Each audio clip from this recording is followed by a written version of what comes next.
PMR go down, Reject go down, so 2 teams that had so just as Dogma and Reject is shooting in his direction. Jimmy runs out of bullets and some, but will still be. 骑马射箭 Tapi dia sempat masuk ke dalam, maka dia masih lagi. ngay trong game thi đấu đầu tiên sai lưng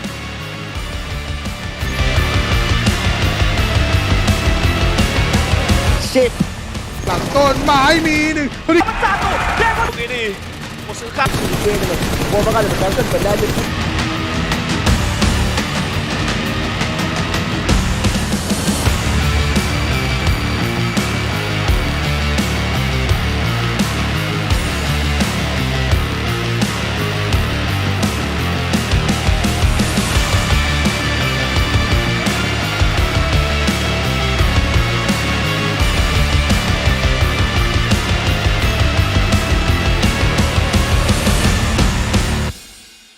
Hi everyone! In the PUBG Mobile version 2.2 update, Erangel is getting an overhaul with changes to the map, vehicles, and modes. Without further ado, let's find out what these changes are. In this update, we made several changes to the map. First, the hospital. It's one of the bigger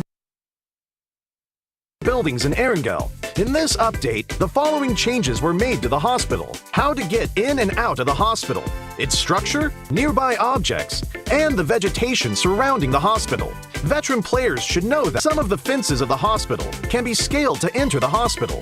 The ones near the ridges are how most players enter the hospital. Now, 2 spots along these fences will be blown up, and players can enter the hospital area through the gap directly. The building itself also got a new entrance. Players that are on the ground can enter the first floor of the hospital directly through the newly added damaged wall.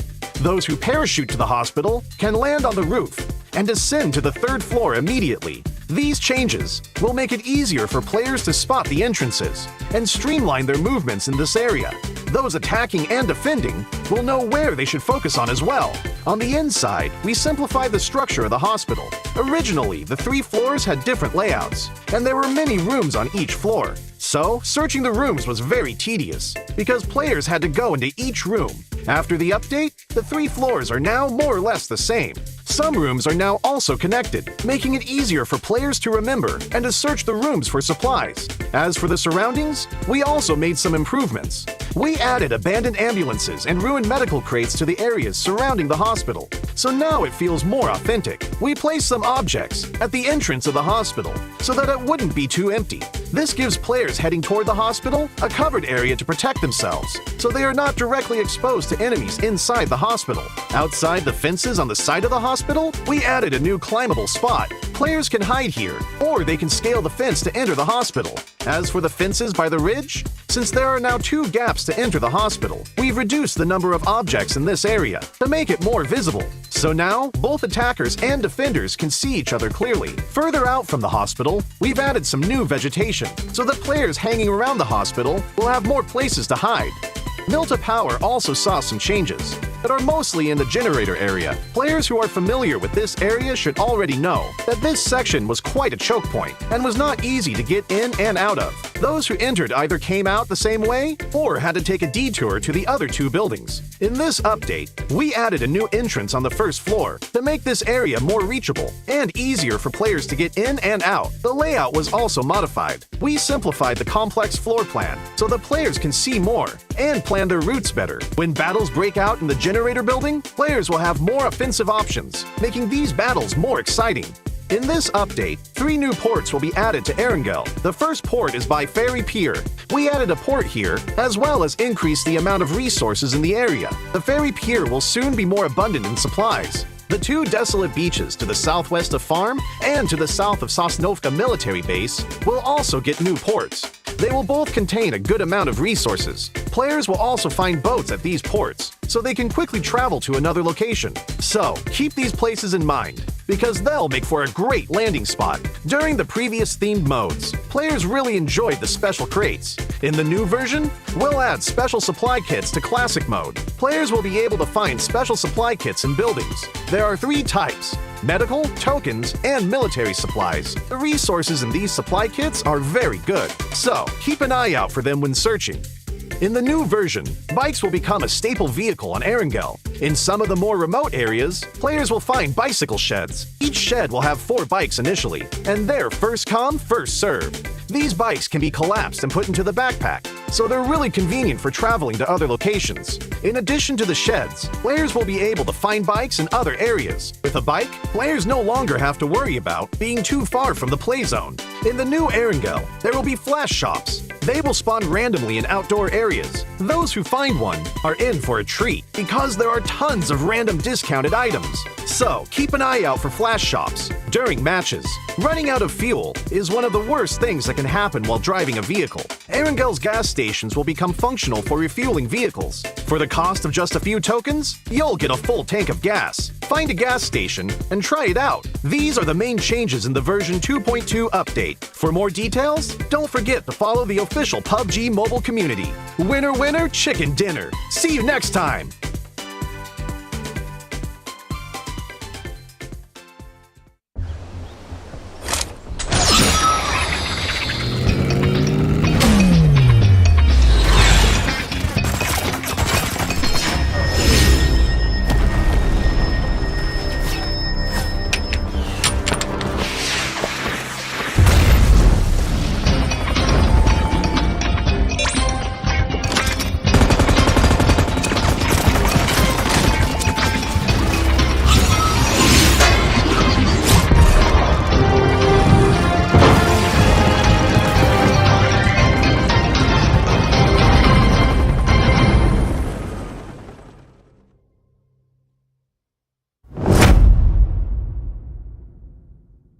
Greetings, PUBG Mobile players!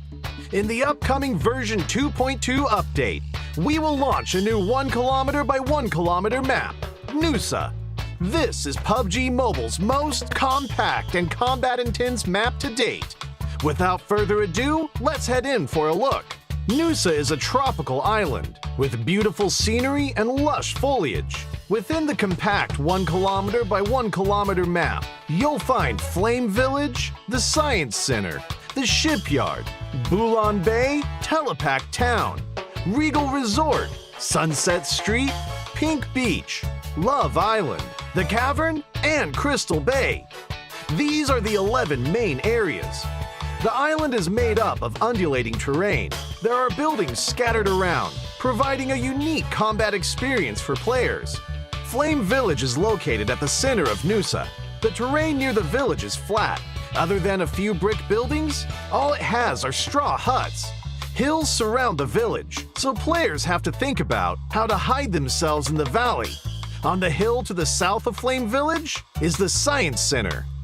The design of the modern satellite orbital roof feels really high-tech.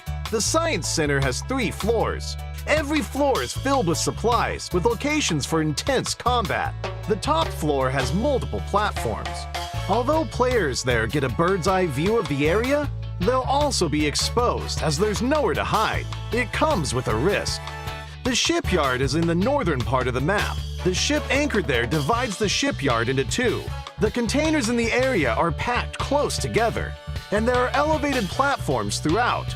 Surrounding containers will provide cover during combat in this area.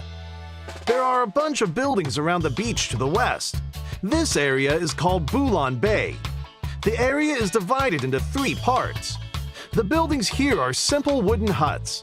The surrounding hills end in 2 cliffs by the beach. Players can gain a bird's-eye view of the entire terrain, observe enemy movement, as well as put pressure on those in buildings and on the beach. Telepak Town is on the east coast, and it's the largest area of the map. Not only are there lots of low-rise residential buildings here, but it's home to a high-rise apartment building as well. On the whole, it gives off a more metropolitan vibe. Players entering the high-rise apartment building will find an elevator. Through good use of this feature, players will be able to plan a nasty surprise for their enemies. Sunset Street and Regal Resort are located in the residential areas to the northeast and southwest of Nusa. Sunset Street is a long, narrow stretch of town. A road runs through it, and office buildings, residences, and banana trees line both sides of the street. It makes for a good combat stronghold. Regal Resort's vibe is more residential. There are roads connecting different parts of the area together. Buildings are spread out over a wide area, which is why you'll need to use them as cover when moving around. At the southernmost tip of Nusa is Pink Beach. From here, you can see the pink sand of Love Island in the distance. Wooden beach chairs line the beach. And there is also a giant hot air balloon and a romantic Ferris wheel. If you love the sunshine and the beach, this is the place for you. But it's a vast open area with no cover, so players must be on the lookout for surprise attacks. More areas and interesting strategies await your discovery. Besides these diverse backdrops that support a variety of gameplay styles, the Nusa map will receive a lot of new game content. First, let's look at the Super Recall mechanic. This will activate when a player is eliminated within a certain period after the match begins, as long as they have remaining teammates in the match. Before the first blue zone starts shrinking, players that are eliminated can return to the battleground via helicopter with a random weapon. This greatly increases the gaming experience. In addition, we've added the NS-2000 shotgun and tactical crossbow to the arsenal. The NS-2000 is accurate to close or medium range. Hip firing uses 12-gauge shotgun shells, while slugs are used when aiming down sights. Players can switch their firing mode based on the target's distance, status, or their own personal habits. The tactical crossbow can be loaded with ordinary bolts or flame bolts, but the flame bolt can set some structures on fire and destroy them. It's both practical and fun.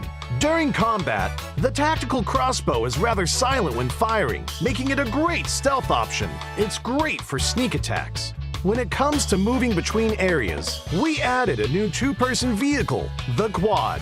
Its lightweight and flexible design allows it to traverse the undulating landscape quickly and with ease. And it's great at driving up inclines. Players can use it to easily move to a different area. Additionally, at various designated spots on Nusa, you'll find many zip lines for moving between areas. Players can approach one to quickly zipline to another area. It's important to note that ziplines are fragile and are easily destroyed. You may not be able to safely zipline to your destination, but if you happen to be holding a tactical crossbow, you'll be able to fix the rope and repair the zipline to quickly escape from danger. Besides that, there are also supply crates, beach balls, a swimming pool for recovering energy, water jars for hiding in, as well as many other interactive gameplay elements on the map. Have fun playing around with them all. Gather your friends and explore this new map together. It's here! The long-awaited new Nusa map is finally here! With a size of only 1 by 1 kilometer, Nusa is currently the smallest map in PUBG Mobile. It may be small, but it definitely offers a massive amount of content. Not only are there new firearms, what's more, there's also the highly interactive tactical crossbow. Setting huts on fire and repairing ziplines are not a problem. Speaking of map interactivity, Nusa is simply full of surprises. An elevator that lets you go to different levels of a building, a pool that restores your health, fast-moving ziplines, and crates in the wilderness can all better assist you in drawing up tactics to defeat enemies. Even if you get careless and get defeated, there's no need to let it get you down. Nusa's Super Recall will allow you to respawn once more. The small, fastest-paced map lets you rank up faster. Alright, I'll leave it to you to explore the rest of the content for yourself. Hope everyone ranks up and gets that chicken dinner. The new map officially launches on September 13th. Stay tuned.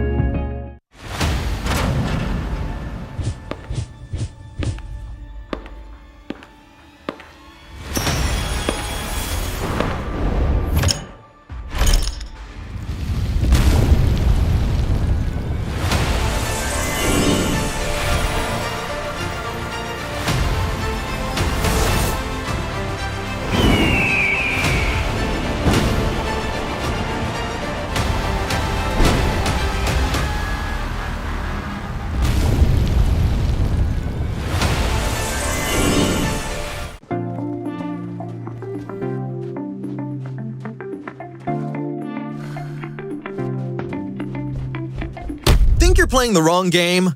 Hold up! This is still PUBG Mobile! Feeling hot and bothered? Come cool off in the new Nusa map! Besides the various leisurely activities, there are also several practical features too. For example, elevators make climbing stairs a thing of the past. Reach the 7th floor score at the tap of a button. There is nothing greater than this.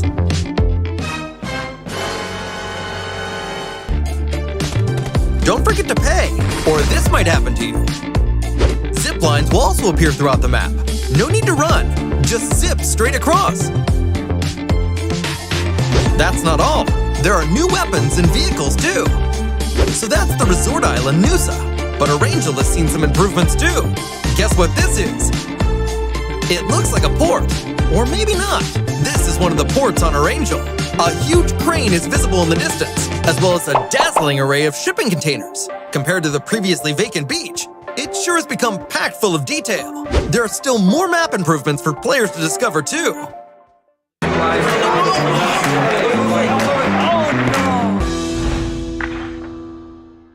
If only I had a weapon, I would take over the punching kick.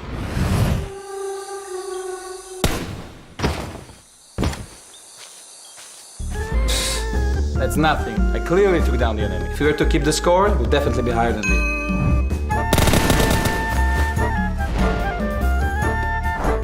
If I hadn't thrown the wrong grenade, I'd be eating chicken dinner for sure.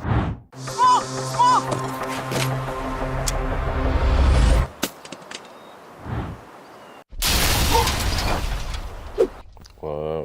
What's wrong, guys?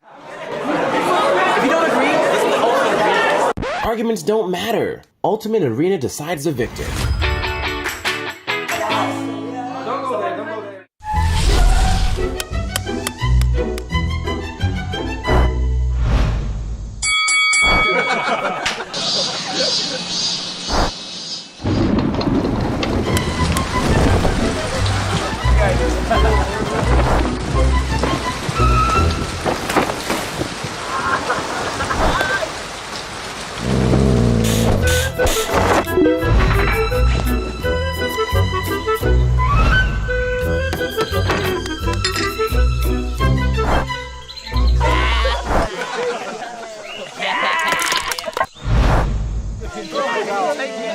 Stalemate? No problem. Ultimate Arena decides the victor.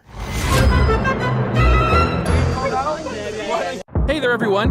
PUBG Mobile 2.1 is officially here. In this update, we've introduced a new arena mode, Ultimate Arena. After entering the game, select Unranked Arena, and you'll see the Ultimate Arena mode. Choose between two maps, Erangel or Livik. Ultimate Arena is based on the conventional arena, with the addition of a final circle mechanic.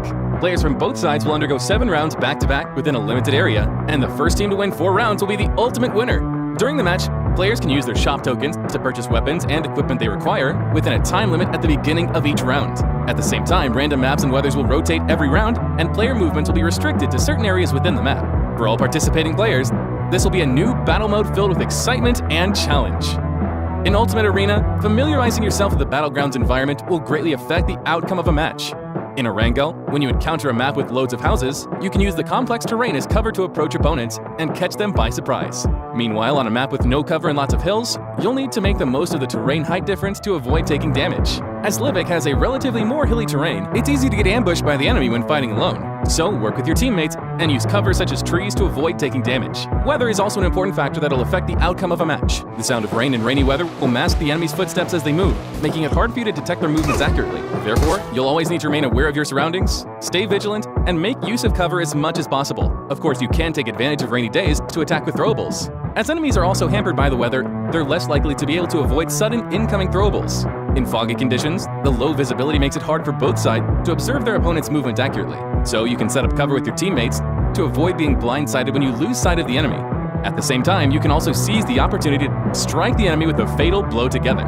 Although twilight and cloudy conditions have little impact on players, it's no time to be careless, and a certain degree of vigilance is still needed.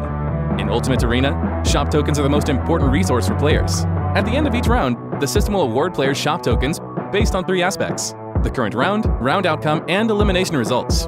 The amount of shop tokens obtained from rounds is fixed, but differs depending on the current round, from round 1 to 6. Regardless of the round outcome, players will obtain 900, 1800, 1950, 2100, 2250, and 2400 shop tokens respectively. Shop tokens obtained from the round outcome will vary depending on if the player won or lost the round.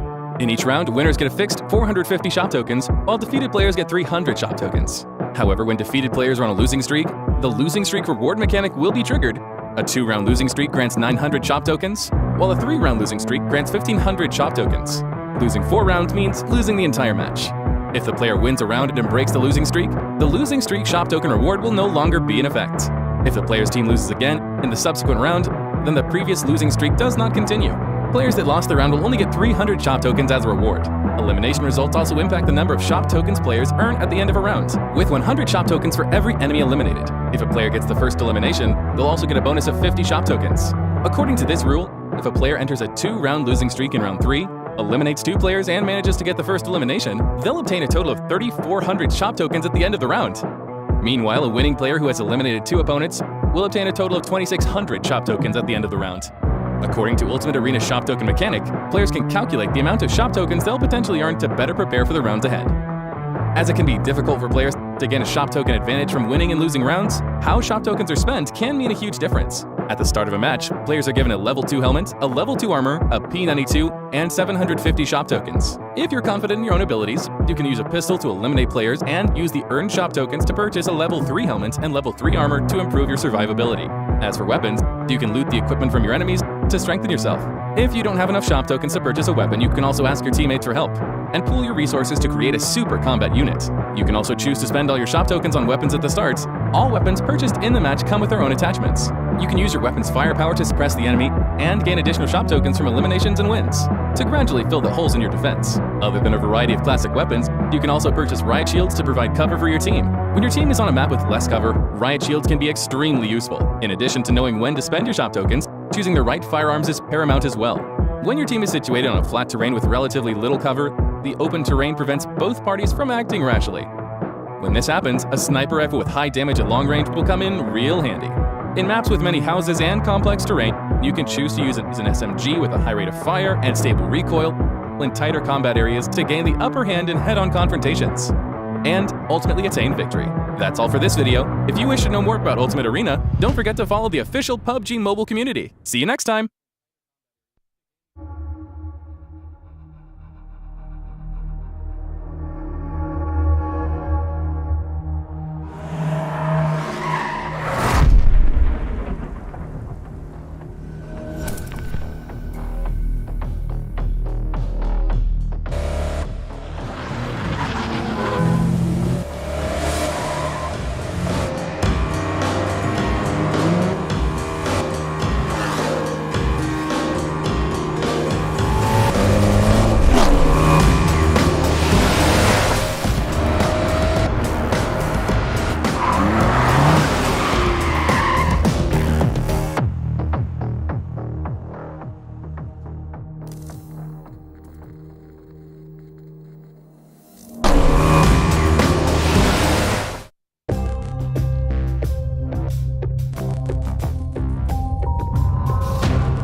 Assalamualaikum and welcome everybody. We are back right now on this desk. It's going to be the PMRC PUBG Mobile Regional Clash of the Year, which is brought to you by FaZe Games, PUBG Corporation, Lightspeed and Quantum Studios. I'll be your caster here today, which is going to be Choo Choo and Sir Cloud. What do you feel today? How do you feel today, Cloud? My first impression is I love the colors. Yeah. Just look at this. Your favorite color purple is here. Yeah, but it's that side though. Yeah, okay. Oh man. Well, but it's alright, it's alright. It's still a very nice design. I'm very impressed with the graphics this time for this regional clash. So I'm loving it. Loving it so much. I'm also loving the competitors today, the teams today. Oh, that's true. That's true. Yeah. This is going to be the Titans going against each other of different regions. Now, it's sort of a, how do we call it? Not really sort of global side of feeling, but kind of give you a bit of a prelude to what's going to happen in the future if these teams manage to actually represent their own regions towards the world one day. So we get a bit of a sneak peek when it comes to regional clash, but there's only like the biggest thing for they're fighting for right now is going to be the biggest brag about who's fighting against you right now. Yeah, it is the PMGC teaser. Yeah. In a way. But speaking about teasers, we're going to tease you guys a little bit on what's coming on to PUBG Mobile. And this collaboration, this is amazing. This is crazy. This is, of course, the collaboration between PUBG Mobile and Bo Bo Boy. Wow. I'm sure a lot of people in Southeast Asia knows this animated series. Yeah, I'm waiting for Open Ipin to collab as well. Oh. Just saying. So me and Jay Hunter? Yeah, why not? Why not? But if you guys don't know, you guys can actually try to just search for Bobo Boy. It's actually one of the best animation done on the region of South Asia as well, which there's so many things going on. This is very family-friendly sort of a show as well. But it's going to be really intriguing. What I say, I don't know what they have to offer, just like how Dragon Ball Z previously. Yep. So this time it's going to be Bobo Boy, which is coming in October 2022. But we still have going on, it's going to be the Rabu Padu. Yes, we're still at Phase 2, ladies and gentlemen. So if you followed us throughout this PUBG Mobile series, you would have known that we're currently in Phase 2. And for the Rabu Padu, it's the there will be a leaderboard that you guys can play to earn points. And of course, the more points that you earn, you guys will have a chance to stand to win more prizes.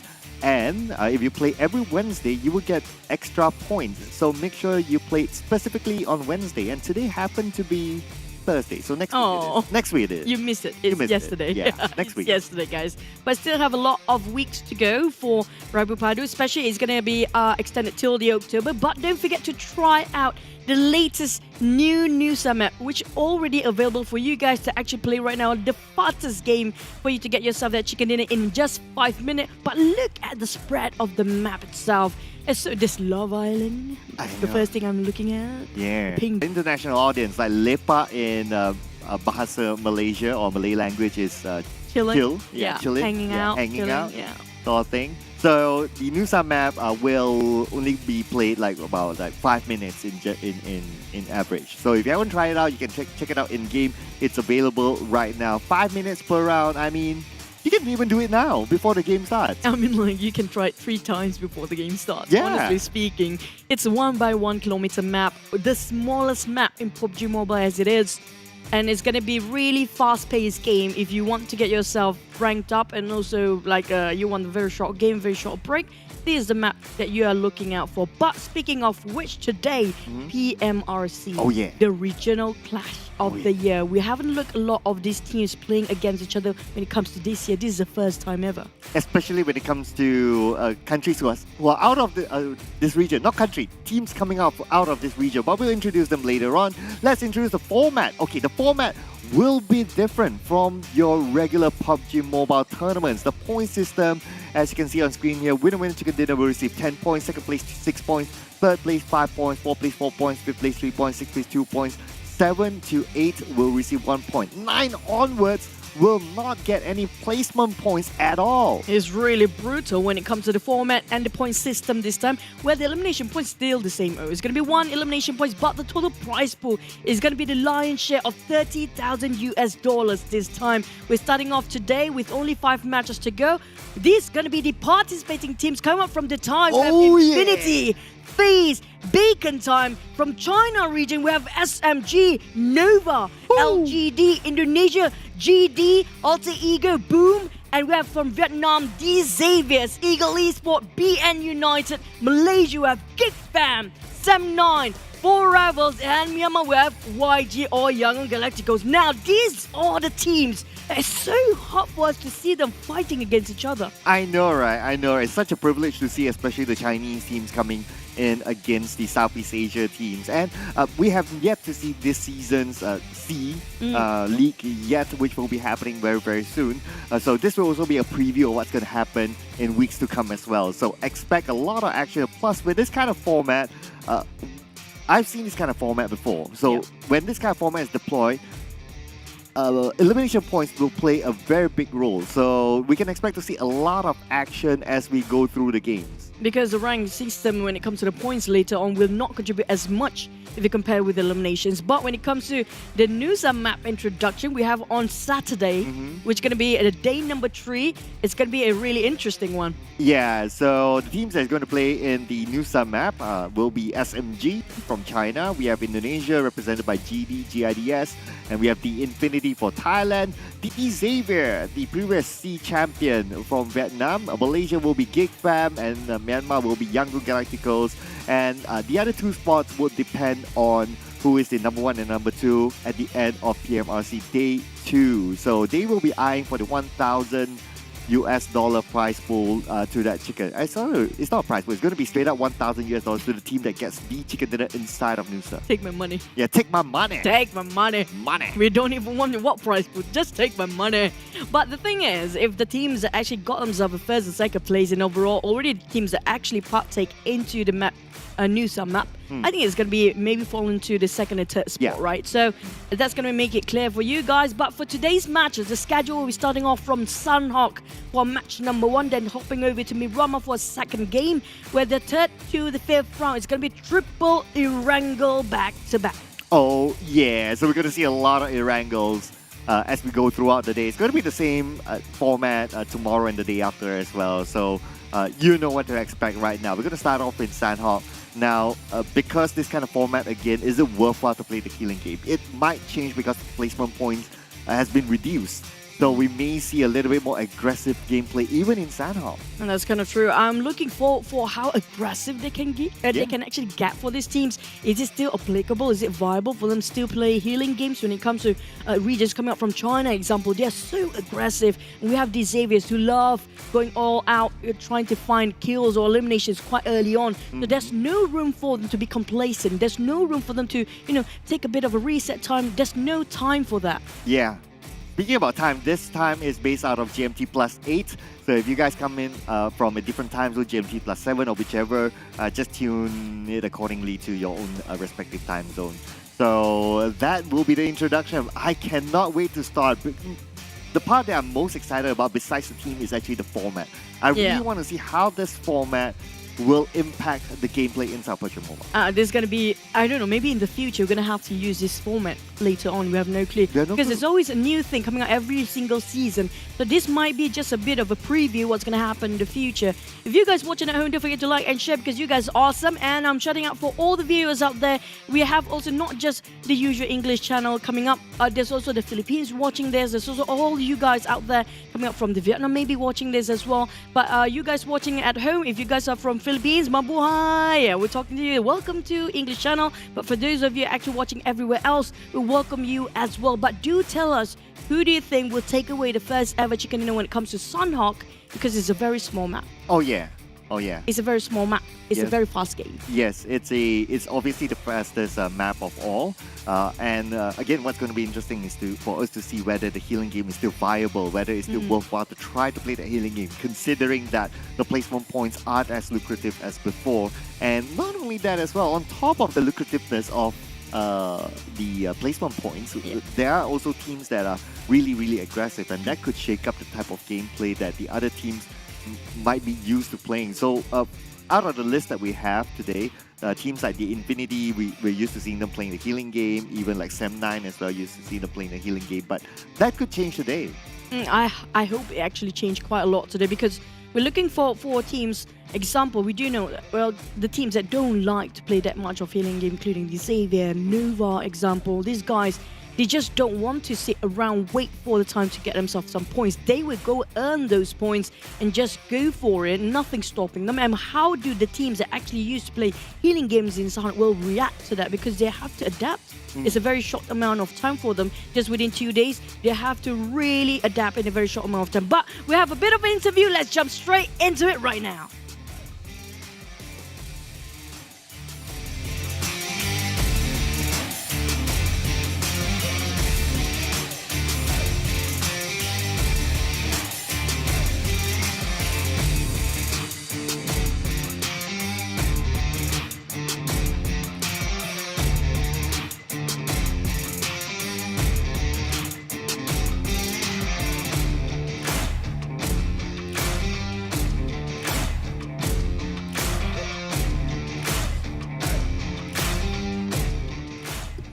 Well, hello guys, we got our representatives here from Malaysia. Of course, we have Yohai, Geek Fam, and then we have Sem9, we have 4 rivals as well. How are you guys feeling about today's tournament? Yohai first. He's the uppermost. Yeah. So yeah. The one from the top. Yeah, starting from the top. Kita orang excited ah. That's it? We are so excited. Yeah. That's it. Well, there are some content placed out there that you want to take down Paraboy. So, any comment on that now that we're on the live stream? Mana Paraboy? Ini Paraboy kita orang. It's in your hand. Bantai-bantai. I think that's cute. But coming out from Harm, how do you feel about today's clashes, Harm? Coming out from Sam, no? Rasa biasa je. Nervous saja, nervous. A little bit nervous ah. Why nervous? Why nervous? First time dekat C kan, main C, first time main C. So rasa nervous sikit. Do you have any team that you're targeting? Dogma lah, every day. Let's go. Top one Let's every go. day. All right. And Pemburu shaved his mustache within 1 second. He became Pasha. So, Pasha, how you feeling today about this tournament? Yep. Yeah. I think he's muted himself. Yeah. You muted yourself It'll be for nice. some reason. But it's okay. We're waiting for Pasha and 4Rivals to come back. While we're waiting for it, Harm, if you happen to actually clash into U-High, how do you take it? 7-9 fighting Geek Fam. Yeah. Bantai lah. Bantai! Okay. Basically, they just want to whack. Yeah, just whack it over. Just whack. Okay. How do you want to take the whack? Semalam I main klasik dengan kawan-kawan I. Lepas tu I jumpa duo Sam 9, Ham dengan Deb. Dua-dua kena bantai. Aduh. Buat apa dua squad Man? Mana Man? Push rank man, push rank. Yeah. It's just a casual push rank game. Okay, so for the benefit of international audience, right? Yeah. So U-High met them in a classic game yesterday. Happened to meet Deb as well as Ham. And well, they won. I guess. It's like it's pretty easy. I'm like, U-High is like, what bantai, what whack. I don't feel anything. But coming up for 4Rivals, I'm not sure if they're with us still or not. But I think, Pasha, can you try to talk to the mic first? We miss your voice. Is it Pasha or Pemburu? I have no clue. They keep on swapping between these two guys, honestly. Yeah, they have a substitution happening. Yeah, Pemburu? Okay, Pemburu. Are you here? Hello. Okay. Aduh. It's okay, it's okay. Sorry. Alright, so Pemburu, okay, how you feeling about the regional clash? Give us a comment. Macam mana? Tak faham bahasa Inggeris. Apa perasaan main regional clash ni? Aduh, ya. Apa perasaan? Perasaan happy lah main dengan player-player luar. Lagi-lagi Nova semua tu kan. Rasa happy lah, tu je lah. Happy? Happy nak kena bantai ke happy nak bantai? Saya rasa happy nak bantai dia orang. Antara dua lah. Dia orang kena bantai atau saya kena bantai. Okay, paling nak bantai siapa? Saya paling nak bantai Team Nova.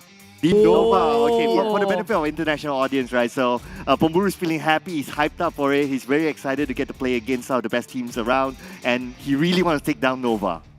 Everybody wants to take down Nova right now. Geek fans, I'm 9 4Rivals. I mean, like, I just wish them all the best. But at the same time, if you happen to fight 4Rivals, happen to fight against M9, do you have anything to say to Harm right now? Apa ni, Pemburu nak cakap apa kalau terjumpa Sam 9 kau berlawan nanti kan? Apa nak cakap kat Ham dulu tak awal ni cakap beritahu awal. Okay, untuk Sam 9 kalau nampak forever, standby lah untuk masuk lobby It's just like, It's just like, what? Pemburu is like, okay, if they meet with Sam 9, it's like, get ready to go back to the lobby. Yeah. Ham's not gonna respond. Yeah. Go ahead. U-High, what Tapi you kalau forever jumpa Geek Fam, standby kat awal lobby. Oh, Sassy. Alright, I like the cheer behind. I like the cheer behind there. Okay, I think Ham is just like waiting for the right time. You guys, we wait and see. Yeah, I'll have you guys for dinner. Yeah, but I think that's it. Thank you so much, Geek Fam, U-High, Sam 9 Ham, and also Pemburu 4Rivals. It's a very short but entertaining interview. Hope you guys all the best. Keep whacking it. Good luck, guys.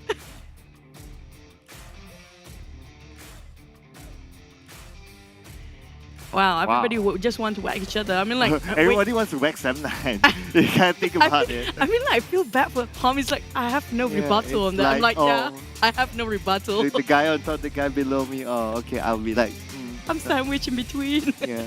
Next interview, you see Jason on screen. Ham is like, oh no, I don't want anyone. I'm done with it. I'm done with that. You know, we can actually do meme on Ham's face reaction just now, where he was like, everybody just bashing on 7-9. He's like, It's like, yeah. And nothing to say. Nothing to say. Yeah. But it is his first time at this stage. At least for Yuhai and Pemburu, they have played at a sea level before. Yeah, true. Yeah, but let's check out our predictions then. Oh, wow. Yeah. There you go. It's going to be Sunhawk at first. For me, it's going to be SMG. And for you, it's going to be FaZe. Oh, yeah. Why so? Because Tony K is like crispy. Yeah, yeah. I mean, like he's a full package. You know? Okay. He's like, you know, he's young. He has the looks. Mm-hmm. He's top eliminator. You name it. And that's true. Right? That's true. Tony K, when it comes to play, sometimes he do something that unthinkable. At times, recently he just dare not to go for the flank side and go fight for it. But for me, I want to see what SMG have to offer, because this is going to be a different SMG that we know back then and now. Maybe the one coming up from China, and they're really strong. I want to see what they have to offer us when it comes to fighting against Southeast Asia region as a whole. And they are the first team to get a direct slot into PMGC, so they have a lot to show us on the table today. Why they deserve it. Yeah. What do they have to offer? But for you guys watching at home, don't forget to drop by predictions in the comment section as well, because we are waiting for your, engagement and your how do I say it? Reaction to it when it comes to the first ever clash of the year. We never have this sort of tournament ever. Not at all. Never. Even my cat is watching. Do you notice it? Yeah. Like my cat's watching. It's like ooh. There you go. Yeah. I don't have anything on me. But no, I don't think you want to show, this kind of pattern there.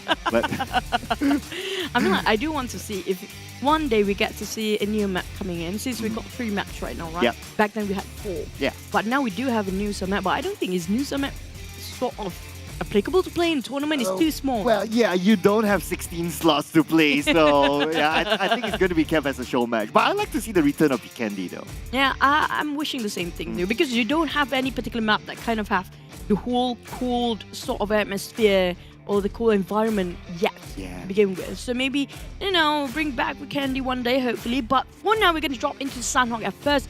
Speaking of the drop spot and whatsoever, I do know some of the teams depend on the flight path. That's going to be their drop spot. Yeah, yes. Plus some of the regions, they are not used to like, okay, this is my drop spot, I'll just drop there every time. Some of them like to change, depending on the flight path, depending on what kind of scenario that they want to adapt to. So we can expect to see that some very early clashes as well in some of the hot drop spots perhaps. I mean, like, if you guys actually watch a lot when it comes to the scrims and everything, they do and had a lot of scrims between these teams. But the thing is, scrims don't really reflect everything when it comes to the tournament, because sometimes you want to hide away your card and not showing off too early to make sure that all the teams can't actually read and predict how the movement of the team is going to be like. So this is where everything you put everything on the board, you put everything on the table just to set the tone to see who's the strongest here, who's the owner or dominant to a certain compound that they really want to fight for. And this is going to be it, starting off from Sunhawk. We talk about FaZe, I do want to see SMG. There's also the teams in between, like definitely a lot of Paraboy. I think there's a lot of Paraboy fans out there. Oh yeah. Definitely. Yeah. Definitely, right? Because of skills. Are you sure? Okay, let's remain objective that he's a very skillful player. That's true. Yeah. But he'll also be I mean, that guy got a lot of assets, okay? Yeah, I can see that. And whenever his poster shows up, like the comment section goes like, oh, he did his hair. Oh, he did his eyebrows. Like everyone noticed the details of his, appearance. I mean, like our regions. I mean, like MYSG and also South Asia. We do have a lot of assets of play that have a lot of blast. Okay, who? Okay. Damn cutie. Yeah, well, how about we talk to teams that actually sorry. Okay, we talk about the team that actually. Yuhai is okay. I mean, like Yuhai is pretty skillful. Okay. I mean, like, it's really skillful. I mean, like, but at the same time, we do have a lot of teams. Like, who else? Tony K has to be there, right? Tony K has to be there. Tony K is like, if you have to choose between Tony K and Paraboy, who would you have to choose? Oh, that's a hard one. That's a really hard question. That's a hard one. so we are comparing like Tony K and Paraboy now. And they, like who would go on that list of like, you know? What list? The list of attractiveness. I didn't say Thank that. you. I mean, like, I didn't say that. You gotta put that out there. But let's not forget as well, like Lamborghini. Yeah, Lamborghini. You know what? Yeah. Might as well have a pageant for the son of PUBG. Hey, I wouldn't mind, you know, like we gotta have a vote of like, you know, who's the most yeah, that's attractive. mean. I mean, like, that's kind of them all. mean. But at the same time, like, who's the most skillful? You know, we appreciate God beautiful sent- God-sent creations. You know? I'm helping you to put it out there, right? Come on, Lamborghini is there. Yeah, I kind of agree. Lamborghini is quite, attractive in certain way. Yeah. Yeah, Yes. even I'm attracted to him. Who else? Because he's very skillful. No, if you actually met these players like face to face, they're way better than the actual poster. Yeah, that's why I choose FaZe Clan, because I'm meeting them face to face. You know, just putting it out there. Okay. What right now we're waiting for the players to actually load themselves in the lobby while we're waiting. Well, there's a lot of regions definitely, so it will be taking me a bit of time. But for the time being, if Sunhawk, other than FaZe and other than SMG, who do you think that have the highest percentage of getting this first ever chicken dinner? Besides the one that we have predicted, Yeah. right? Nova. for kind of obvious reasons, because they're like world champions. I mean, objectively, right? They're like world champions. Even like Power Boys, like multiple world MVPs. We're talking about world MVPs here, okay? Yeah, it's like a different tier entirely. Yeah. That I agree. Even like to me, I think because there's Power Boy in there, so there's like there's some other players that's been outshined by him. But I think Order is amazing. It's crazy. It's amazingly crazy. That's kind of true. Like, I have to agree. If Power Boy wasn't in the lineup, Order would be the Power Boy. I mean, like, for me, Order is the mastermind for the side of Nova. Paraboy is like the general of it. But the real mastermind is always Order, all the way. He always do a lot of clutches. He always know how to actually coordinate the entire team, how to approach certain fight. It's always the first name to be popped out in the kill feed to actually get a knock is always Order first. I got finished off by Paraboy. Their duos working as so well as a team as well. So I have to say, what makes a difference between Nova and the rest of the other teams out there? Especially when it comes to South Asia, honestly speaking. Now, I'm going to give honest opinion on this as well. Yeah, okay, so what's your honest opinion then? I mean, like, the biggest difference for me of the China region and compared with South Asia is going to be how daring, how confident you are when it comes to certain fights. Like, example, it depends on the flight path. It's not going to be depend on the drop spot. Like, we love this drop spot. We used to be in this comfortable drop spot. Yeah. They are the type of team that whatever we have, we're going to work well with it. Just going to gel along and just going to bulldoze everybody along the way. That's it. Yeah, basically they'll do whatever it takes. Yeah. Right. Not they won't reserve themselves. They won't be like, oh, okay, we got to respect other teams. You know, this is their drop spot. Nah. If they want to do it, if they want the points on the board, they will do it. And considering that this kind of format whereby placement points are not as lucrative, obviously elimination. If you kind of think about it, right? So if you are average in a game, like a regular game, right? How many eliminations would you get? You probably get like what, 10 or little bit lesser, 8 or that. By getting that, you get 10 eliminations. It's equivalent to 1 chicken dinner. That's true. So by having that theory, we might be seeing a lot of fights, and especially for the Chinese teams, they are used to the format of the first 2 circles, you get double points, meaning that they are used to fighting very early. You're talking about PEC here? Yeah. So these teams, yes, true, they are coming up from PEC, which is way more brutal. If it comes to the format and all the point system is just really, really tough on them, and they used to do that. They're used to the uncomfortableness that coming up to them, and they just adapt so well with it. They gel so well with it. So how can Southeast Asia region players can actually match up to that? Are they ready to take up the fight here? Because this is going to be, for me, the standard benchmark. If you want to go for the world, you have to take this step even further. This is the first step of it. Yeah. Do keep your eye onto like the Southeast Asia champions, the top teams, right? Like the Xavier, like Geek Fam, like the Infinity. These are teams that naturally come with a lot of firepower in them as well. So really interesting to see if they can step up and they can match up to teams from China especially. True. Yeah. If they can actually win this round, I mean, like, go ahead for the Worlds later. You definitely have a shot there, because if they can take down all these Titans right here, right now, it's going to be a big brag and a big achievement. It just shows that how ready they are when it comes to the Worlds later on. We're going to head over to Sanhok in a few more seconds, but this is going to be a heck of a match. Yeah, this is going to be insane, ladies and gentlemen, okay? We're going to only play one Sanhok today.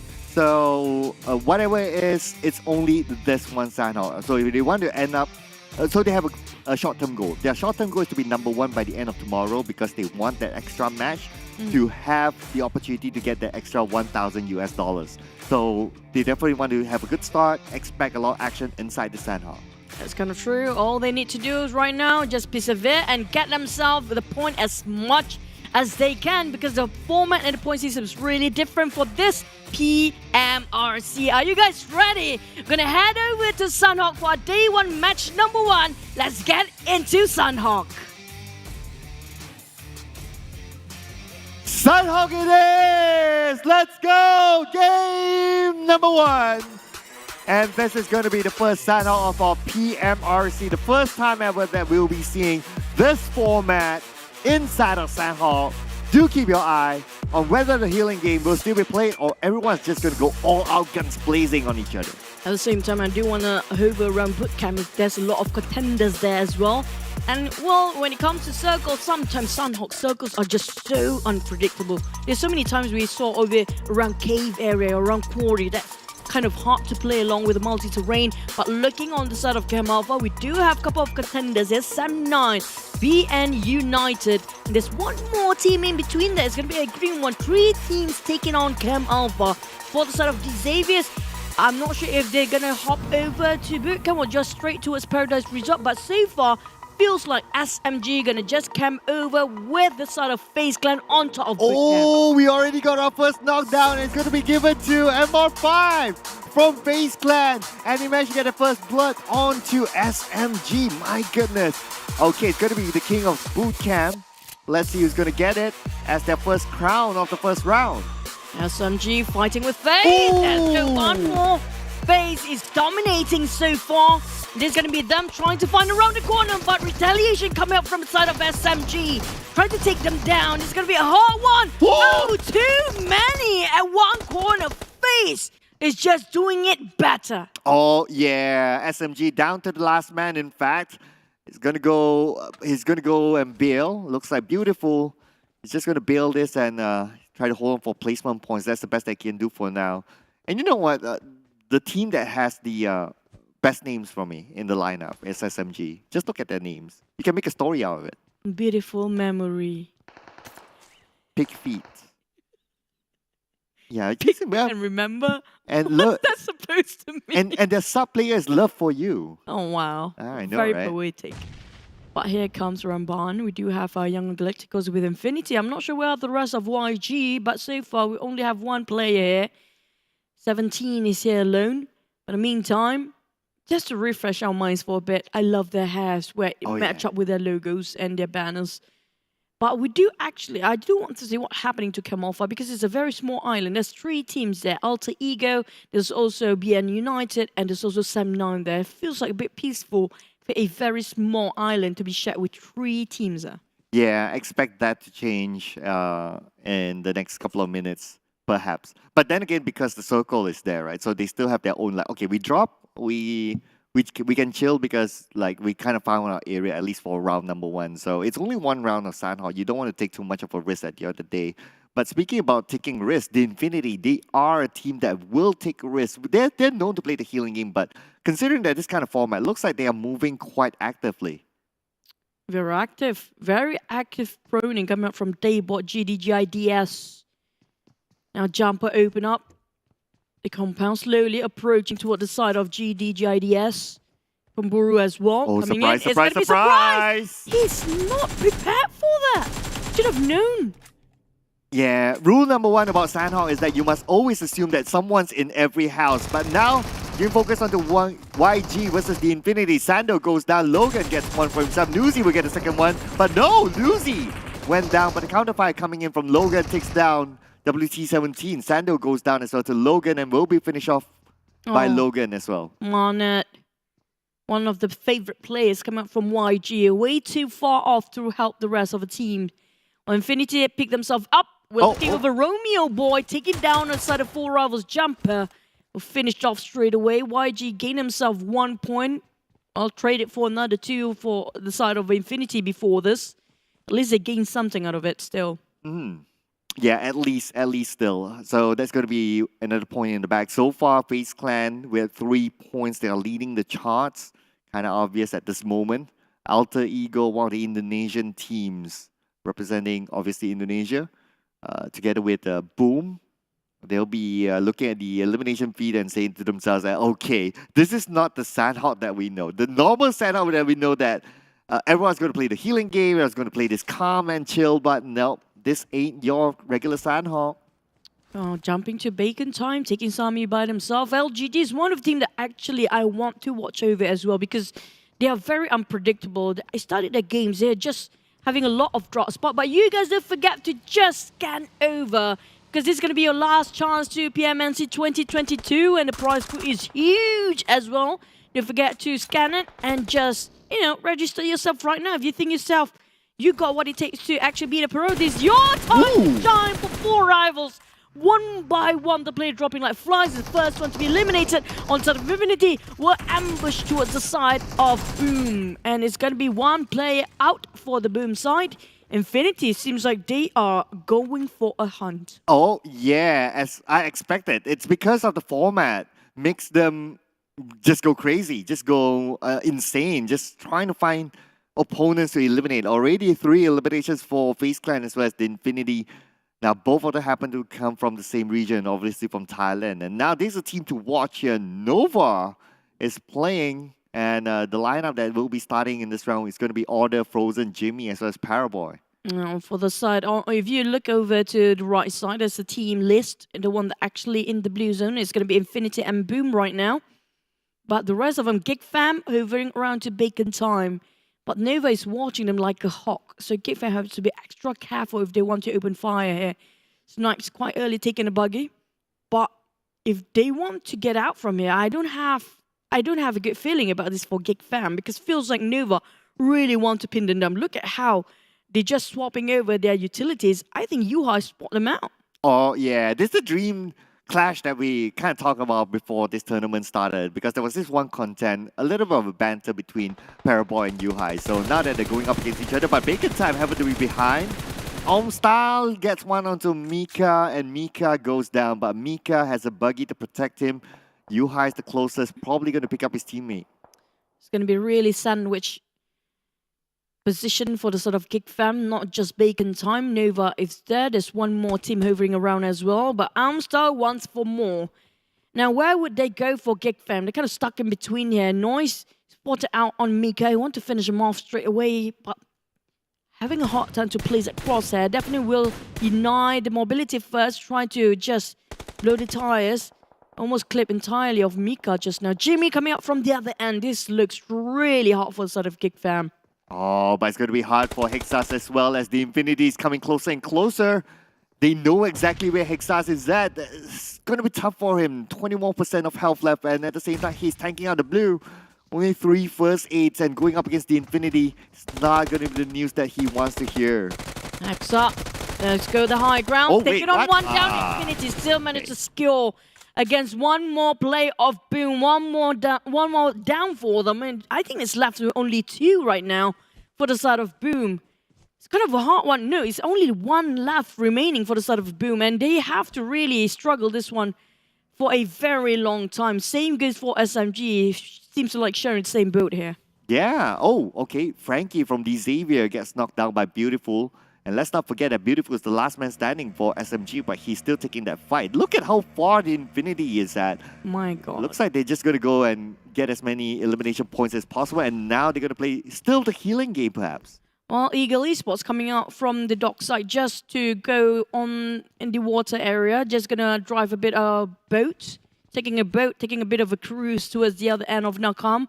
But for Infinity, I'm not sure if they have a boat for themselves too. Seems like they have sort of vehicles, and that's why they take their own sweet time. It's still not too much of a pain when it comes to this sort of a blue zone. It's still too early. It's not the or the fourth blue zone yet, so it's still bearable for these guys. But look at how concentrated the pool is when it comes to centralizing the karma. There's so many teams around this area, including Nova, playing at the center of a circle. I know, right? Just right in front of them is Bacon Time.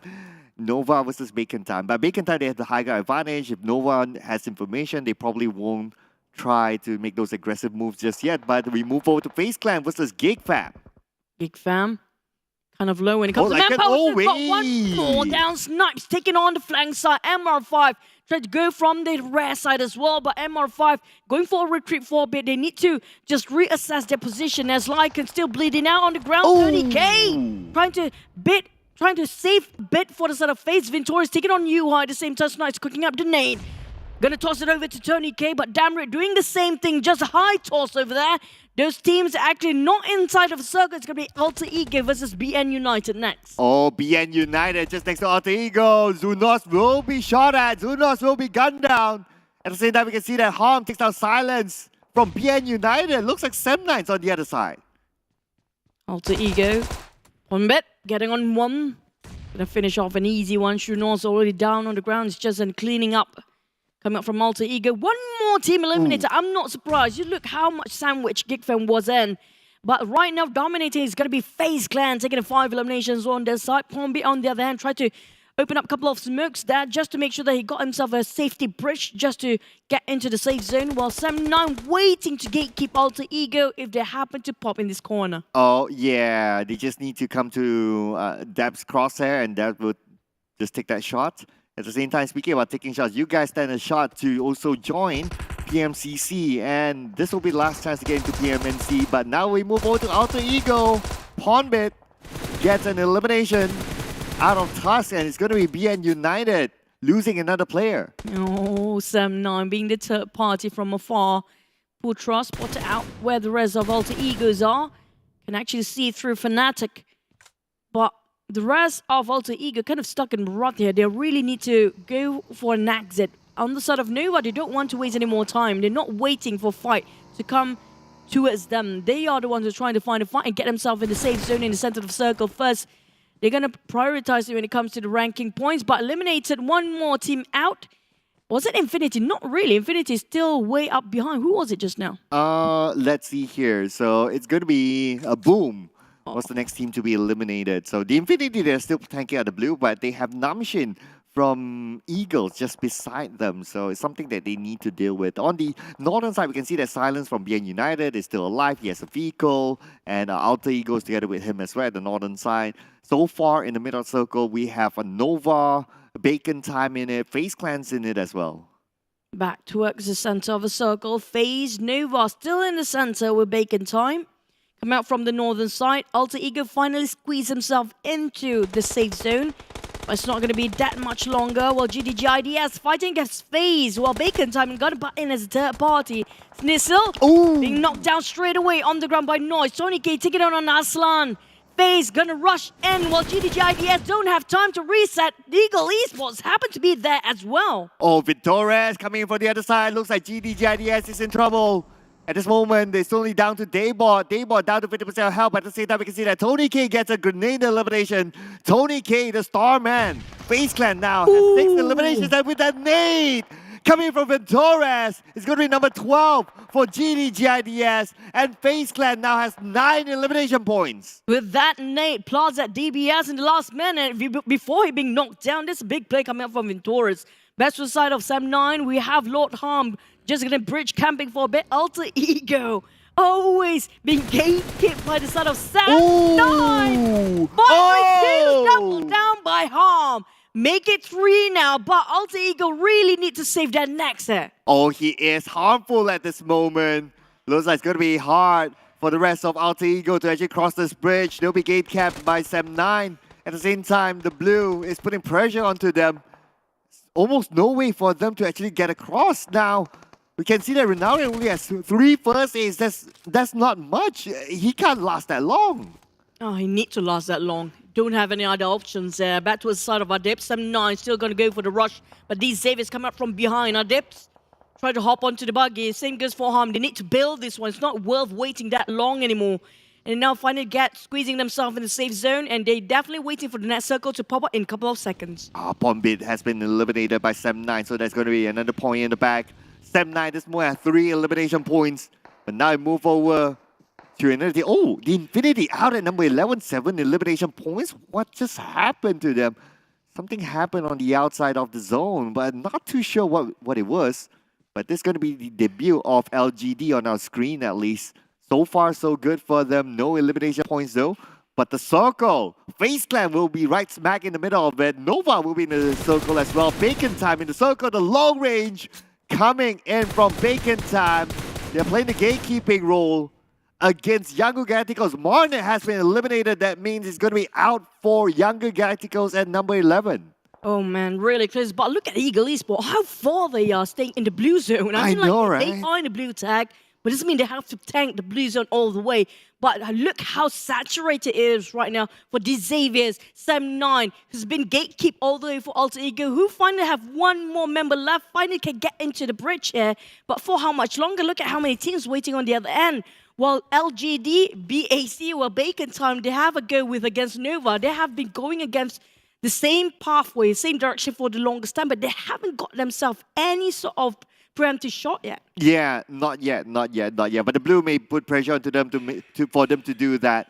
But now LGD onto Bacon Time. This is the fight that we've been waiting for. Bacon Time has had the circle for the longest time. At the same time, we can see that BN United out at 10th place, 0 elimination points. That means no placement points at all for BN United. Bacon Time now have LGD to deal with. LGD have the high ground advantage. They're starting to move into the compound. LGD still a full squad. The nade will be popped out by Cute. Nade, oh! Okay, Sukik almost gotten down. Only about 1% of health left. Bacon Time tossing out the nade onto the other side by Cute Tag. Goes down and Cute! That is it for him. It's hard for him to be saved, but then again the counter fight comes in. Light Noise coming from afar.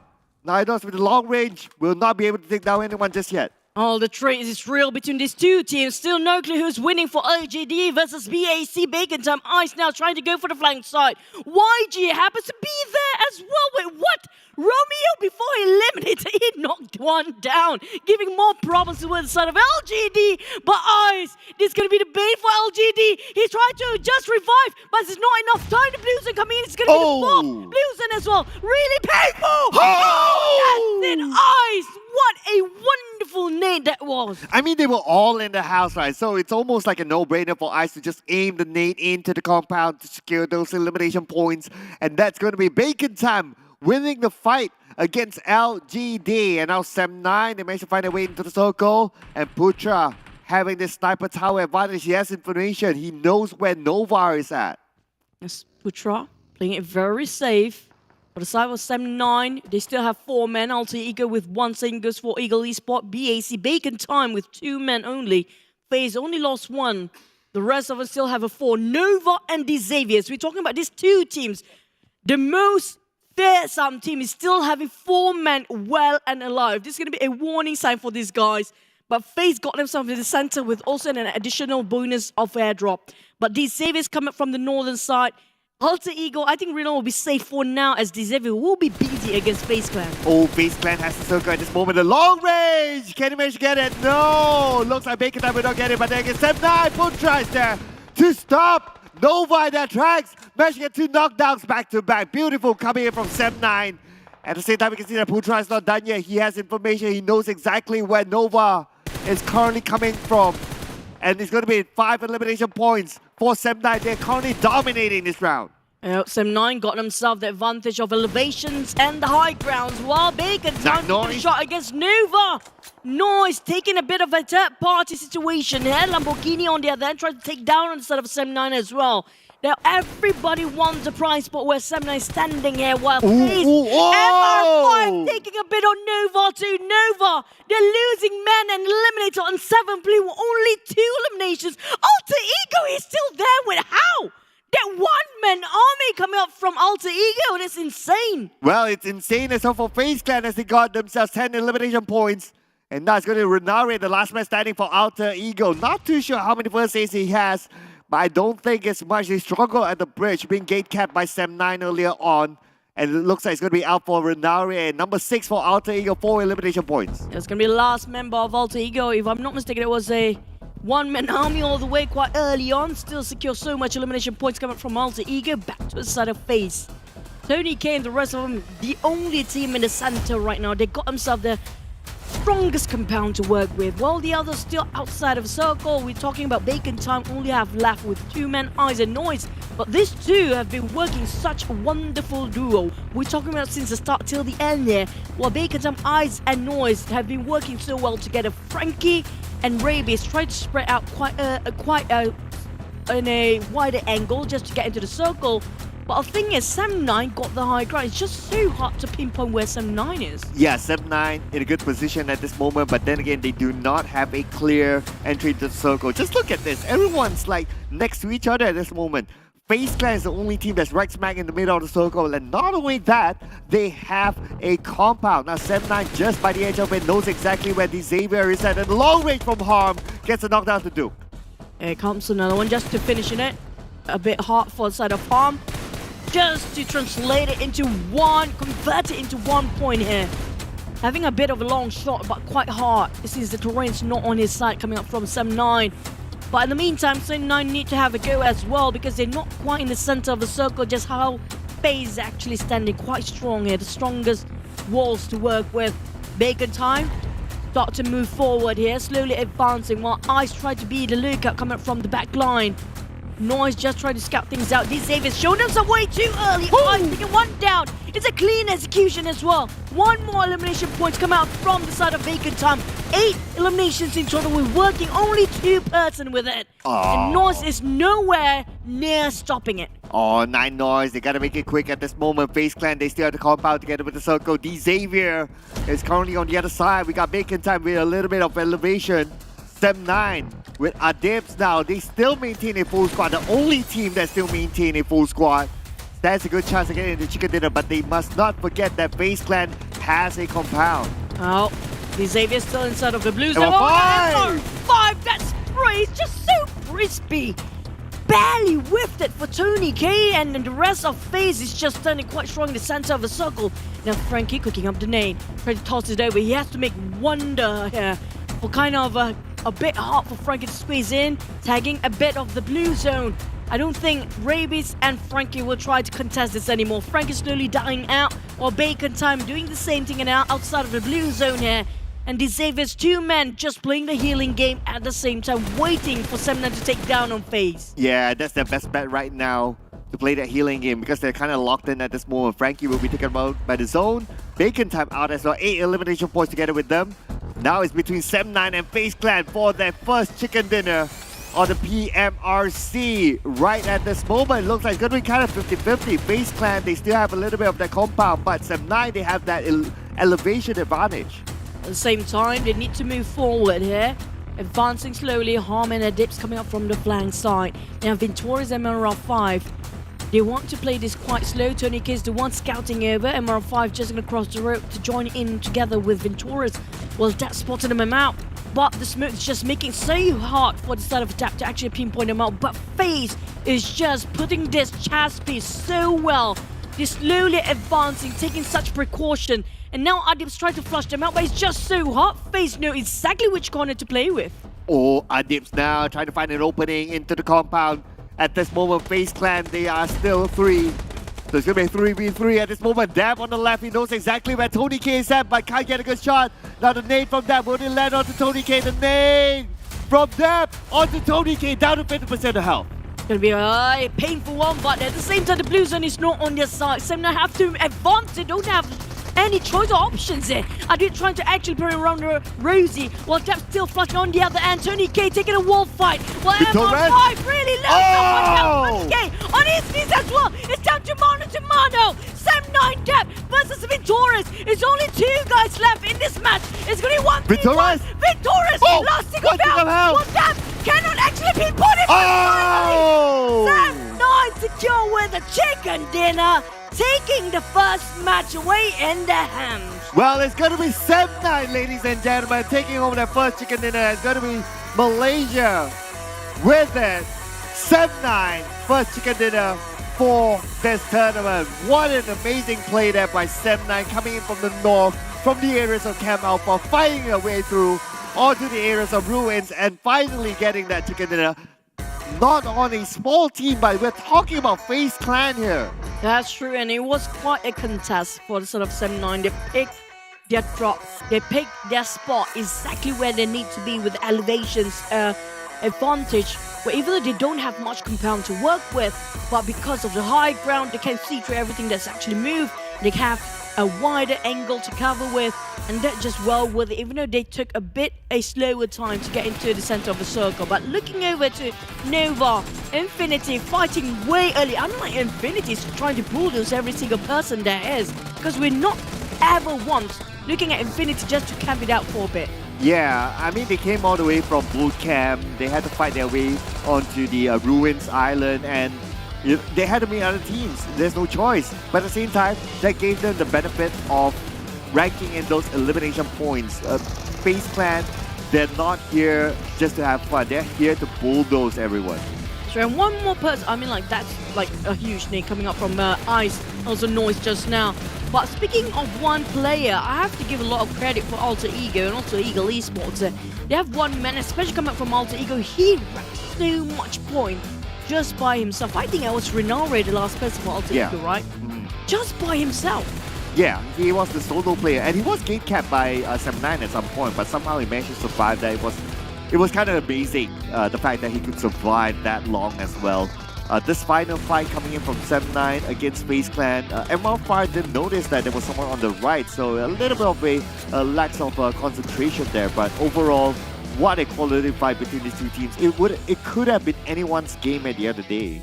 I have to say that was a really close one when it comes to 1v1.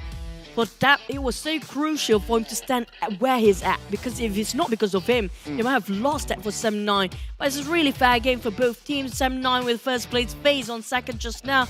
But look at the time in the blue. FaZe Clan has been playing a lot of the center of the circle since the start here.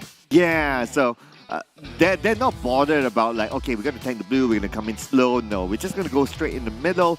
If we have a prime position, whether it's a high ground, whether it's a compound, we just go straight into the middle and try to take over that area. That's how they rank in those elimination points. And speaking about elimination points, because they got so many elimination points, they actually have the same amount of points as Sem9. This is where we talked about, you know what, you got chicken, great, nice, you got yourself extra something there. But in the meantime, we're talking about second and first place, pretty much at a tie right now. Not much big of a difference. We look at later on how much elimination they would get. But coming out from third place, Bacon Town with also quite a number of elimination, 8 eliminations, same goes with Sem9 just now. The Xaviers, on the other hand, I'm surprised they didn't go as aggressive as we thought they would be. Yeah, I was expecting a little bit more from the Xavier, to be honest. But Ventores, I mean, the man, the myth, the legend himself, he has been around for the longest time. 5 elimination points out of Ventores alone. He's the MVP for this round. 830 damage, 113 longest elimination distance, 6.2 MVP points, and 29% team contribution. I mean, you can't doubt this guy. This guy is a legendary status by now. I mean, like, when he comes to the flank side, he always knows where to actually spot the blind spot for the enemy team. But at the same time, they work so well for the side of FaZe when it comes to the entire team. Look at how eliminations they actually get. The highest there is. I think it's getting more points than the chicken dinner as itself. Yeah, it is. So it is just the first round that we kind of feel like, okay, get a feel of like, how this format would look like. You know, what will be the priority? Will it be elimination points or will it be placement points? I think it's quite clear that elimination points bring a lot of value with this format. I mean, like, this is what we're looking for. The aggressiveness, like how the players don't have any other options than just go fight for the survival, fight for their own survival at this state. But looking at how the performance of the first match just now, just to recap for a bit, what really happened. I mean, like, the flight path really more to the southern part, so there's not many teams that coming up from the northern side as a start, right? But I'm surprised how Camp Alpha, the smallest island there is, all 3 teams up there managed to get out from the island safe and sound. Yeah, I know, right? At some point, it was even like Alter Ego managed to get across as well, so it was good. They know how to play that very, very tough island In fact, if you ask me, right, that island is even tougher to play as compared to the main peninsula. Because main peninsula, you have a lot of room. You can either go through Painan, you can go through Camp Charlie. You have a lot of options to play with. So you got to give it to the teams in Camp Alpha Island, despite there are like, what, 3-4 teams inside there, but they still managed to make it through. For FaZe, they got quite a number of eliminations since the start in the boot camp. I think it was against SMG at first, right? Yeah. But for Sem9, I'm surprised how they just cut across BN United and Alter Ego. They've been waiting here. If you're looking over at Sem9, they have been gatekeeping Alter Ego all the way for the longest time there is. For Bacon Time, on the other hand, coming up from Sami, which they don't have a lot of contenders, but they have been moving alongside with Nova and FaZe for quite a bit in the same direction, so they didn't actually fight against each other too early on.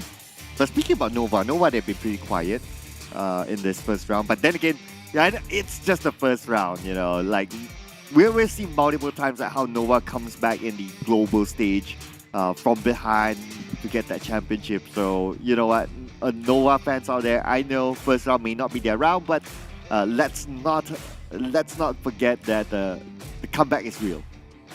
True, but looking at how FaZe, they're trying to take down on Noise first, and Ice just really hard to fight against the entirety of FaZe alone.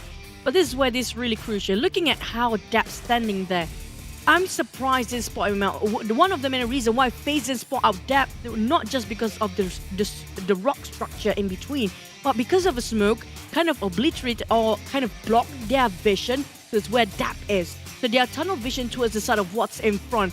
And Dap playing such a crucial role here. If he's been taken down early on, it's going to be FaZe's game.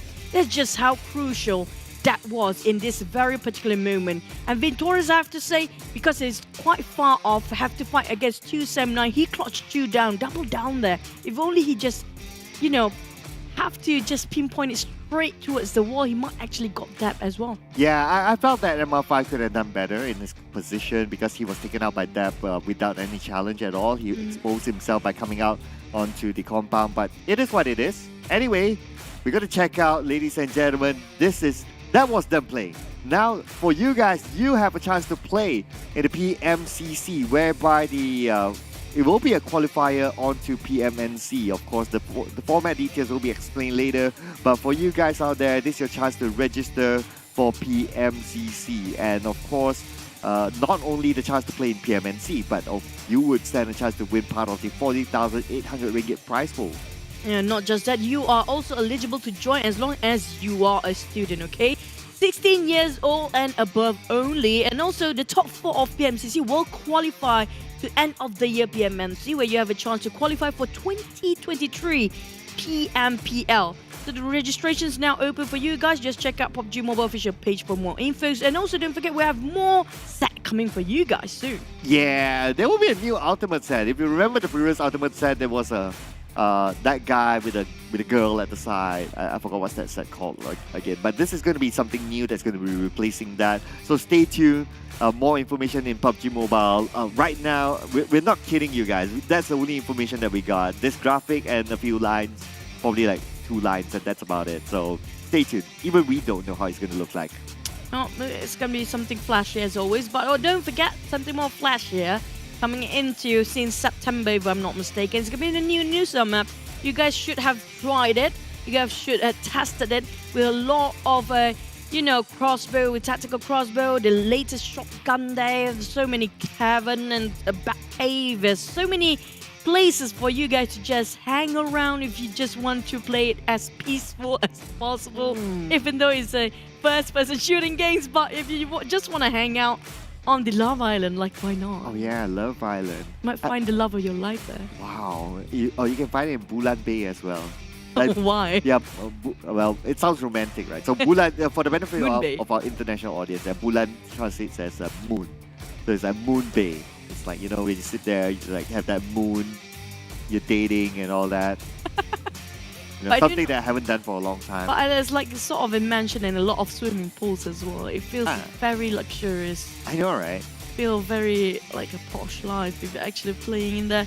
But we're done and dusted. When it comes to your Sunhawk, next it's going to be the dusty one. It's going to be Miramar next. Yes, it's going to be the only Miramar before we play 3 Erangels straight on. So Miramar, man, that's going to be a very challenging map as well because you really need to know the slopes of that map. But let's check out the most knocked out from that previous round. Ventores, Almstyle, and Harm coming in.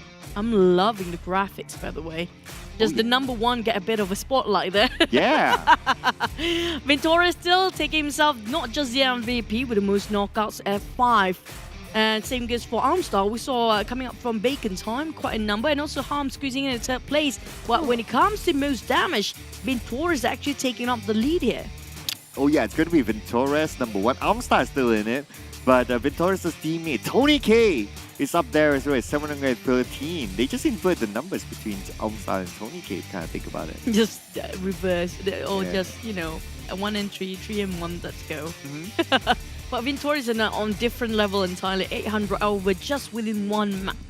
We're talking about only the first match. Imagine by the end of the day how much he can actually take himself that, when it comes to accumulation of all total damage. Yeah, it's just the first game, ladies and gentlemen. We have a lot more to play, not only today, but also up to, throughout the week.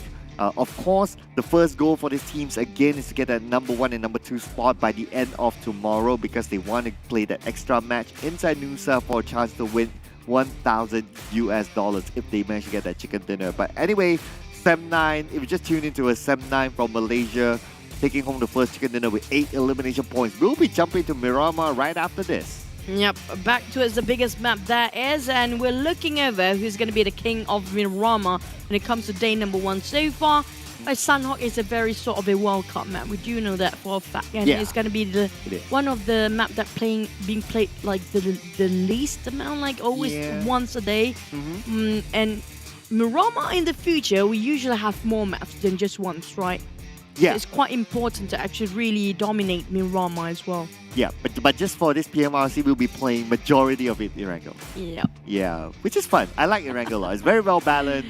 You have a good amount of water, elevation, compounds, loot, and all that. So it's all good. It's all good. I'm not complaining about Erangel at all. I love it so much. But for Miramar, it's normally the most hated map for the teams because it's just hard to play. You have very little cover in Miramar. That's true, and vehicle's always an issue for some of these guys. They have to fight over it, and especially when it comes to when they first landed on the ground. Yeah. Whoever caught their vehicles first, if you don't get it, you get splat by it. You will be run over by these guys.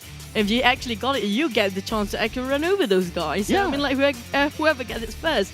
Speaking of which, I'm looking forward when it comes to Miramar, possibly around El Pozo, where there's a number of teams that are going to drop there. Even though when it comes to MYSG, PH, we don't have a lot of teams dropping around El Pozo. Even Picardo is quite a number of teams that will actually be contested there. Yeah, I think maybe because there was some level of respect with Big Fam inside El Pozo at some point. But anyway, we did see that teams, I wouldn't say that they're not respectful, but they were just like, okay, whatever it takes for us to get those elimination points, we will do it. And that is exactly what happened inside a boot camp between SMG and FaZe Clan.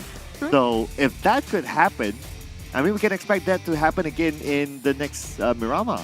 I mean, like, it's all about who's the bigger boss, who's got the bigger courage or bigger choo-choo, bigger confidence when it comes to fighting man-to-man. And speaking of a compound domination, it's all down to these guys to actually reel it out when it comes to day number 1. It's always a huge statement for these guys to just dominate whatever drop spot they want to get in the first day. If they lose it in the first day, it's going to be a big problem for them because they have to swap over when it comes to the second day here if they want to get themselves in a new Sun map by end of day number 2. Correct. Because we're only going to get the number 1 and number 2 at the end of tomorrow. So 9 more games to go before we kind of decide like who gets to play that extra match for a chance of getting extra money in the bag for the season. I mean, $1,000, it's good just for a chicken dinner. I think it's one of the highest per chicken dinner so far that we have seen for a chicken dinner. It used to 250, right? Like, it used to be 250. Yeah, it's 3 digits for sure. But I don't think there was a $1,000 just for one chicken dinner. Now, this is the first time ever, actually. Really, it's really good motivation for these guys. Yeah. But speaking of the guys that are actually going to be playing Miramar, do drop your prediction as well because we want to know who you think will actually win when it comes to Miramar. And so far, we haven't seen it a lot when it comes to the teams that mentioned quite a number, especially when we're starting off today's interview. All the Malaysian teams so far mentioned about, Nova, nowhere to be seen yet. Speaking about that interview, right? Yeah. If you remember, like Geek Fam and 4Rivals, they say, "Oh, we want to take down 7-9, right?" Yeah. Just saying, who got the chicken dinner? Just say it. Yeah. Just say it, right? Just putting it out there. We have Just to say it. recap and relive that moment of the interview where Ham, we mentioned about he's being sandwiched in a situation where Geek Fam and also 4Rivals said, we will actually bring you back to the lobby, but it feels like very different now. As Ham, you know what? Actions do speak louder than words now. Yeah, he had the last laugh at the other day, right? Yeah, you can't think about it. So he is proving that, hey, you know what, we'll take it during the interview. What lobby? What lobby? What lobby? I think the lobby is yours. In fact, 4Rivals was the first one to go out of them. That's true. And then Geek Fam. I mean, I was kind of baffled the fact that 4Rivals feels like they have been segregating themselves and just mind their own business, each of the individual when it comes to 4Rivals. They're not working as a team like we saw each of the teams that working like, okay, we're working in pairs, we're working as duo, trying to scout for the front line, watching out for the back line. But for the side of 4Rivals, feels like they are going for 1-1-1-1 formation. They work out for them. Yeah, I guess this is also a reminder that it's a very different game now, considering that the teams that are playing are no pushovers. We're talking about the top teams around Southeast Asia as well as the Chinese region.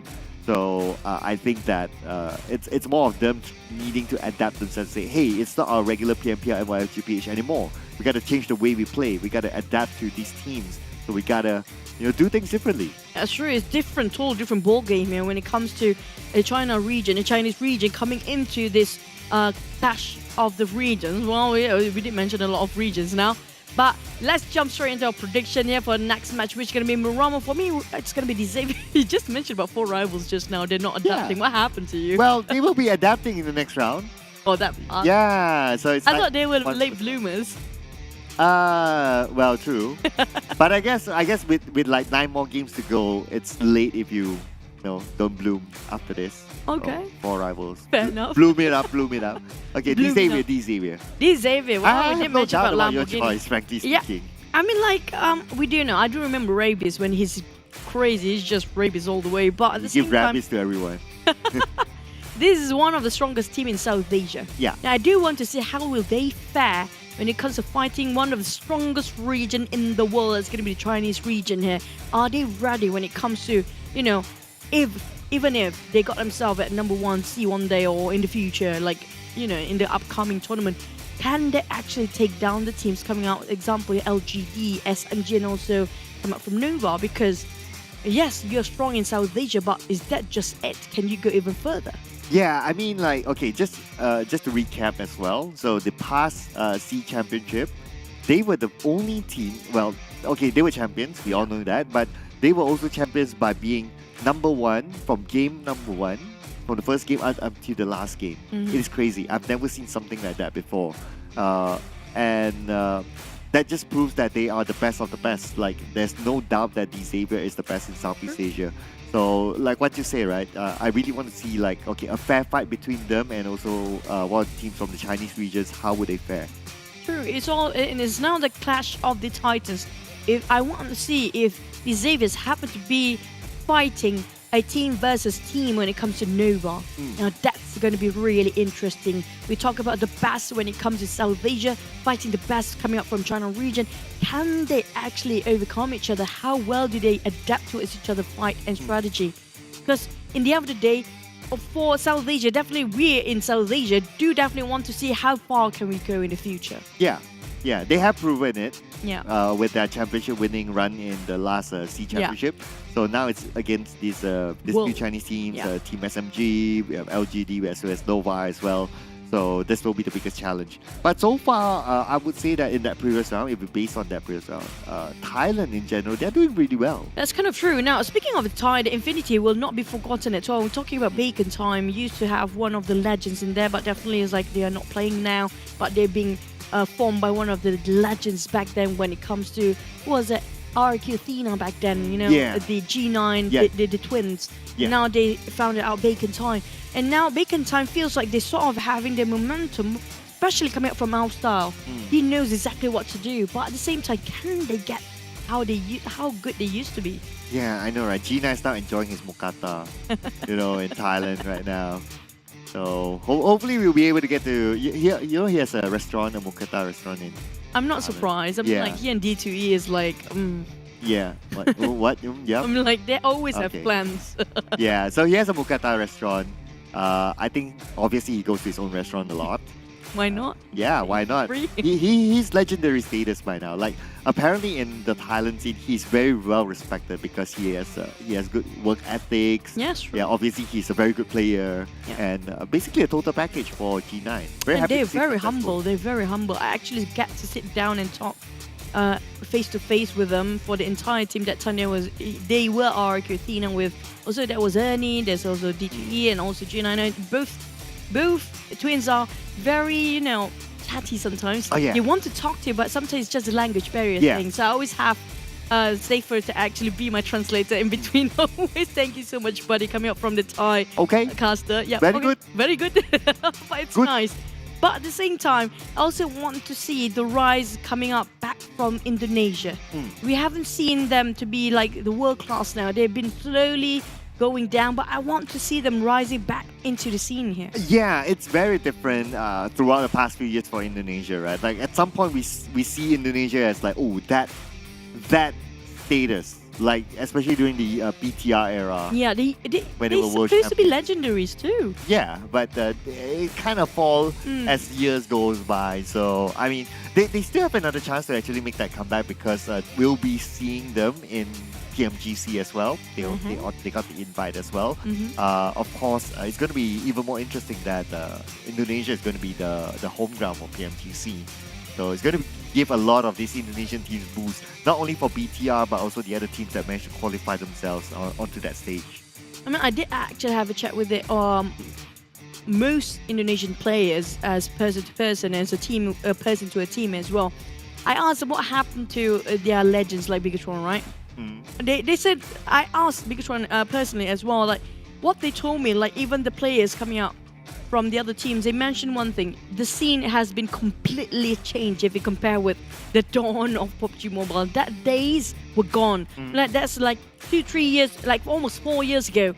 And this is how the community just evolved themselves into a different tier of players, completely different if you compare with back then. Yes, it seems like the same game, it feels like the same match, it feels like the same sort of map.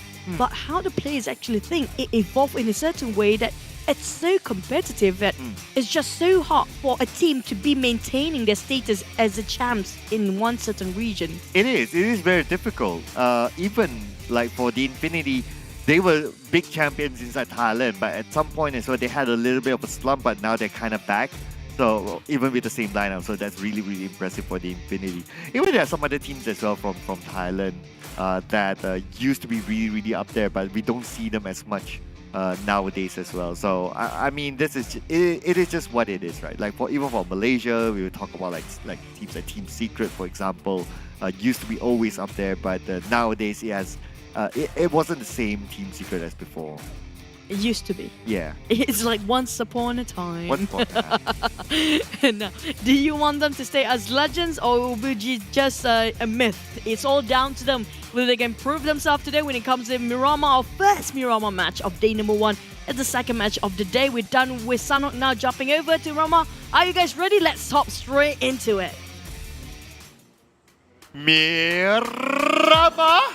The first Miramar of our PUBG Mobile Regional Clash is here, ladies and gentlemen. Let's get things going as we look at the flight path here. Looks like it's going to come from the southern side up to the northern side, a little bit on the left. So teams that like to drop on the right, areas of Impala, Puerto Friso, El Azhar, Campo Minda, might find it a little bit difficult for them to get into their regular draft spot. I mean, like this kind of flight path, I do want to see where Bacon Time actually drop themselves, because sometimes it's based on the flight path itself. When it comes to LGG, same case here. Bacon Time, they used to drop around Los Leones, but when it comes to this sort of flight path, they might contest with legal esports when it comes to Chumacera. So I have a feeling they might have a bit of early clashes here for GIDS. Seems like they changed. They used to drop around Montenovo, but because of the high contest coming up from the Infinity, they want to change it over to the southern part, all the way Los Higos, where there's it's going to be a no man's land. Easy for them to actually take the place there. But for the teams that are dropping around Impala, maybe Alter Ego, I'm not sure if they're still going to select that particular drop spot since it's quite far-fetched when it comes to this sort of a flight path. Still keeping my eyes around the areas of St. Martin though. It feels like there might be like 2 teams dropping there, or even more. We do see that Xavier is there, and overlapping them, I think it's going to be 7-9 as well. So a lot of teams centered around those areas. Oh, but wow. we got the first few shots coming from Beautiful. Can't land a beautiful shot just yet, but the circle, Los Leones. Really angry, beautiful. A beautiful shot coming out from him, even though it didn't clip. But imagine if he actually land those shots, it's going to be a huge one. Yeah. He ended up as a solo. I think it was solo a lot when it comes to SMG previous game. So he want to redeem the rest of the team's death in the previous round, possibly with the start of Myanmar. Back to the side of FaZe, yeah, seems like it's a very quiet place for Bacon. Actually, they hop over to Los Leones instead of contesting Chumacera with a Eagle Esports, but the rest of them still try to make sure that they got themselves their territory marked. And there's no clashes quite early on, except for just now where we saw, SMG try to shut down FaZe clan. Yeah, try to get a little bit of revenge there if they could. But, well, it is what it is. A couple of handgun shots shouldn't be a danger towards FaZe clan. Like what you said, I'm surprised as well that we don't see that many early clashes so far. Oh, but this is a interesting graphic again that's still back here. It's going to be Volky taking over the place of Apple for 4 rivals. Probably a much needed swap considering how they did in that previous round. Well, on the other hand, the other side of the circle is going to be more towards the northwest side. The Xaviers spotted out with 7-9. And Lamborghini thinking about whether to take the fight or not. I have a feeling that Lamborghini just want to loot himself up, just going to build this one, not taking unnecessary fights too early. 7-9 on the other hand, feels like they want to force this fight since they got themselves again another high ground to work with on the side of Boom. So very quiet, not too many people around Voldemort for now. They're not booming yet. Not booming yet. Yeah, they're not booming yet. Yeah. Just give them some time. Fun fact. So Okta plays for Boom. Recently, I met a new friend from Indonesia as well. He goes by the name of Okta. Oh, yeah, really? but it's a real name. It's not an IGN. Maybe that's his real name too. Yeah. So the fun fact is that that could be his real name. That's kind of. I'm like, that's an interesting name to start with. Don't forget to scan these guys while looking over to LGD. Almost take down on BN United Max. It was so lucky. I know, right? That was super duper close. Why I wanted to the Okta thing, right? Yeah. So it could also be known as Dr. Octavius. Just putting it out there. Hey, but hey, now you kind of remind me. I mean, like, I had a chat with my Indonesian friends too. I mean, like, it was Woofy, the Indonesian caster, actually told me that sometimes they name their children based on the birth month. So maybe he's being born in October, so it's going to be called Okta. Whoa! Seriously? Yeah. Man. Oh, wow. Yeah. So Wolfie is the year of the wolf, month of the wolf? Oh, no, I mean, like... I don't know. Okay, I mean, real name is not Wolfie, by the way, so to be fair. He's a nice Alan's guy. probably a real name. Sorry? Alan from GIDS, probably a real name. That's like a very common name. Alan. Yeah. Oh, see, our observers know that we're talking about Alan. Yeah. I feel kind of nice. GIDS. This is going to be with Bang Pen, also a good friend. I'm not sure if Bang Pen will actually play for GIDS, honestly. well, yeah. I'm like, we got this spreadsheet coming up. Bang Pen, really? You're the support / IGL? Really, Bang Pen? You're the IGL? Yeah. But he's a very funny guy. He's really a nice guy. He helped me quite a lot back then. Why is he so fun? What did he do? He's really funny. I mean, like, the way he responds to it when you talk to him, sometimes it's just not making any sense, but it's so funny because it's not making any sense. Okay, it's funny because it's not making any sense. Yeah, I mean, like, he's a very funny guy. He always make a laugh of everything that's going on. Like, example, like I told him, like example, if we have sort of a problem, right? Okay. Like I accidentally did this example. All right. And then the response I get, why did you do that in the first place? I'm like, that's kind of true. He's like, yeah, you're right. Yeah, I mean, like the way he responded is like, you know, it's kind of, we don't have a rebuttal our way into it anymore. It's like the logic, right? Yeah. It's like, so if it's going to trouble you, why did you do it in the first place? Yeah, that sort of stuff. But he's a really good friend. He's a really good friend. Back to the start of the Xavier's Lamborghini. We were hoping to actually have a fight just now. Or was it against M9 early on, but they didn't actually fight. It's going to be LGD being the target for Duke. Spotted them out. Try to transition LGD getting into the safe zone, but it's going to be a long hike. This is a perfect view for Duke. And he? Ooh. They got away. Really close. There he goes. Second round? Oh, my Rabbits got it. But I couldn't finish it. Yeah, I know, right? That could probably be a easy save. But hey, okay, it's somewhere else. Okay. How did that player from LGD got left behind? It's actually Rabis taken down on Los Leones. He left behind in Los Leones while the rest of the team tried to park themselves in advance. So they actually found out, and that's surprising actually. I know, right? They were shooting the other direction entirely. Yeah. The one actually gaining the points is actually the one in the back. Yeah. It's like, you guys can't do the job. I'll do it myself. Okay, it's fine. But speaking about doing the business, looks like it's going to be 4 rivals. Bamburu onto Renare. Renare was the last man standing for Alter Ego in the previous round, but unfortunately this time he's going to be the first one to go out. On top of Chumacero, which is not inside of a circle. A lot of team actually being forced to stay in the blue zone here. Yeah. I'm surprised how many teams are actually taking out the blue zone. We're talking about around 5 to 6 teams there. I know, YG, BN United, 4 rivals, Alter Ego, and these Avies finally get into the safe zone. Almost make it 5 just now, but the circle will pop. Look at Los Leones. This is going to be an urban war fight, or it's going to be Chumacero fight all the way. Yeah, it's going to be the high ground of Chumacero. Expect more teams to go towards that area. So far, it's going to be GIDS, Boom on the other side. But we can expect that Yangon Galacticos may want to fight their way through. Let's see if they decide on that high ground, or are they going to stick onto the lower ground? The Infinity gets onto the high ground as well. Oh, it's going to be whoever got the prime spot here will win the game, especially when it comes to Chumacero high grounds. We do know how it actually fare if you're actually late into the party. In this case, Boom actually works out quite well, even if they are taking a very far south spot before this.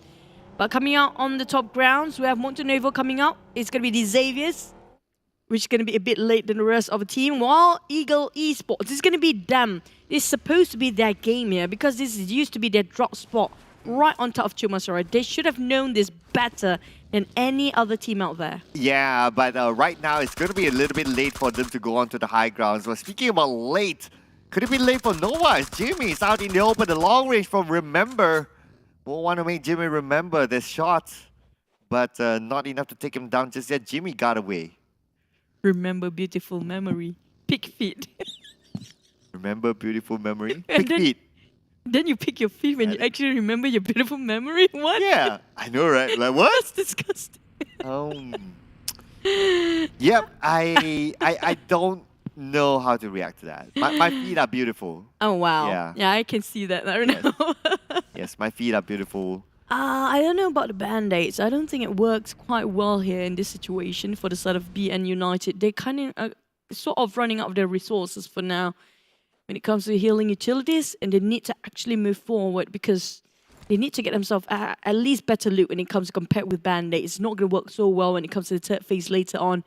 Boom, on the other hand, feels like a great Boom here. Seems they got themselves quite late, not really too late. They are from the far south, all the way from Los Higos earlier, dropping onto Valdemar, and then now slowly creeping into Chumacero from the back line. So they definitely have a good day. Not many contenders to fight against when it comes to getting the center of the circle. Yeah, I think at this point, right, a lot of teams are right in the middle of the circle because of how the terrain is in this kind of circle. So teams that are coming in late may need to play on the lower ground. They don't have that many choices. But speaking about choices, looks like we got a knockdown to one member from GIDS. I believe it was from the Infinity. It looks like the Infinity with the high ground advantage. We saw them coming in rather early. They are fighting up against GIDS to secure those elimination points. Now, two of them being knocked down. GIDS in a trouble. Infinity Newsy just going to scout around, moving around the corner just to make sure he's safe to actually start to engage. Whilst LGD taking on BNU. It's going to be LGD taking a lot of demolition from behind. Jumper again for 4 rivals. They are segregated, they're separated all around the map here. While BNU trying to actually go for this engage, LGD will not let them go easily. Ooh, here we have it. Another try here coming for MPM. Will it take down Silence? Silence is still alive with that last tick of health, but look at this. LGD, they're not going to let him go. These are teams from the Chinese regions. Just look at this. They have an advantage. They will go for it. And Taurus coming up from the back line, finish off Geek Fam. Feels like Geek Fam slowly in shambles right now. FaZe tries to force a fight, but Yuhai and the rest of Geek Fam just going to bail this one out. LGD on the other hand, just going to bulldoze all the way, getting himself 3 elimination points in the bag already, leaving only one member of BN United left here. Drew now will not last long enough as Sukik just finish him off straight off the bat. That's going to be the first team to go out. BN United, number 16, no elimination points for them. Tuan Z will be knocked down elsewhere. At the same time, we can see that 4 rivals still maintain full squad, but they need to fight against FaZe Clan, who's just right in front of them in the circle. Couple of utilities being tossed out. Chua, Eagle Esports, Frankie managed to actually reset himself. That's really lucky for him. If he didn't actually heal himself just back then, he might actually lost himself out there. Frankie boosted him up just to make sure he's ready to take up the fight when Eagle Esports tried to push forward. While Lamborghini is quite separated. 4 rivals on the other hand. Not really showing much of rivalry when FaZe just gonna crush them over, coming in with the rest of the team. Now the whole cavalry of 4 rivals there. Appy just playing around the corner. Tony came with the DBS, shot them down. That's brutal. And another one, that DBS is just, oh my god. And Appy didn't manage to secure that elimination point. So it's unfortunate for 4 rivals. They could have gotten another point in the bag, but it's gonna be FaZe Clan with 5 elimination points. Right now, they are dominating. We move to Geek Fam against Nova. This is Yuhai and Paraboy. The fight that we all want to see. Yuhai taunted Paraboy quite a lot, and Paraboy actually responded to it. Now, how do they fare when it comes to the real fight in the match here? Paraboy managed to actually pick up his team members. In the meantime, the rest of Geek Fam have to wait for the entirety of Geek Fam to reunite once more. They lost 1 man along the way. While the circle shrinks even further, Infinity in the center, Alter Ego happens to be just passing by Bacon Time. Oh, Bacon Time. Now taking out the blue, we have Potato. Doing the same as well. The nade will be caught out by Potato. But Bacon Time, they have moved away. So Potato, no chance for him to nade down anyone. But Ice is still waiting for the right moment. He's the last man standing. He's left behind for a reason, and that is why. So he can backstab onto Alter Ego. But at the same time, chugging a lot of his HP just for the sake of the team here. But Ice still hoping for his teammate to help him. While Potato just gonna cook up a couple of nades. We're hopping over what's happening to the side of Lamborghini, who happen to be a solo fighter against Eagle Esports. It might actually be sandwiched between 2, but Bacon Time versus Alter Ego is not done and dusted yet as Potato slowly losing his HP towards the side of Blue Zone. Oh, that's it. Thanks to the zone, immediately Potato has been fried, and that means that Alter Ego, number 14, no elimination points for them. And D Xavier as well, out. I'm surprised, actually. Lamborghini was the last member for the side of the Xaviers. No doubt they actually have to be leaving quite early. Back to the side of Infinity, got themselves in the high grounds. There is Boom slowly creeping in, while YG still far off in the compound with a low ground disadvantage. Quite too far off for them to actually get into the circle, but they are okay for now as well. They got themselves 4 walls to barricade themselves. But Boom, slowly, you have to force a fight against Infinity if they want to take this compound for themselves. Looky here, Chu. We're only like, what, the 4th phase of the circle, 15 minutes in, but we're already 4 teams down. 12 teams left. That is just how insane these teams are. But speaking about insane teams, Geek Fam, one of them going up against Bacon Time, currently in the circle. It's going to be Yuhai and Mika, the dynamic duo for Geek Fam. It's going to do it to the end. But now, boom! Gets one by Exas, will be counter-fire upon by LGD. LGD is just looking crazy right now. 6 donations. So Infinity want to butt in as third party. They got the higher ground. They can see whatever going on. LGD still playing around alongside with the terrain. In the slope of the hill here, helped them quite a bit from being spotted out from the side of the other end. Infinity trying to butt in, but LGD flushed this one. Bobo, whoa! Getting himself one more eliminations.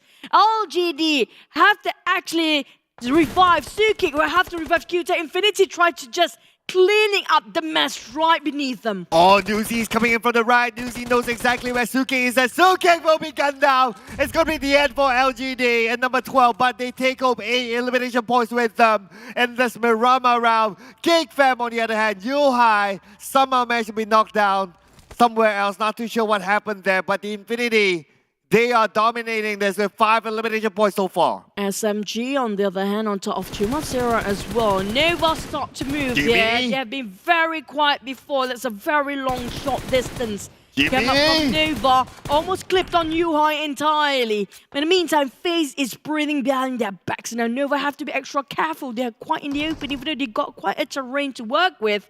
But they wouldn't last long as this is right at the edge of the circle. Yeah, it's going to be Jimmy and Powerboy, the duo that's going to do it to the end of this round. The long range coming in from Jimmy, putting pressure onto Geek Fam. At the same time, we'll see the next phase of the circle. So far, we can see that at least 4-5 teams right smack in the middle of it. But will they still receive the blessing of the circle? The circle will show itself, and it will go towards the team, the lucky one that's still in the middle. Oh, Bacon Time got the circle. Same goes for Sam9, who tried to score another chicken for today. Well, we have SMG in between. Infinity start to close in. Same goes for YG and Boom come out from the southern part. But GIDS, they can come in from the flank side and just surprises us. Well, a lot of these teams didn't expect them to actually push towards them, especially Bacon Time. They have no clue GIDS is actually just scouting over them. Yeah, I know, right? Daybot has a clear shot onto Bacon Time, almost taking out one of them. 9-9 managed to retreat and get away. Ice is still stuck on the outside. At the same time, we can see that on the other far end, Alter Ego is waiting for the right moment. So it's going to be Geek Fam, in fact. It's going to be Geek Fam, still playing by the rim of the circle, playing as a trio. But now it's going to be Nova against Bacon Time. Let's go! Oh, picking the pole. Paraboy just going to go alongside the line. Jimmy being the front line here, really risky. Exploded that vehicle to just barricade himself for a bit. Bacon Time forcing Armstar. Take down on Paraboy, that's crucial. And now Nova left with only Jimmy standing between only all the teams coming from Bacon Times and in the center of everybody else. And Noise, I'm not sure how that reflected just now, but it's okay. Nobody actually see that one. Noise gonna finish off the side of Jimmy. Oh, burning out. It's gonna be Nova bowing on the 11th place. There's no way he can survive that when the molly hits onto him. 11th place for Nova means that no elimination points for them. No placement points as well. Looks like it's gonna be 5 for Bacon Time. And now we move over to FaZe Clan having the high ground up against Sam9. Sam9 with Adibs just on the lower ground with Torres. Tosses the nade onto the other side. He knows where Sam9 is at. The nade will it land? It looks like it will not, but the shots coming in from Ventura, 6 no harm. Quite a lot that he chucked out for his HP, but for Tony K, Ventura's, they need to work things through, and they're quite separated with each other for the side of FaZe Clan. SMG, on the other hand, remember, just saying this quietly, SMG got himself a whole different plan entirely if you compare with the team that's still gun blazing out about the one that actually outside. You want to be the team that actually take advantage as a third party, playing this as quiet as possible. Well, Bacon Time struggle to actually make sure 360 degrees. They have to defend this Infinity, taking slow bulldozing, finish off Boom, eliminated at 10th place. But Infinity slowly got himself 6 eliminations already coming up from behind. Already 6 eliminations for the Infinity, the highest so far. They really want to do catch up here with the number 1, number 2 spot. But Mika on the other side being taken out by Tony K from afar. Mika needs to be picked up by his teammates, but his teammates a little bit too far for him. Remember, will be gunned down by Ventores. Looks like it's going to be FaZe Clan up against the Chinese teams. SMG somewhere else. There are a lot of fights going on at the same time here. Sam9 focus on the side of Eagle Esports, but at the same time, they have to focus 4 or 5 teams around them. It's going to be them at the center of everything. They don't have the high grounds as well. Sam9, they need to squeeze just slightly into the circle here, but at the same time, they are at disadvantage. But Geek Fam happens to actually scouting out on the side of the one on the high grounds. Infinity slowly being dropped one by one. Infinity here, never mind, they're still all 4 standing. It's going to be SM9 versus SMG. Infinity coming up from the side flanks.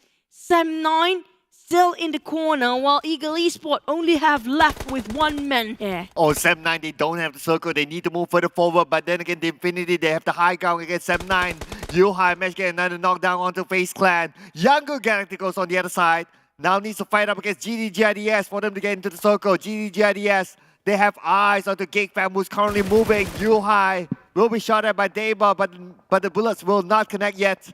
Snipes, on the other hand, still left behind on the outside of the circle. My god, this is a tricky terrain to play with. Marnet taking down Infinity Mela. YG wants to butt in as well. Infinity, they cannot be extra comfortable with their high grounds there, because coming up from their flank side on their right end is going to be YG slowly closing in. Marnet got his view straight into Infinity, while the others for YG are focusing on Bacon time. Sam9 on the other end try to finish off whoever's actually in front of him. Eagle finished off by the side of Buddy with the help of the Blues, and SMG will try to stop FaZe, who's still coming into the corner. But Yuhai, with the rest of Geek Fam, barely hanging on their last breath here. They're just having a tough time to squeeze in. 1 by 1, dropping out like flies. FaZe finish off Yuhai with 1 member left coming out from Geek Fam. And Yuhai went on a solo mission on the FaZe Clan, managed to get 1 knockdown, but then again the counterfire on the Yuhai takes him out. Geek Fam has 1 last player left to hold on for positioning points. FaZe Clan on the other hand needs to get onto the other side. The zone does not favor them. Here comes Bacon time taken out on side of GIDS. Sam9 slowly creeping into Infinity's space. They got themselves the high ground, but they can't stay here longer because they need to get into the center of the circle. Putra want to take on the side of Infinity. They have been such a nuisance for most of these guys the longest time. Infinity on the other end still waiting for the fight to come over them, while FaZe taking the whole fight of SMG straight into the face of Venturus. Oh, but the molly onto Venturus, unfortunately. It was a beautiful molly there onto Venturus, but finished off by Remember the beauty coming from SMG. And now it's going to be Sam9 against the Infinity. Let's go. Waiting for them to pick themselves out first. Playing around the corner of the compound, and while Geek Fam finish off by the side of FaZe, there's going to be last member. Geek Fam plays at 8. We're down to 7. While Infinity now trying to defend their compound against Sam9. Like they're not bursting points out of a circle, but there was a huge nade by Tony. And now trying to go for another one. Trying to force Sam9 get out of there, because this is ours to take. Oh, this is the home ground of the Infinity. From Bella, taking down 2 from Sam9. Half the last man standing will not be able to withstand the wrath of the Infinity and beyond. There was one of the biggest nades coming up from the side of Infinity Mela. That was really what a wonderful space created for the rest of the team. Now back to the side of YG, who've been creeping behind like snakes behind Infinity before Bacon time got himself the center of a circle. FaZe Tunic is on the ground. SMG taking a full force against Lycan now, while GIDS coming up from the flank side with YG next to them. Infinity, on the other hand, slowly tried to cut across just to get into the center of the circle. They are the furthest one away. Oh, Lycan with the high ground onto SMG, but will be spotted up by the rest of them. And Lycan will be taken out. That's going to be the end for FaZe Clan, but they take away elimination points. And now, Booms will be taken out by Yangon Galacticos. YG just going to spray over Beacon time. It's going to be ice. Beacon time really slowly losing health. Thunder taking on ice, and now Loki just gonna finish off the job. It's gonna be Marnet taking on Newsy as well. SMG stealing off ice just now, but wait, what is happening? And slowly, there's only few players left for the sort of Bacon Time. Infinity, same goes for them. Trading 2 into the ground, the other 2 bleeding out, and Mela tries to revive. At the same time, they don't have much time. YG start to push in here. YG and SMG still full form and well and alive too. Well, at least the Infinity, they are playing within the edge of the circle. Right now, we have SMG. They need to move there on the outside of it, but then again, they have Bacon Time to deal with. Remember, tries to find a good angle onto the members of Bacon Time, but can't seem to get a good angle of it. And now Mario will be got down by Mela. The Infinity, they are not stopping yet. Now, Mela tries to spot out on YG first. 2 of them bleeding out. Loki coming out of the other, and Sando is still there. Pig Feet and the rest of SMG, they're going to be the cleaning house for the entire team of SMG. Yeah, definitely stairs. Bacon Time being spotted out. Here comes Big Feet going up front line. That's too early. Remember, try to play on the flank side. Going for the shoot coming out for the sprays from the rear end. But at the same time, Pig Feet is leading out. Logan finish off inside of Loki. YG plays himself at 4th. We're down to 3. SMG versus Bacon Time and Infinity. For 15 eliminations, Rampage is out. Oh my goodness me! It's going to be a side of Bacon Time. Infinity is actually getting a number of eliminations. The highest so far right now for the Infinity, 15 on the board, and they still have a chance to get more out of the other teams. SMG now, they have the high ground against Bacon Time, but look at this, the Infinity, their positioning, they're far from all the other teams, and look at the terrain, they can oversee everyone else. The circle just gonna shrink a little further. It's gonna be the last one. Got Tiny taking on. Remember, SMG didn't see this one coming. Memory tried to do a bit of a damage control, but it's just too far off. You know which fight to pick first. Ooh, yeah, they definitely know how to pick their fights. But now Bacon Time, they don't have a choice. They can't fight against the Infinity. They have the high ground advantage, but SMG has that option against Bacon Time. But remember what we put on by Gartuni. Logan coming from the other side. Newsy on the left, trying to spot out one team member from SMG. The spray coming out from Gartuni as well. Gartuni can't connect the shots onto Memory, but Homestar will be nailed out by Pigfeet. Oh, SMG taking a fight with Bacon Time. The one's actually winning is going to be Infinity. Logan taking this as advantage, a huge one as well. And Logan just sprayed it out and he got himself an airdrop extra upgrade as well. What the heck is happening? Everything is just conditions on the favor to the side of Infinity. This that. So take this supposed to be their chicken. It's going to be 1 on Bacon Time and 3 for SMG. Memory spot out Infinity, but he doesn't have enough number to back him up for the side of Memory coming up from SMG. Yeah. If he wants to take the fight against Infinity. I know, right? It's looking good so far for the Infinity. Now, Nine Noise being spotted out. 20% health left. But then again, there's not a good angle to Nine Noise. Nine Noise is still alive. Nine Noise could hold up for positioning points. But let's see what happens here as the Infinity. They're not stopping yet. They're not waiting for SMG to come towards them. They are taking the fight towards SMG. Logan just gonna keep the pressure on this side, making sure that Memory will not have a pick at all when it comes to Infinity positions there. It's all down to timing. With Noise have nothing else to work with except for his band-aids. And that's it. SMG slowly shredded their vast, their gears there. Close enough to get to Noise. He's just gonna pinpoint upwards for the one that's shooting. Nice Noise! And that's gonna be Bacon Time drop out first. Infinity definitely there to take. What a strong performance coming out from the ties. No doubt for the Infinity here. Taking home that chicken dinner. It is theirs to lose. The Infinity. How many eliminations? I gotta find out there. I think it's almost 20, but we need to get a confirmation soon. But the Infinity, my oh my, this team is one of my favorite teams, my personal favorite teams around. They are just amazing. So predictable rivals. Well, I can't doubt. I won't lie. I'm an Infinity fanboy. I mean, like, you know, we always talk about Newsy's eyes, definitely. Yeah, yeah, that's one thing. That's one of the reasons why he can shoot so well. But that nade coming out from Mela was just so golden. It gives so much for the space for the rest of the team to actually advance. And it's just so crucial for him to just take so little resources to finish off the entire team. Just to recap a bit since the start, LG did actually going really all out Rampage too early. Yeah. But because of their bloodlust, they kind of caught themselves in a trap. Yeah, I guess in general, like we see this round, like a lot of teams just try to get as many elimination points as possible. That's why by the 15th minute, we only got like what, 46 players left. Like 10, 20 players been eliminated by the 15-minute mark. Very fast game, even though it's just, you know, we're up down to the last circle, but just so many teams being wiped out early on because of so many teams that expected it to be around Chumacero, where we talked about Boom supposed to be having this, and also same goes for Eagle Esports because it's supposed to be their circle to start. But they didn't expect it to be this far into Chumacero. But look at Seven9. That nade from Miller is just incredible. Oh my goodness, the Infinity, they are just a perfect team if you ask me.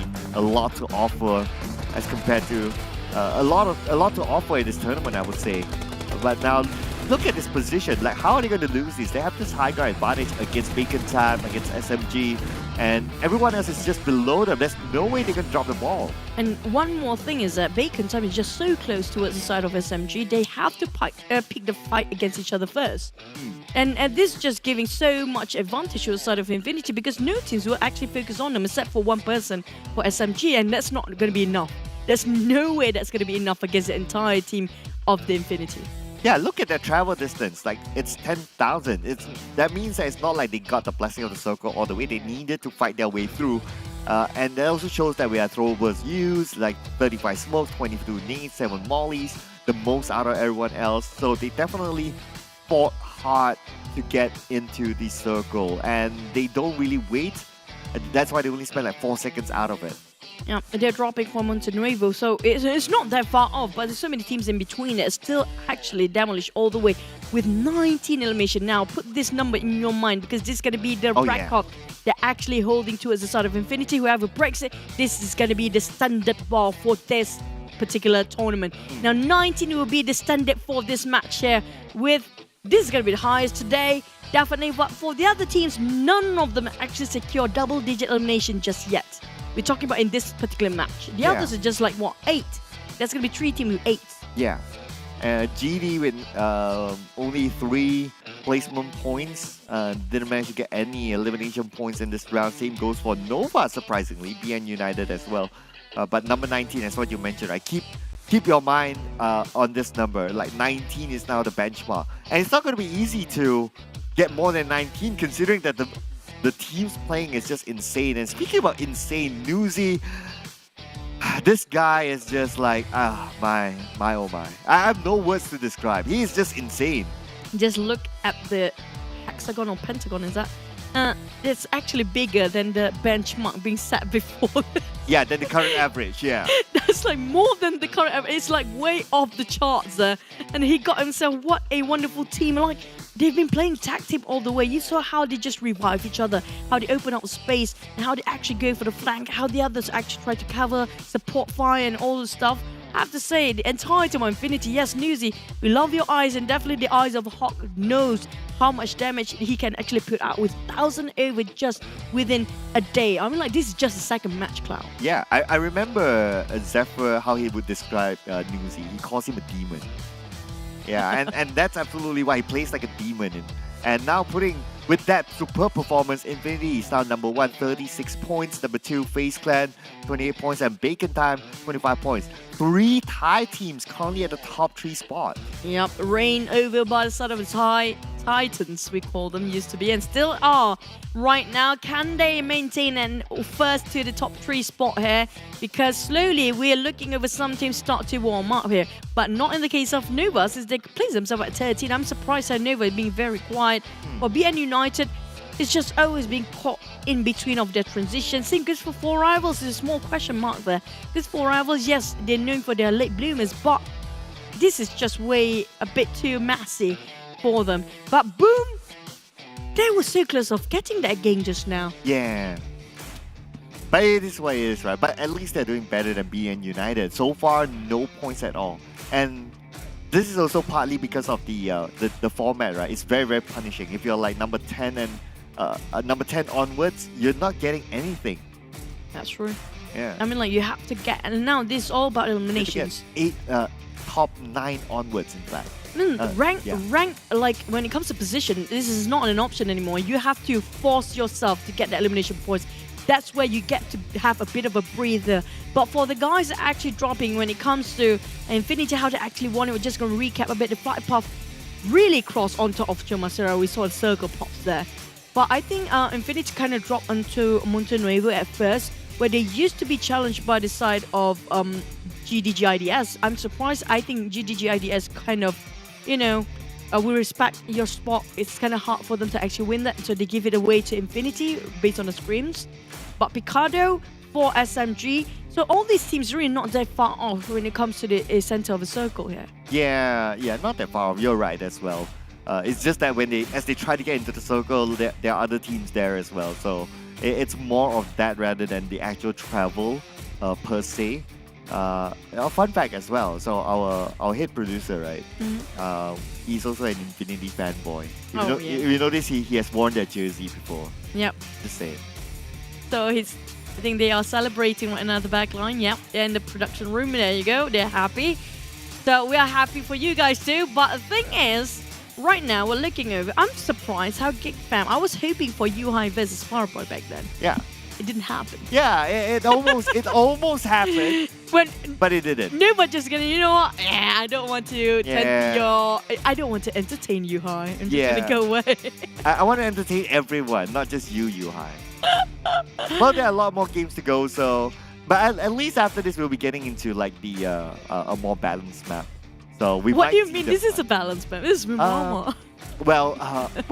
I think that's subjective, but I do think that Erangel is balanced in terms of having other elements besides just hills and nothing else. Nothing else. Yeah. Just the terrain and hills geography. And Infinity. But I look at how the spread coming out for Infinity. It's just they are so confident when it comes to their own skill, individual skill, that they dare to actually pull this off. It's kind of a hard feat to actually, the only person that you should take care is just yourself. The only person you can blame at that time if anything happens to you is just yourself as well. Yeah.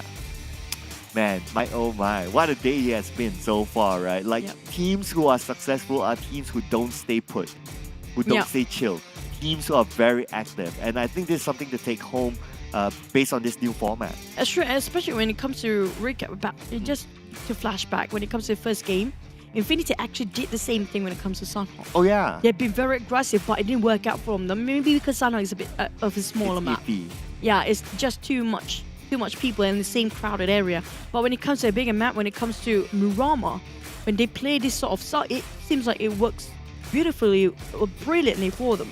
So I'm not sure if this can also be implemented when it comes to later on in Erangel. I expect that. I expect in general the Thai teams to do really well after looking at the first two rounds, how they play. They are very aggressive and their playstyle really suits this format. But you know what else that suits this format? It's also for us to take a break, ladies and gentlemen. We'll be taking a short break. My name is Sir Cloud together with Choo Choo. See you after this.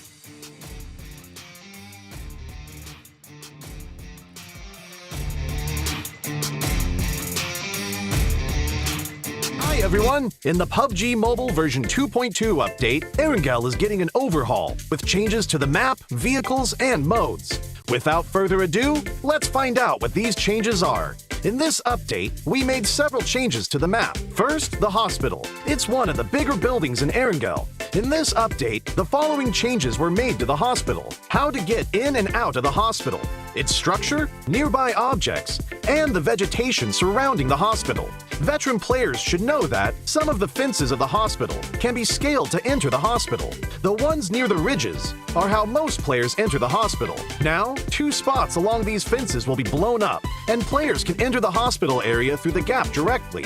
The building itself also got a new entrance.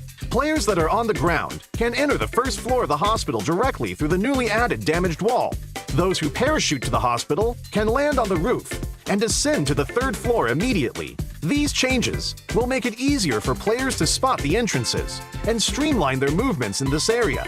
Those attacking and defending will know where they should focus on as well. On the inside, we simplified the structure of the hospital. Originally, the 3 floors had different layouts, and there were many rooms on each floor. So, searching the rooms was very tedious, because players had to go into each room. After the update, the 3 floors are now more or less the same. Some rooms are now also connected, making it easier for players to remember and to search the rooms for supplies. As for the surroundings, we also made some improvements. We added abandoned ambulances and ruined medical crates to the areas surrounding the hospital. so now it feels more authentic. We placed some objects at the entrance of the hospital so that it wouldn't be too empty.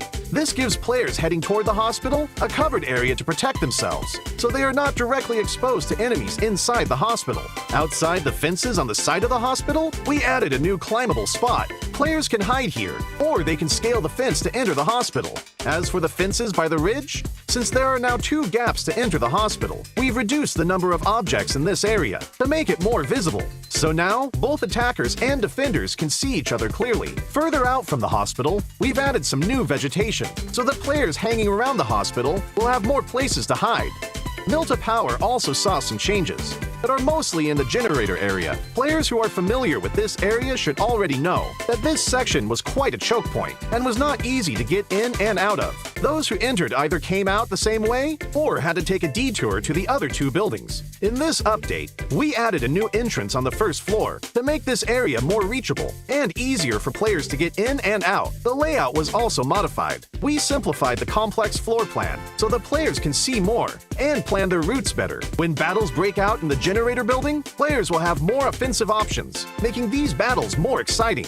In this update, 3 new ports will be added to Erangel. The first port is by Ferry Pier. We added a port here, as well as increased the amount of resources in the area. The Ferry Pier will soon be more abundant in supplies. The 2 desolate beaches to the southwest of Farm and to the south of Sosnovka military base will also get new ports. They will both contain a good amount of resources. Players will also find boats at these ports, so they can quickly travel to another location. So, keep these places in mind, because they'll make for a great landing spot. During the previous themed modes, players really enjoyed the special crates. In the new version, we'll add special supply kits to classic mode. Players will be able to find special supply kits in buildings. There are 3 types: medical, tokens, and military supplies. The resources in these supply kits are very good, so keep an eye out for them when searching. In the new version, bikes will become a staple vehicle on Erangel. In some of the more remote areas, players will find bicycle sheds. Each shed will have 4 bikes initially, and they're first come, first served. These bikes can be collapsed and put into the backpack, so they're really convenient for traveling to other locations. In addition to the sheds, players will be able to find bikes in other areas. With a bike, players no longer have to worry about being too far from the play zone. In the new Erangel, there will be flash shops. They will spawn randomly in outdoor areas. Those who find one are in for a treat, because there are tons of random discounted items. So, keep an eye out for flash shops during matches.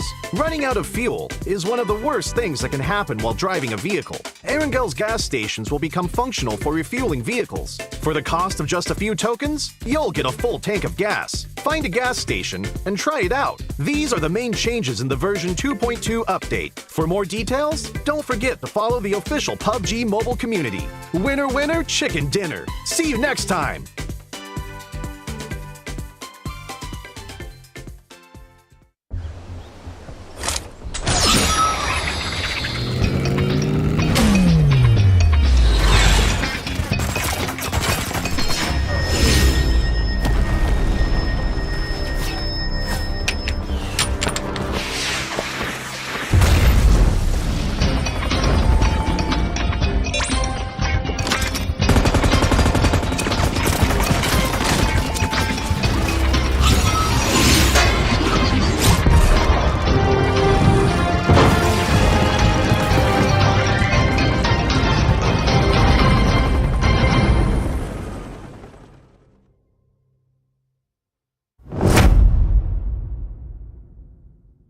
Greetings, PUBG Mobile players! In the upcoming version 2.2 update, we will launch a new 1 kilometer by 1 kilometer map, Nusa. This is PUBG Mobile's most compact and combat-intense map to date. Without further ado, let's head in for a look. Nusa is a tropical island with beautiful scenery and lush foliage. Within the compact 1 kilometer by 1 kilometer map, you'll find Flame Village, the Science Center, the Shipyard, Bulan Bay, Telepac Town, Regal Resort, Sunset Street, Pink Beach, Love Island, the Cavern, and Crystal Bay. These are the 11 main areas. The island is made up of undulating terrain. There are buildings scattered around, providing a unique combat experience for players. Flame Village is located at the center of Nusa. The terrain near the village is flat. Other than a few brick buildings, all it has are straw huts. Hills surround the village, so players have to think about how to hide themselves in the valley. On the hill to the south of Flame Village is the Science Center. The design of the modern satellite orbital roof feels really high-tech. The Science Center has 3 floors. Every floor is filled with supplies, with locations for intense combat. The top floor has multiple platforms.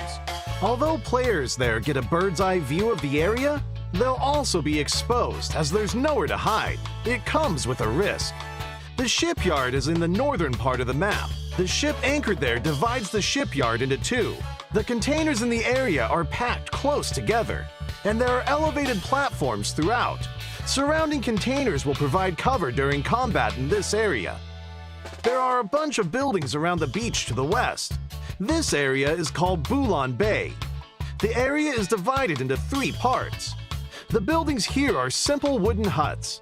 The surrounding hills end in 2 cliffs by the beach. Players can gain a bird's-eye view of the entire terrain, observe enemy movement, as well as put pressure on those in buildings and on the beach.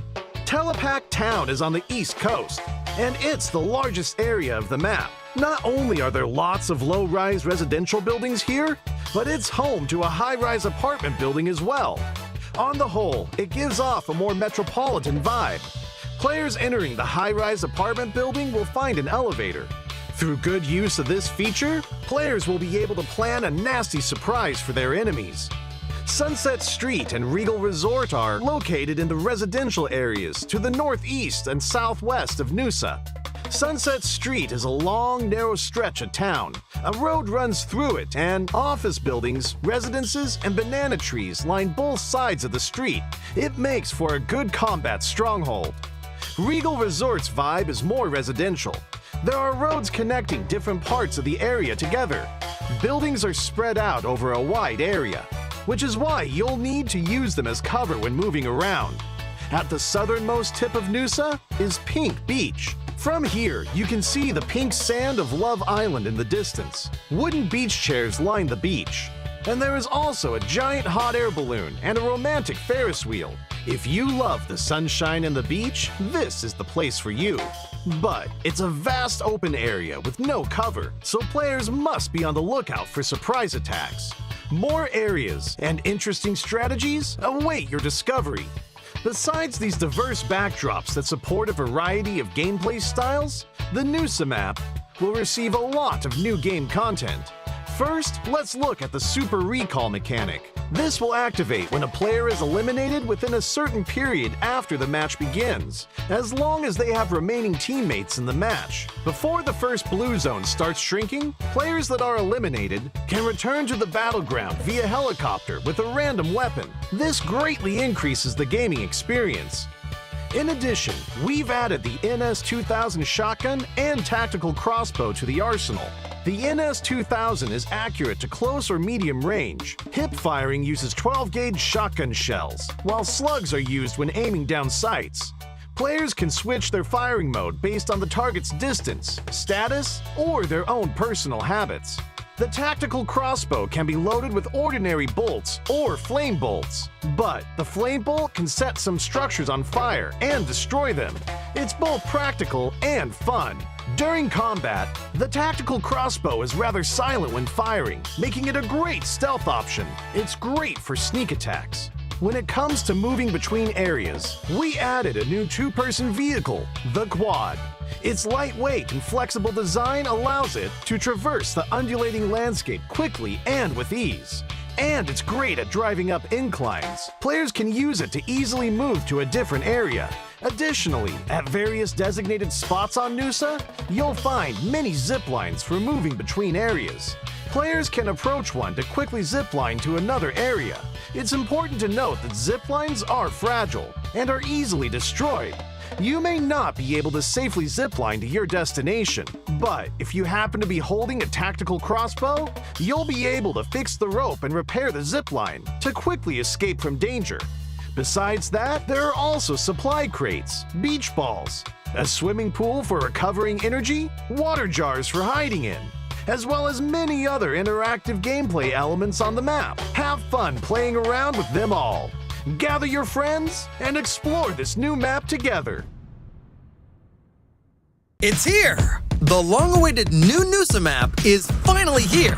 With a size of only 1 by 1 kilometer, Nusa is currently the smallest map in PUBG Mobile.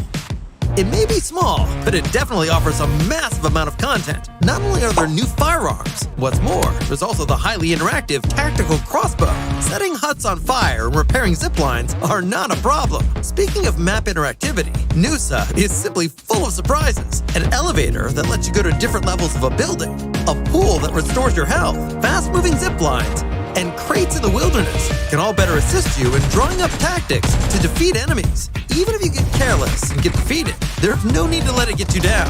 Nusa's Super Recall will allow you to respawn once more. The small, fastest-paced map lets you rank up faster. Alright, I'll leave it to you to explore the rest of the content for yourself. Hope everyone ranks up and gets that chicken dinner. The new map officially launches on September 13th. Stay tuned.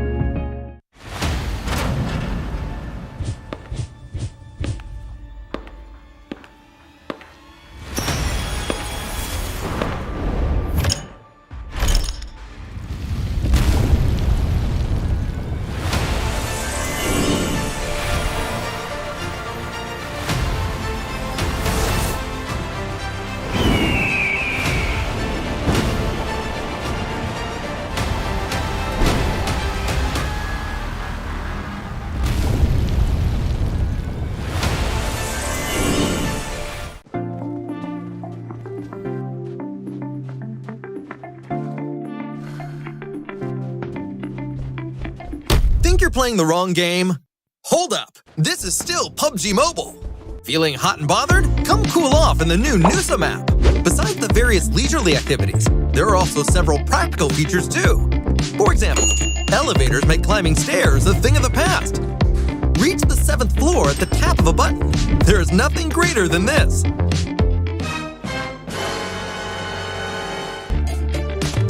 Don't forget to pay, or this might happen to you. Zip lines will also appear throughout the map. No need to run, just zip straight across. That's not all. There are new weapons and vehicles too. So that's the resort island Nusa. But Arangel has seen some improvements too. Guess what this is? It looks like a port, or maybe not. This is one of the ports on Arangel. A huge crane is visible in the distance, as well as a dazzling array of shipping containers. Compared to the previously vacant beach, it sure has become packed full of detail. There are still more map improvements for players to discover too.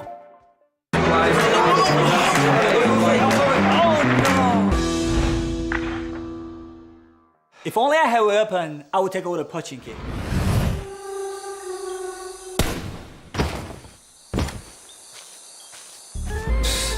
That's nothing. I clearly took down the enemy. If we were to keep the score, it would definitely be higher than this.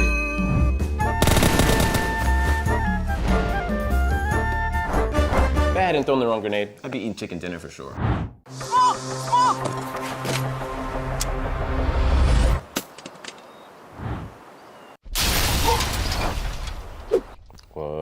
What's wrong, guys?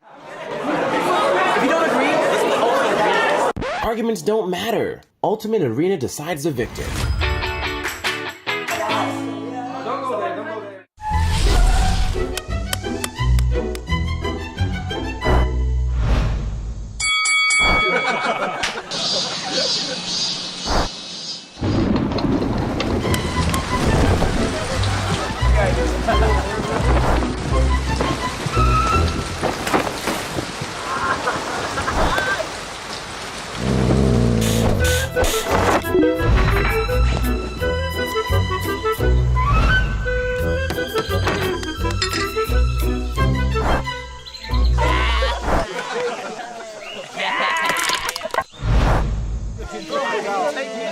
Stalemate? No problem. Ultimate Arena decides the victor. Hey there everyone! PUBG Mobile 2.1 is officially here. In this update, we've introduced a new arena mode, Ultimate Arena. After entering the game, select Unranked Arena. and you'll see the Ultimate Arena mode. Choose between two maps, Erangel or Livik. Ultimate Arena is based on the conventional arena, with the addition of a final circle mechanic. Players from both sides will undergo 7 rounds back-to-back within a limited area, and the first team to win 4 rounds will be the ultimate winner. During the match, players can use their shop tokens to purchase weapons and equipment they require within a time limit at the beginning of each round. At the same time, random maps and weathers will rotate every round, and player movements will be restricted to certain areas within the map. For all participating players, this will be a new battle mode filled with excitement and challenge.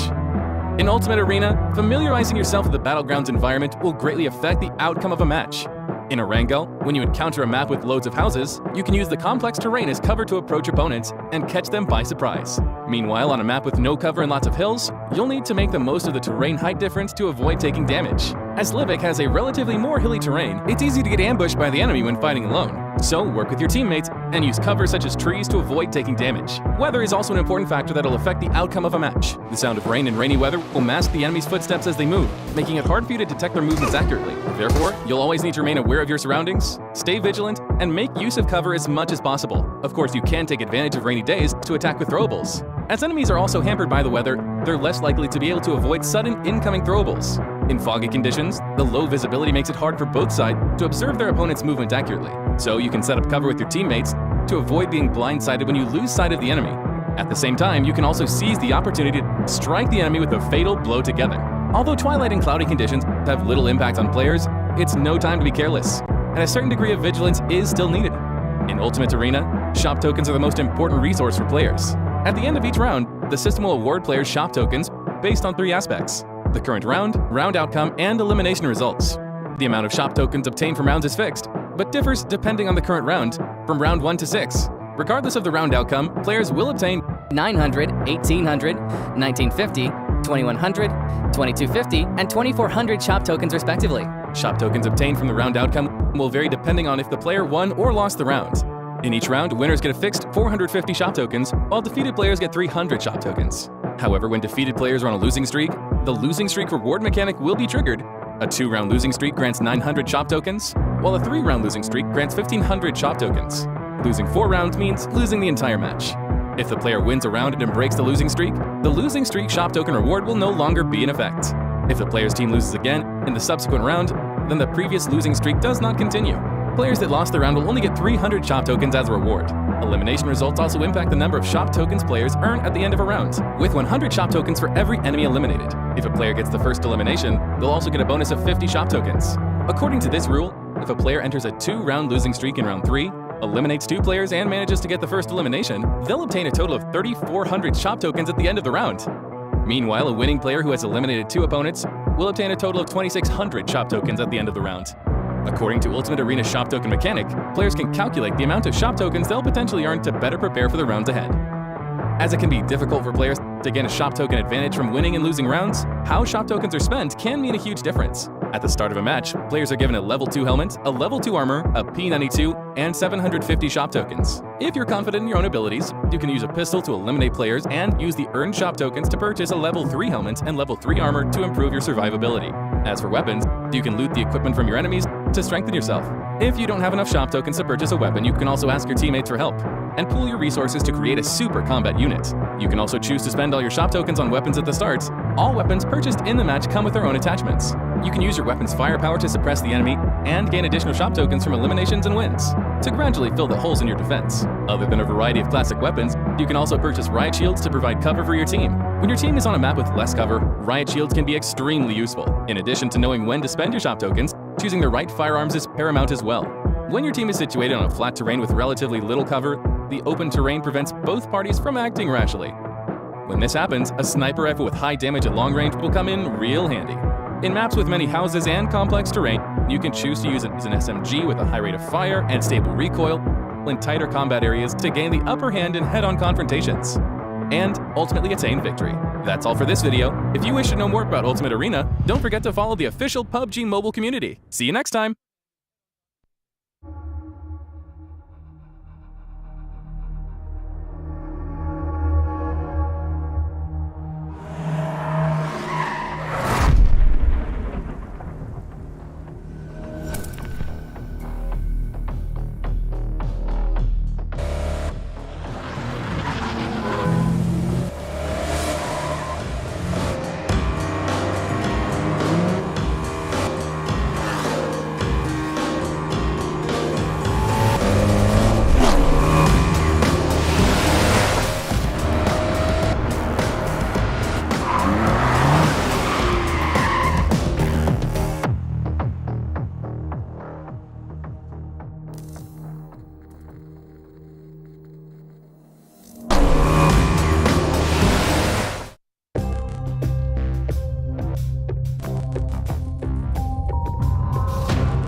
Welcome back, ladies and gentlemen, to our PMRC,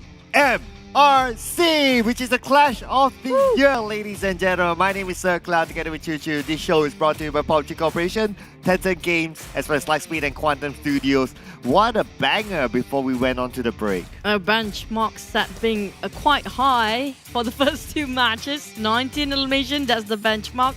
And also, speaking of which, chicken or not, doesn't matter because all that's important by the end of the day is going to be elimination based on this format. Yeah, based on this format, because of the winner chicken dinner only gets 10 points, so it's not as lucrative as before. So you can see like the top teams right now, those are teams that actually go all out to get those elimination points. So far, 1, 2, 3, all of them are Thai teams. Yep, we mentioned about how Infinity have been gaining quite a number of volume just now. And also speaking of which, Bacon and also I have to say FaZe really has been splendidly performing quite a lot today. But here comes for you guys as well. This is going to be the first local animation collaboration, which is going to be Boy, which is going to be announced and is coming soon in October 2022, which is going to be next month. Yeah, I know, right? So stay tuned for this PUBG Mobile X Mobile collaboration.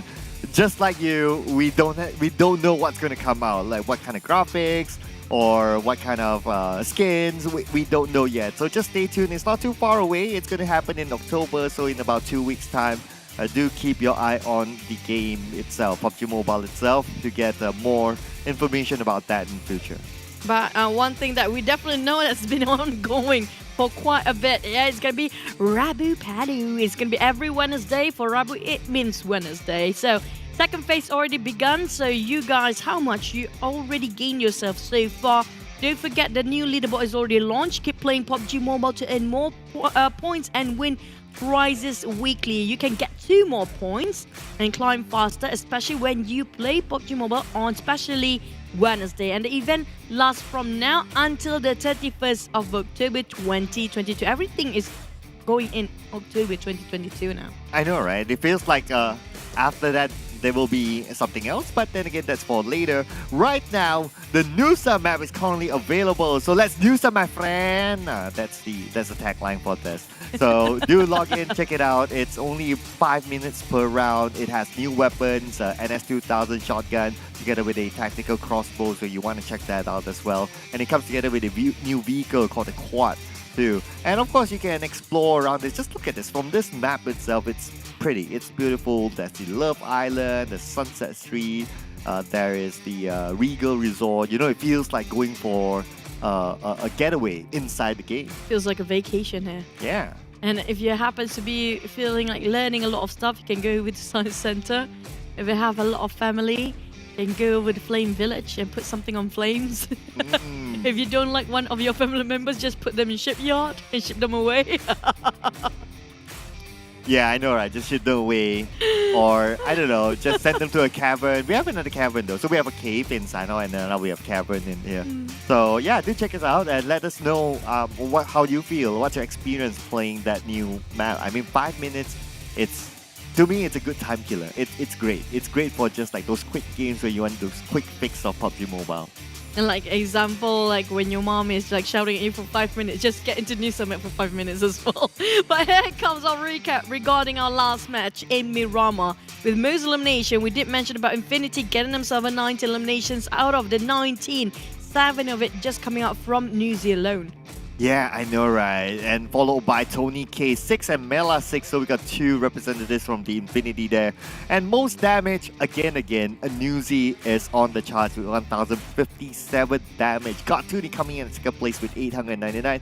Tony K representing FaZe Clan is still there. And if you didn't notice, all of them are from Thai. Yep, and one more thing, the only person of the Infinity haven't popped themselves in the charts when it comes to top players is going to be just Logan left. That's it. The rest of them actually make their way onto the spotlight for one of the best individuals when it comes to the second match just now. Next, we're going to hop back towards our original Erangel. This is going to be a tough one because it's going to be 3 consecutive matches of Erangel back to back. And whoever get the first Erangel right, whoever actually managed to dominate whatever compound they want for their first drop spot, it's going to be crucial because the next two matches will actually be almost the same sort of it. Yeah, and we're going to play a quick round, so it's going to be 2 Erangels before we have a little bit of a break before we enter the final Erangel for today. So stay tuned, ladies and gents. Do not go anywhere. The moment a round finishes and the scores come out and you're happy whatever that you see, it won't be too long before we jump into the next Erangel. So it's going to be 2 games back to back before we head into a short break. So for now, I do look forward to seeing again a lot of firepower, a lot of fights happening inside of Erangel. And we did see that if you want to get into that number 1, number 2 spot, that is what you need to do. That's kind of true because we noticed that most teams that actually survive and can't survive at Chicken Dinner are the teams that actually will not actually slowing down their movement at all. But here comes our prediction for our third match. Wow. Okay. How? I didn't know. I mean, really? I did my own. I was like, oh yeah, I'll pick this. We were doing our predictions separately, by the way. But how? anyway, Why? Yeah, how? Why? But yeah, okay. Just to justify our answers, right? So I mean, it's Nova. Despite them 2 rounds not doing so well, but we've seen them before. The Kings of Comeback at the global stage. They can definitely do it. They can definitely come back. Probably the break is what they need. I just wish we don't really jinx them way too early. But today is only the first day. You have to put that in your mind as well because there are some teams, when it comes to the first day, they are a bit slow or just want to revise about the other team's performance. Then they start to come back in the second day. Yeah. So in Nova's case, this might just be it. But the thing is, we're waiting for Nova to actually do something about it. So far, they haven't popped under any spotlight or whatsoever. They're being eliminated quite early. Didn't gain themselves that much of a point, but I'm looking for Erangel because this is going to be one of the maps that they're really comfortable with. Yeah, Erangel definitely. And plus, they are used to playing that in their own leagues as well. Yeah. Because in their own leagues, they play mostly Erangel and only Miramar. They don't really play Sandhawk. So we can expect them to be like, okay, this is our map. Like, we can forego like 2 games, and if we can do really, really well in these 3 games, this could be a big comeback for Nova. Do you think there's any team that might have a chance? I mean, like, I think I know the answer now. It's going to be Nova. Actually, going to get back-to-back triple chicken dinner by end of the day. Wow, you're banging on triple chicken dinner for Nova? I mean, like, it's not surprising if that happens as well. But I'm looking for the other teams, including, China regions. The Chinese are really strong, and China region really strong when it comes to firepower, including SMG and also LGD. Now, SMG almost got in the second game as well. Yeah. That's really close. They survived long enough to actually got themselves in quite a number of elimination and also certain points. But I'm waiting for LGD to actually make sort of a, debut for their chicken as well. Some sort of like an impact, right? Yeah. Yeah. So far, out of the Chinese teams, SMG has been doing the best. Based on the previous round, they got number 2. So it was just the circle didn't really favor them, but for them to get a second place finish, it's good. I do agree that LGD, we haven't seen the best of them just yet. We did see a little bit of action for LGD, but really not the best yet. Well, we'll have to wait and see him because next one is going to be Erangel. There's no more excuses for these guys not having enough high grounds or whatsoever because this is going to be the map that everybody start with a tutorial in the dawn of PUBG Mobile itself. So there's no way for you to not knowing this map like the back of your hand. Now, speaking of the drops, definitely I have a feeling around Jungle Pool might be a bit saturated for a bit. Same goes for, I'm not sure who's going to take Pachinki because based on our experience, usually the Xaviers love Pachinki, right? Yeah. In this case, SMG also drops a lot of Pachinki. So yeah. Who will actually give Pachinki away? Yeah, that will be a tough one, right? Unless if the situation is like, okay, again, it's going to be like the boot camp thing. Yeah. FaZe Clan against SMG, they still drop in there and they still fight it out. Maybe it could be the same for Pachinki. SMG, based on the performance, they really love to play in the center of a map, no matter what kind of circle it is. If you notice, like example, boot camp. Yeah. When it comes to Miramar, I think they drop around close to, I think it's around Picado, around there somewhere. It's still in the center of a map. Yeah. So in this case, it's going to be Pachinki. So I do want to see if they can actually have a fight against the Xavier. Previously, it was against FaZe, who's really actually quite strong when it comes to fight. They actually won that fight against SMG for FaZe. Yeah, but let's see if they can do it again. So now we're going to get ourselves prepped up for the classical map of Erangel. Now, besides the Chinese teams, of course, let's not forget as well, the Vietnamese teams, Xavier have been doing okay. There's still room for them to improve, of course. But then again, in general, I would say that Xavier is still the formidable force, and I do see them improving as time goes by. I feel like they are warming up towards the teams that are actually playing in this PMRC at the same time, because it's always, yeah, they have scrims, but this is the first official tournament they're actually fighting against each other. So there's going to be a lot of mysteries to be answered for these guys. Are you guys ready to drop into our first Erangel coming in our match 3? Erangel! Let's go! The first Erangel on the PUBG Mobile Regional Clash. This will be the classical map, and this will be the map that will test the teams. It's a well-balanced map. The fly path isn't too bad as well. Most of the teams able to get to their regular drop spot. But like what you said, Chu, keep your eye onto Pochinki. But at the same time, this fight is going to be a bit of a problem for Eagle Esports, since they love dropping themselves in the shooting range of Severny up north all the way.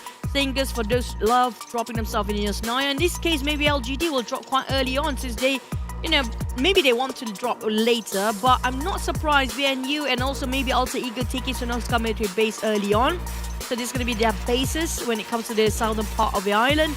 But GIDS definitely going to drop around Primos. Ferripier is going to be taken by the side of Geek Fam. I think Car will be Nova where they will stand. So I want to wait to see whoever drops around Pochinki is one thing. Whoever actually be challenged by the side of Nova coming up from Gatka towards Pochinki based on the circle, if they're gonna interrupt the fight that's going on in Pochinki as well. I'm keeping my eye on the Nova though. So Nova, look at that spread there, just on the outskirts of Ferry Pier. Like Frozen is on somewhat of the military base island side. His other teammates spread out onto areas of Gatka. But this has been a normal drop. Oh my god! God! For Nova, they like to spread out early on. But like what you said, the circle. Well, we love this kind of circles, right? But straight first matchup with Wrangle. Now this is brutal for the I'm players. not complaining. I mean, like, this is insane. We got straight. That's like 60% of water in that. Geek Fam taking on Nova. Frozen on the ground. And finish off by Mika all the way. It's going to be first blood coming up from Geek Fam, who happens to be dropping around Ferry Pier. I'm not sure. Nova, I think they were just passing by to get around Gatka, but it's just they have to bump into the sort of Geek Fam. YG taking a fight against Sem9 as well. Putra, I think that finished off YG straight away. The Romeo boy just now. Oh yeah, Romeo boy went out as well. Now Rabbids, he has a higher advantage, but not too sure if he has weapons. Putra going in for the buggy, and he's going to be happy with that, unless he wants to go in for more. But now Nova, again, another round where they struggle. Frozen being taken out first. It's now down to Order, Paraboy, as well as their other teammates, Jimmy, for placement points and for more elimination points if they can. Bacon time. They used to drop around Joggle Pool, but because of the flight path, whoever dropped around Joggle Pool will actually put a halt, because you saw the circle just now. It's not worth going up north right now because of the circle is really down south. Even the flight path was around down south. So a lot of teams who happen to be dropping on the north were actually just gonna saturate and crowd themselves where all the players around Gatka Ferry Pier is at right now. In this case, Paraboy, he doesn't have much work. He doesn't have anything to work with. I know, right? Like, he only has probably like one weapon, and his teammates is a little bit far. It's going to be tough for him. 1v2, he has to do it. Shotgun, okay, close range. He stands a chance. Enough bullet? Yeah, let's see if it's going to be enough. But okay, that's going to be the answer. It's going to be 9 noins with the nade onto Paraboy. And Paraboy will be the next player to be eliminated. Nova have to sacrifice Paraboy just to get out from there. The other teammates going to survive. But Lamborghini coming from Xavier with Micro Uzi. Finish off Marnets straight. It's going to be a clean execution. 1 elimination points will be in the back coming up from the Xaviers. Having a good start. I'm not sure why YG. It's only Marnet there, while the rest of the team's nowhere to be seen. Now, the teams are actually dropping on Juggle Pool. Bacon and YG, both teams will fight the team on top of around Gatka region here. Yeah, but speaking about fighting though, So the fight's not over yet here. Chew, what's happening here? It's like we're the first 5 minutes and we are seeing fight after fight after fight. Now it's going to be Sem9 against Xavier, a team that was the Southeast Asia champions, going up against Sem9, who's decently hard today with that first chicken dinner in our PMRC. You know, this... Okay, Sem9 is always dropping around shelter, right? Yeah. And this Xavier is actually not taking Pachinki this time. So they're dropping around shelter.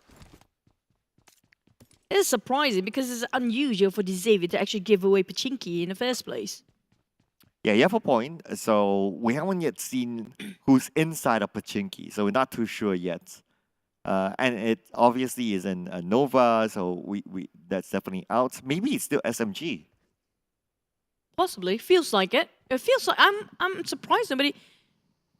Rosshawk... Oh, okay, Rosshawk is going to be 4 rivals. This is something that we don't know. I'm waiting for FaZe to actually start to move, coming up from school towards Rosshawk if they want to take up a challenge, and coming into the circle from Rosshawk area and towards the Gatka Mountains if they want to go for their options. But right now, I'm surprised that nobody trying to actually contest Pachinki in this case. Like, it feels like SMG being given for that Pachinki here. Well, to be fair, we haven't seen visual onto Pachinki yet, so we can't really be sure whether it's SMG there or some other team, or maybe there's a clash, but just that they haven't really fought. So probably it's best if we get a visual later on. If we do, if not, then I guess it's totally fine because there's a lot of action happening elsewhere. Sem9 is not over yet. Yangon Galacticos, WT17 sharing the same compound. Are being forced to actually share this compound. They lost quite a lot of men earlier for YG. They're trying to go towards the northern side, but being stopped straight away from the side of, I think it was Sem9, who happened to be around shelter. But they tried to actually take a longer rotation, but YG didn't work things out for them. WT17 now being chased and hunted down by the side of Sem9. Oh. They're going to need a tough 1-2v1 there. It's going to finish off straight away. Down to only last member here for YG. Yeah, it's hard. It's hard. I mean, one against the entire Sem9 is going to be super tough. So now they're down to Loki, the last man standing, to hold on for positioning points. That's the best that they can do for now. Boom, on the other hand, they are tanking out the blue. They've been playing this rather safely as well. We haven't seen much action coming in from Boom. Maybe a little bit, but so far, whatever that they've been trying to do, it's not really working out yet. But Yummy, okay. A good thing he still maintains the vehicle. Lipovka is going to be the one that actually been chosen by the sort of Boom. Waiting on Milta Power, it's going to be Infinity, but I have a feeling Infinity already start to move towards the circle because they're quite far for whoever is actually on the right side of the map of the angle here. They have to move quite early, even though it's just the first phase, because they have to go through the longest journey if you compare it with the other teams on the west side of the map. Oh, Order is still alive though. I think it's only Order. Yeah, Order and Jimmy right now. Jimmy, not too sure where he is, but this is a trend for Nova inside of Erangel. They always drop open and far early on, and then they'll meet up and rendezvous later on once they're done with their loot. But unfortunately, that strategy didn't work out for them, obviously, because they lost 2 players very, very early. So it might be something they want to consider to change coming into the next Erangel. I mean, like, is it really because of them or is it because of a circle in the first place? It's because of the caster's curse, you know. I mean, like, the circle was really, like, harsh for the players when it comes to the first Erangel just now. Look at what we're looking over right now. Definitely, it's going to be a crowded bridge with Geek Fam waiting on top of Ferry Pier. Same goes for GIDS around the Primorsk. Ooh. Bacon Time split it into 2 teams here. We're talking about the other 2 still waiting in Jogopur, while the other 2 going for the front line, getting the safe zone first. But Eagle Esports might bump into the other 2, actually those behind for Bacon Time. So I'm not sure how they gonna give extra aid for those for Armstar. But in this case, SMG taking the field of Kaka as their war zone, taking down on Ventura's space, who's just crossing by. Gonna be a bit of a height. Oh, that's it. Yeah, that's it. Yeah. Oh, splat. Yeah, splat. But let's see if we can do anything. If we can get one back at least. But a couple of shots onto SMG, but not enough to take them down. But we have Tony K on the high ground. Can't get a good visual as well, thanks to the trees. So FaZe Clan, they will lose Ventures, but no trade back for them. It's a big, how do I say it? Loss coming out from side of FaZe. SMG, there's a lot of accidents here today. But four players in one I mean, this car, is you know. really risky. There's so many teams around the corner too. Yeah, the way that they're playing right now is as if they're playing a classic game. Like Feels like it. Yeah, like in a proper tournament, you won't get four people onto one no. vehicle. But it looks like Sam9 is making the same moves. 4 onto one vehicle, and Xavier is going to take advantage of that. It's a happy day for the side of Xaviers when all people just put themselves in a can of sardines inside of that UAZ. Lamborghini with the UMP just going to finish off the job here with the help of the blue zone. At the same time, it's not going to be that tough. Sam9 down to only one more person left. I'm not sure where's the last man standing, but it's going to be an easy execution coming up from Lamborghini. Just going to secure just another extra 2 points there. I think he's the only one that got eliminations from the side of the Xavier so far. Yeah, Lamborghini so far 2, the Xavier 2, so it's only him. So that was the last man standing for Sam9, managed to get away. He is in the circle though, but being the last man standing is super tough. But speaking about super tough and the last man standing order being gunned down, that means that Dova down to only one player left, Jimmy.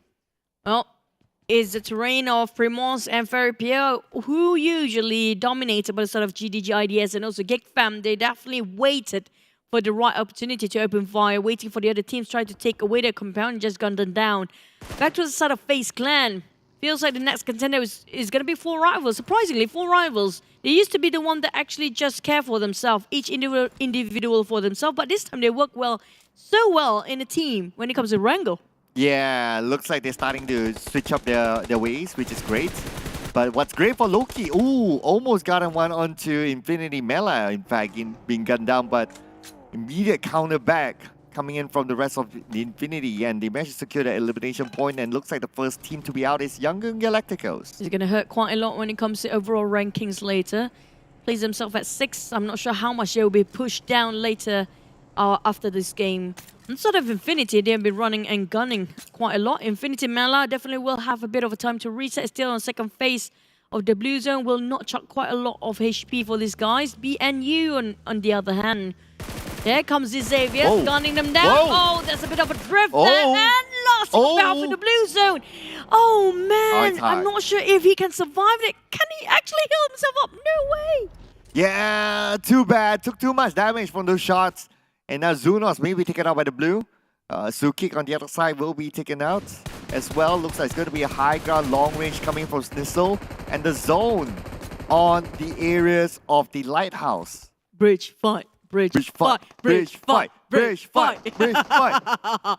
Evil casters. Back to us the side of LGD. They got quite a bit of a scuffle to fight across the other team, which is going to be Eagle Esports. I think they have only one. A lot of teams dropping out quite a number of men just to get inside of a circle. There's so many teams losing more men they can actually count, left with only one solo player all the way.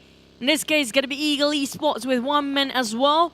And I think there's also example here, Nova, and also a SM9, yes. There's 3 teams going to have to solo all the way here. I mean, we're like, what, 13 minutes into the game? And we already lost like 20 players. Again, this really the trend of this format. It's like teams are trying to get as many elimination points as possible. These Xavier, they're realizing that's why they got 4 elimination points in the back right now. But the Eagles, unfortunately, they will be the next team to go out. We didn't mention about LGD waiting for them to make an impact. Now, definitely they will show us what they're made of. But back to us, Infinity versus the Xaviers. Now, Infinity just won themselves one of the best round, last one, which is going to be Murama. This time they want to show they have more when it comes to a wrangle. The Xavier's having a bit of a problem to have a breather there as SM9 butting in as a third party as well. Infinity gunning down the Xavier. There's so much target on the Rabies' head and also the rest of the Xavier. They're being eliminated at 13. Just look at what the Infinity they are doing. They're like, okay, we move from point A to point B to point C, and anyone that we see in front of us, we just take them all out. Then they're not done yet. Now BN United may be the next victim of the Infinity. Waiting for that to happen. I mean, like, they will surprise us for BN United. They can actually do a lot of, you know, firepower too. It's all about the timing. Whoever see the other first. Now, BNU kind of spread out, but Sem9, though, one person can actually steal away a couple of eliminations along the process. Bacon Time taking on GIDS, while BNU start to move forward. They have another alter ego person, like, on the other end of the bridge. Or Bacon Time taking on still GIDS. Bacon Time start to move against them at the same time on top of Ferry Pier. Is it going to be a bridge fight? It's taking a far-fetched one, but it's going to be really interesting on top of this Ferry Pier. But as long as Soko still has a bridge, I'm hopeful. But unfortunately, can't say the same for Sem9 as they're out. Depp was the last man. So it's going to be number 12, 3 elimination points for Sem9. But look at this. Look at the movement coming in from the Infinity. They're not stopping it. Boom is just right beside them. Let's see where will the Infinity go. I'll expect them to at least cross the road. Yes, they will. And who else is going to be in front of the Infinity? Right now, you see the Infinity, you better run away. They're squeezing straight into the center of the circle, unharmed. GIDS taking on 4 rivals. I'm surprised because I thought Infinity going to fight against 4 rivals who happen to be behind them.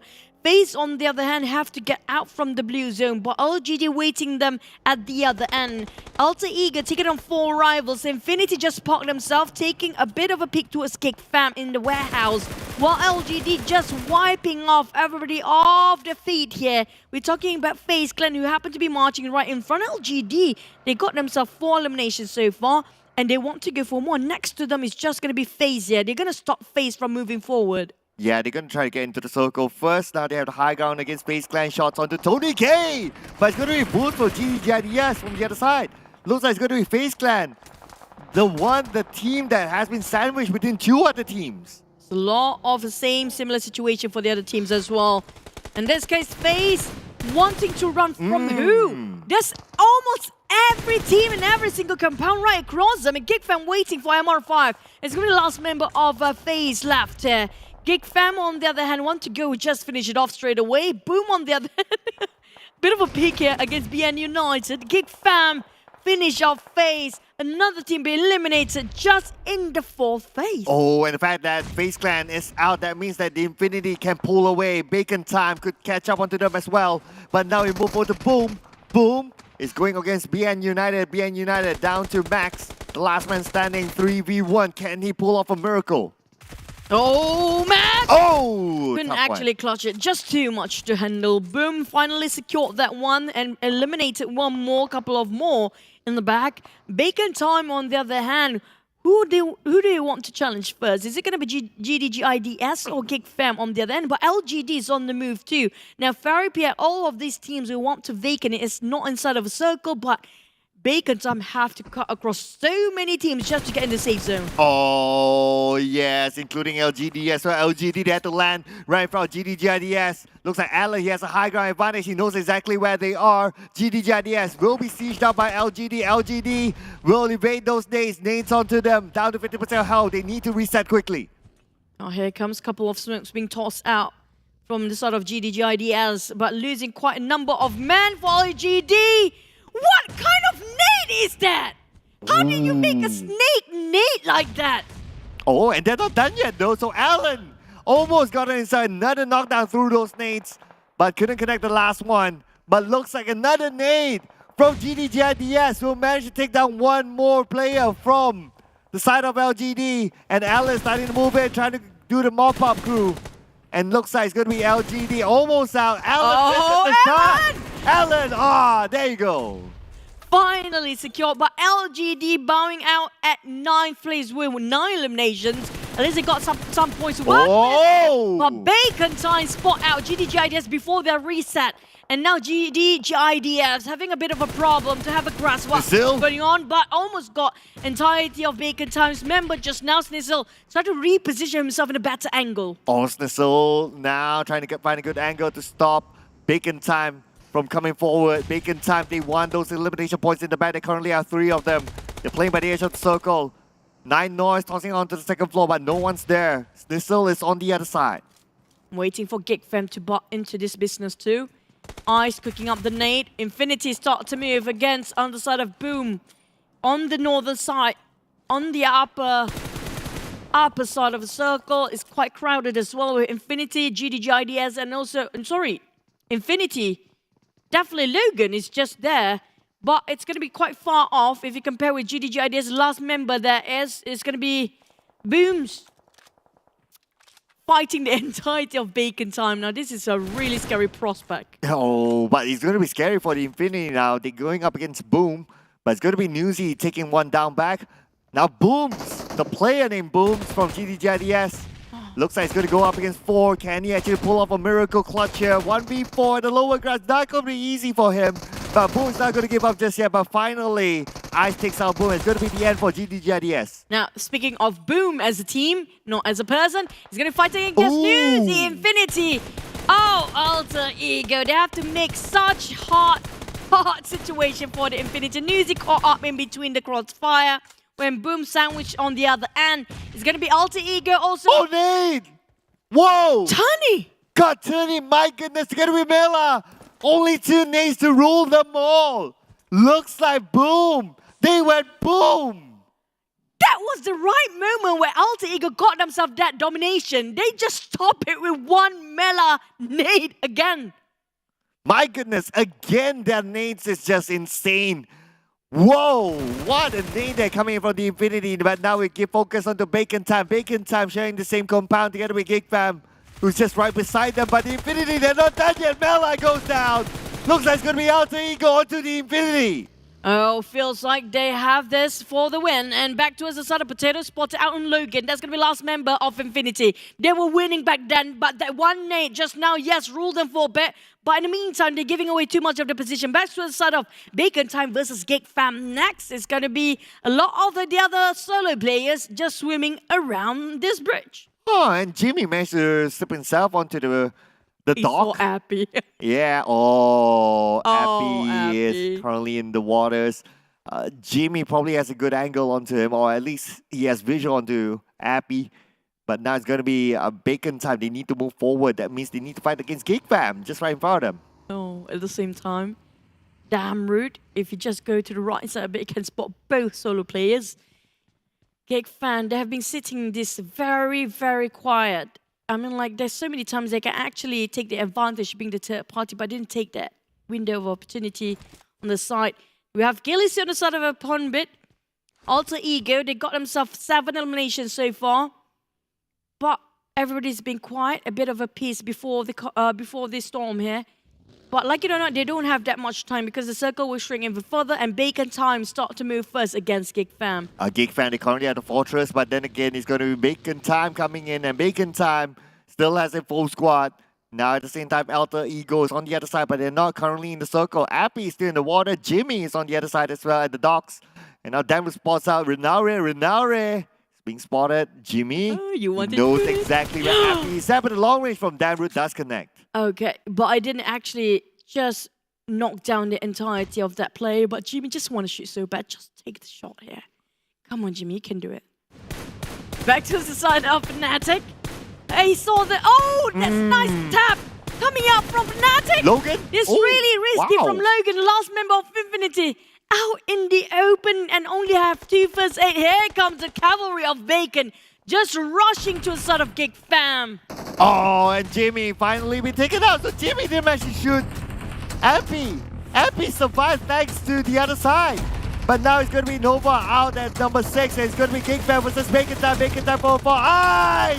Gun down. But then again, he takes out Damru at the same time.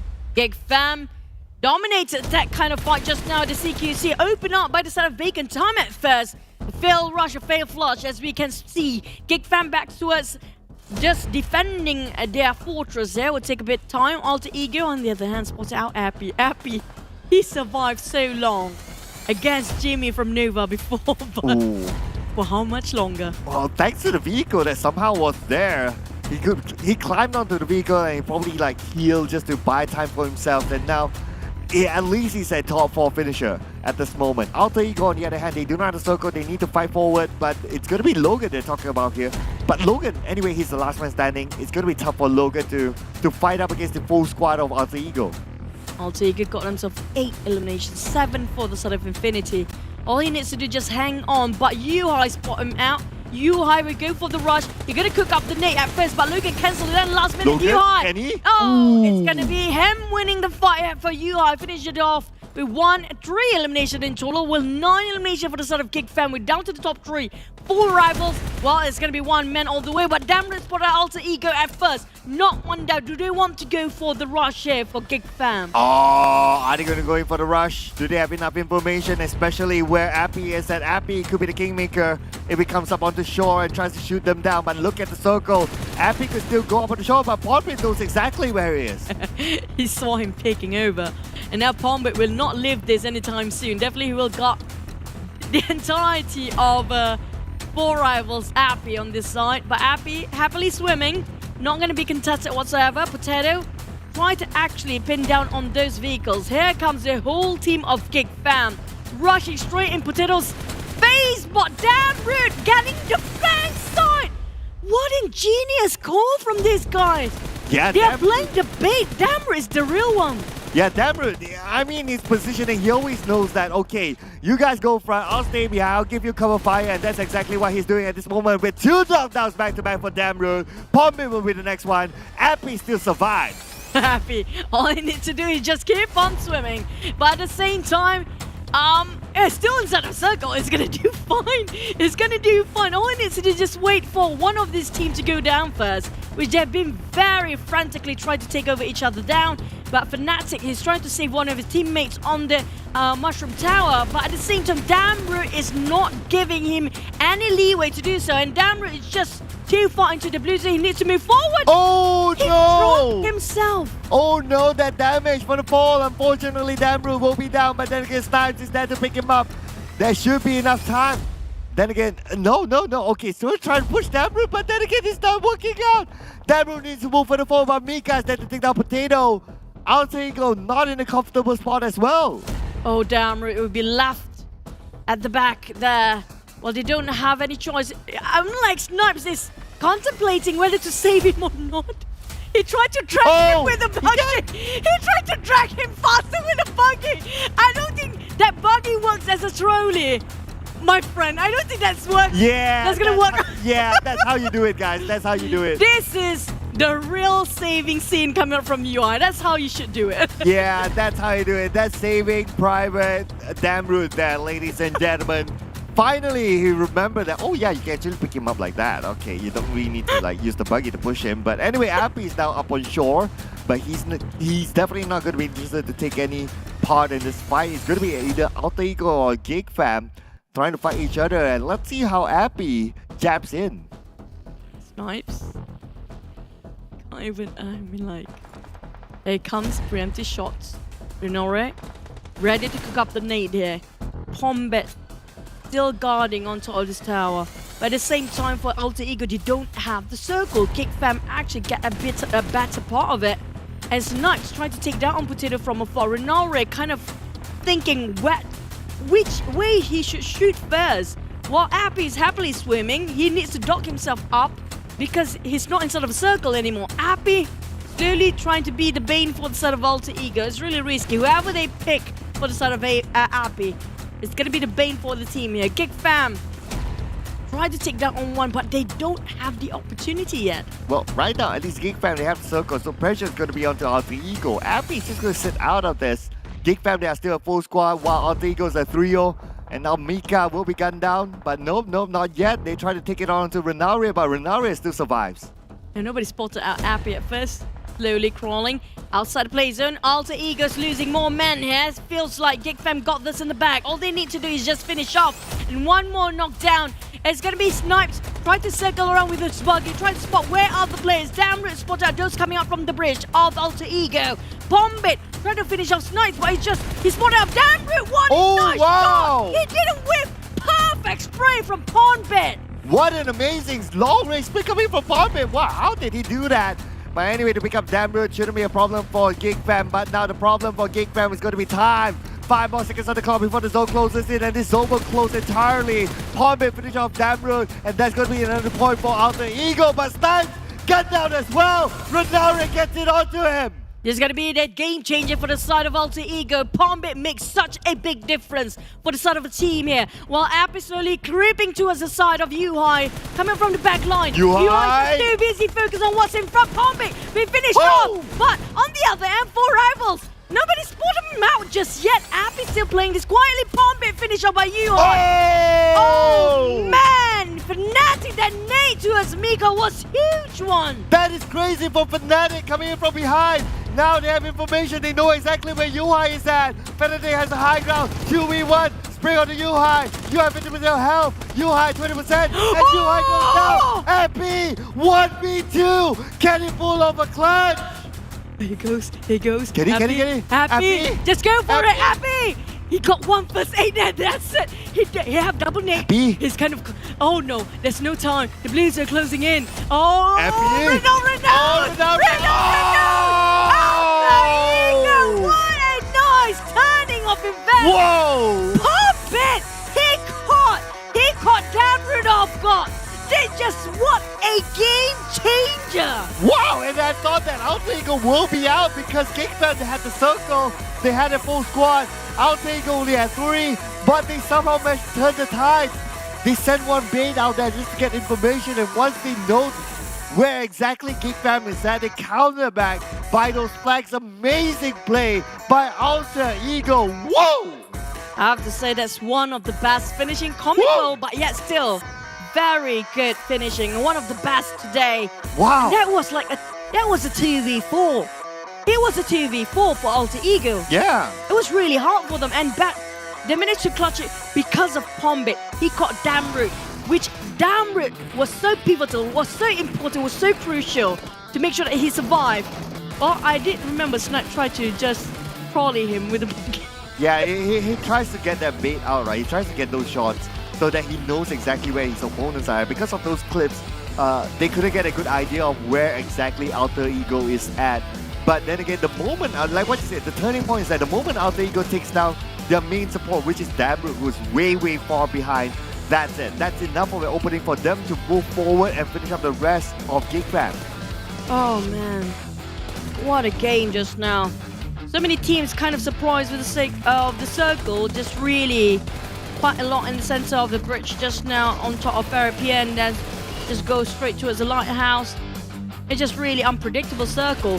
But for Infinity, they had a really good run, even though they kind of being eliminated quite early, but still maintain quite a number of scores when it comes to the overall rankings later. But Geekfam, this is where Pombit just makes such a huge difference for the team. Oh yeah. We gotta see it again, right? So I think there'll be this moment. Okay, so we gotta skip that moment. They know exactly where UI is at, and then they finish up the job. Well, gotta give credit to Appy as well. Somehow he managed to survive up to his second place finish, which is just mind-blowing. Lucky somebody finished off Nova, Jimmy. If not, you already know what? Jimmy got the perfect angle for the side of Appy of 4 rivals. But somebody has to take him down. And nobody knows about Alter Ego, Ronaldo. I think he kind of get the gist of idea. There's somebody there at first. So they kind of can read out who's the last person that actually been leaving out in the last minute. But it was a nice game, brilliant performance coming out from Alter Ego. Really great game. I'm like this. I'm speechless right now. It's just so good. Yeah, it's just so crazy. But you mentioned a good point about Appy, right? So I don't recall who actually took out Jimmy, but Jimmy, if that didn't happen, we would have been in a different universe whereby Appy wouldn't get the second place finish. We won't know how far Jimmy would go, but definitely that point will be in the back and someone else will be at number 2. Maybe it could have been Geekfam. But thanks to Jimmy. Thanks to Jimmy. Well, thanks or not thanks to Jimmy, it depends how you look at it. Oh man, and the moment Damrud actually being shot down, I mean like Snub actually got time to revive his teammate just now. He's kind of panicking. If you saw that, he's trying to make it even faster by just ran over with the buggy. Yep. Just now. But it work. I mean, like Yuhai just show. Yuhai actually go back to the back line. Like, I'm gonna show you how it's done. Okay, just pick him up. Yeah, I know, right? I think he forgot the feature is this. Because you don't really use it, right? You're like, when would you really use that feature? Okay. How often would you use the fact that Yuhai from the front line just go back you pick him up just like this, okay? Saving Private Damroot. Yeah, it's like, let me just show you how to do it. It's like, you're not getting it, you know. But anyway, speaking about getting it, Renauri, this is the highest elimination for an individual so far. 9 is the number. Wow. Yeah. But so far we got ourselves 19 as a team. But for individuals, I think this is the highest by far. It is. Yeah. A lot of 9. That. But anyway, yeah, 9 is the highest so far. 3 and 6%. You plus 3 plus 6 is gonna be 9 as well, right? Okay, that's a good aluminium. Right. And I'm broken. Yeah. Yeah. I was trying to digest the aluminium. Okay, but, thanks. But the Infinity, they're still on top because they had a number 4 finish. So, and they had a decent amount of eliminations as well, so that's why they're still up there. But Alter Ego actually pushed themselves quite high in the top 3. And separating FaZe from the rest of the Thai teams, where Bacon and Infinity still maintain the top 3, but FaZe slowly being pushed down. Looking over the Malaysians try to slowly creep into the first page. We're talking about Sam Knight and Geek Fam. Got himself quite a number of placements just now. Same goes for GIDS. Now, GIDS has been very consistent the past 3 games now. Even though it's not like getting themselves chicken, but they got themselves quite balanced out when it comes to positions and also their eliminations. Yeah, they are. They're not booming yet, but then again, they have a steady balance between the 2 elements. BN United, finally they got their first point after 3 rounds, so it's going to be 1 elimination point, and now nobody's 0 at least. Is that really a good news? Well, would you rather have 0? I think that's the answer. I mean, like, yeah, at least you didn't have anybody. And now it's already the 3rd match, and it's really crucial for them not having any zeros on the board. But just to recap what really happened here, just to mention where the drop coming up from all these guys, Alter Ego, definitely Sonov's community base all the way.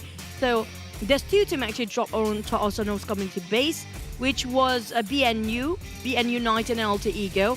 Geek Fam around Therapia, Primos, I think it was GDGIDF, so they're not that too far off.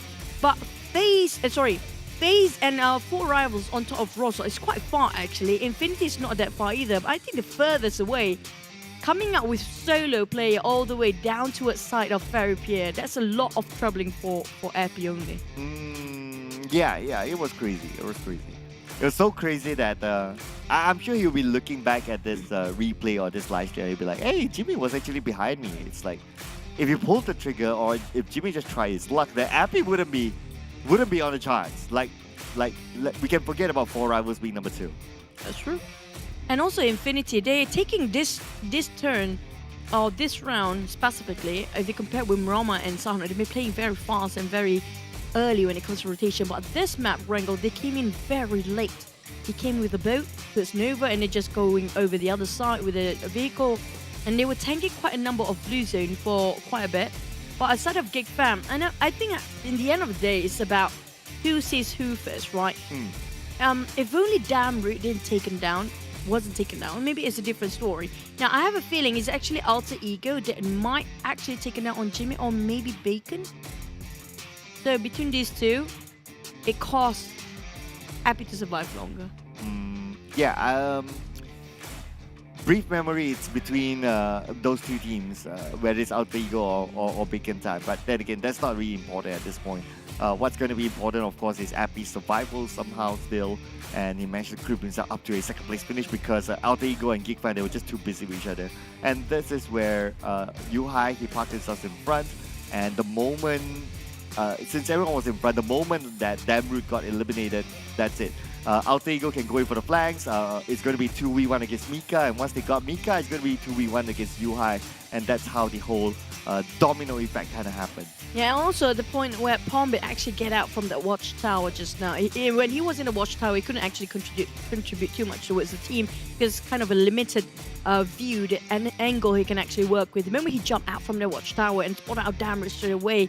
That's where he sees through who is the most important person in the backline for Geek Fam. That just game changer entirely for the side of Alter Ego. It was a really good run, but what's better run is going to be for you guys, which you guys can actually, don't forget to hashtag one squad, one goal with PMCC 2022. Don't forget to take part where PMCC is back with a total prize pool of 40,000 ringgit Malaysia. And you guys all are eligible to join as long as you're still student. Yeah, so scan away, ladies and gentlemen, and of course by joining this, you stand a chance to get a ticket to play on the PMNC stage this year. So you don't want to miss out on this because, of course, from the PMNC, well, we don't really know yet what's the next stage after the PMNC. Just saying. But then again, you don't want to miss out on this chance.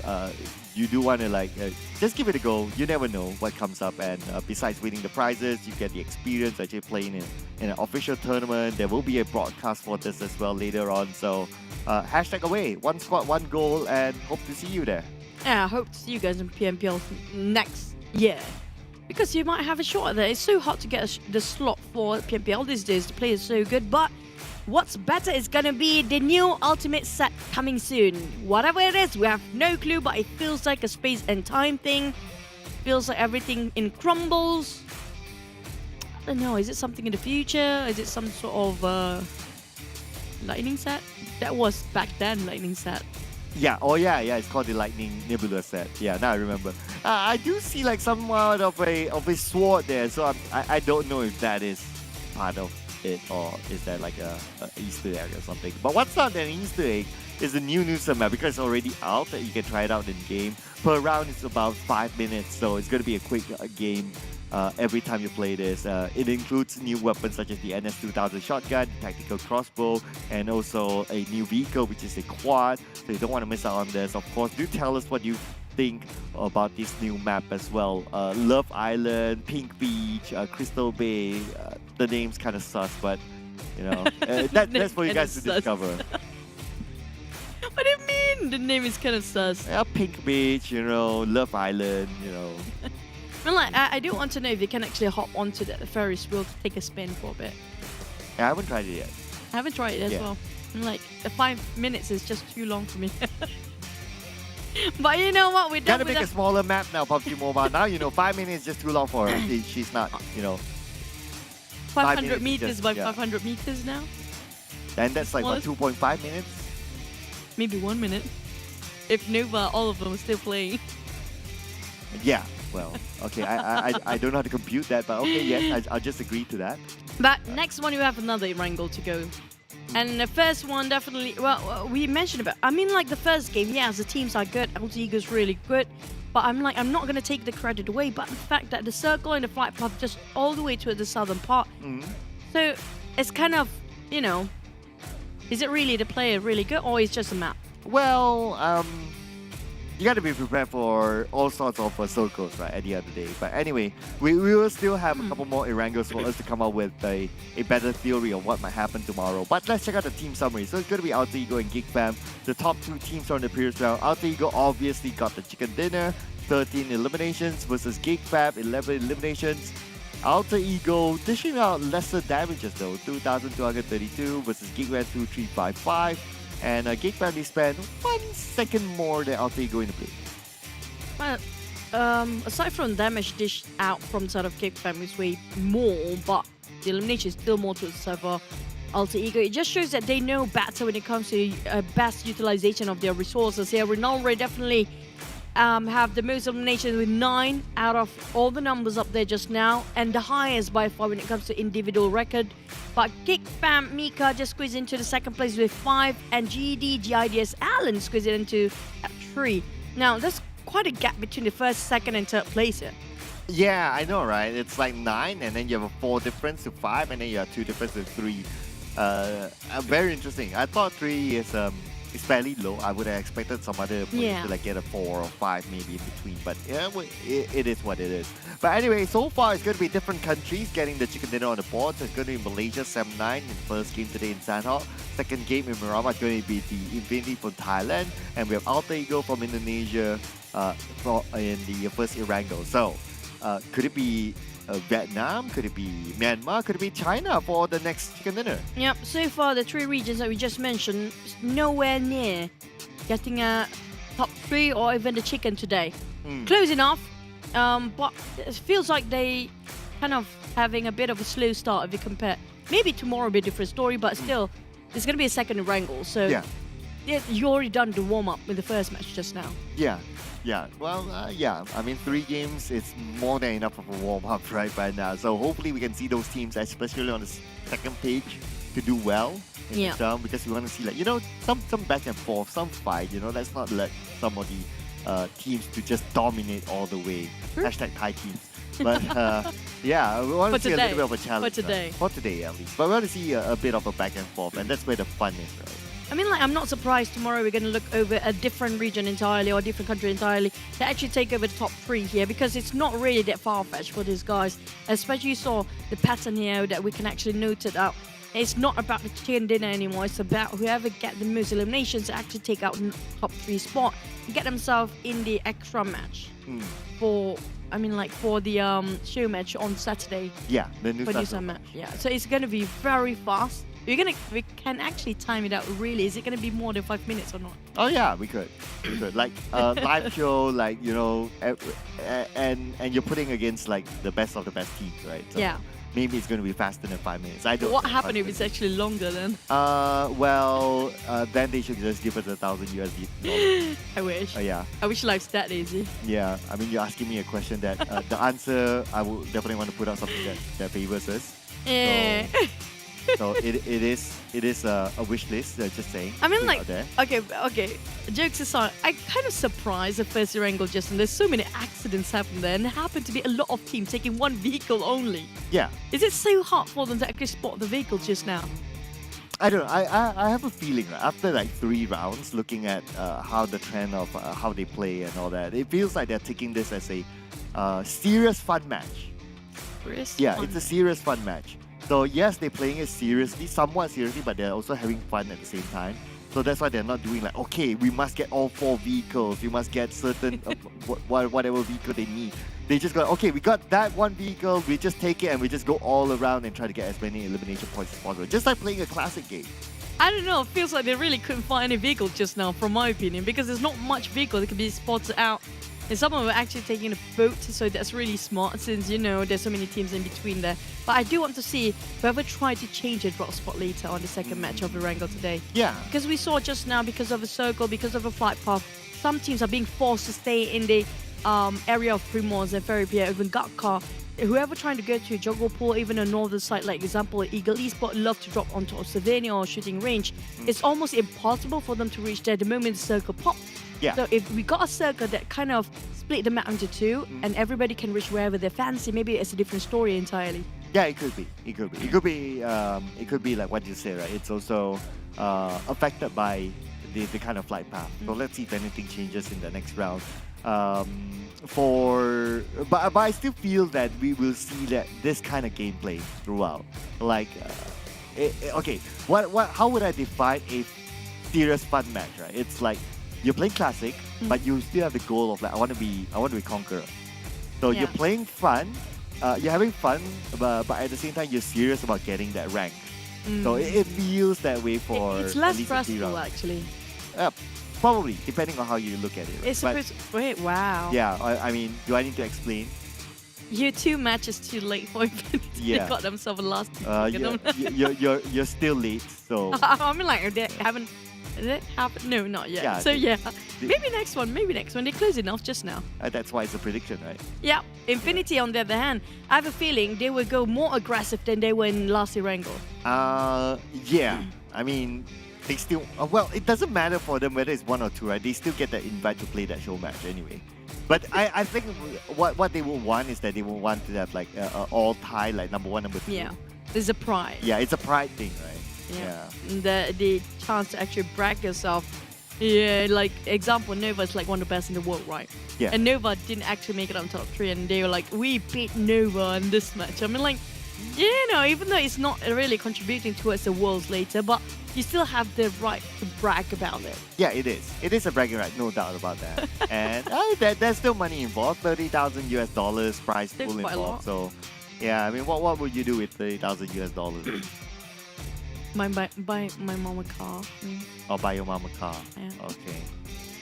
You heard that, Mr. Manager. See, I'm just putting it out Why there. I mean, like, the audience will be like, why is her manager buying her mom a car? Well, I mean, like, I can explain, but yeah, I'll let you guys figure it out. Yeah.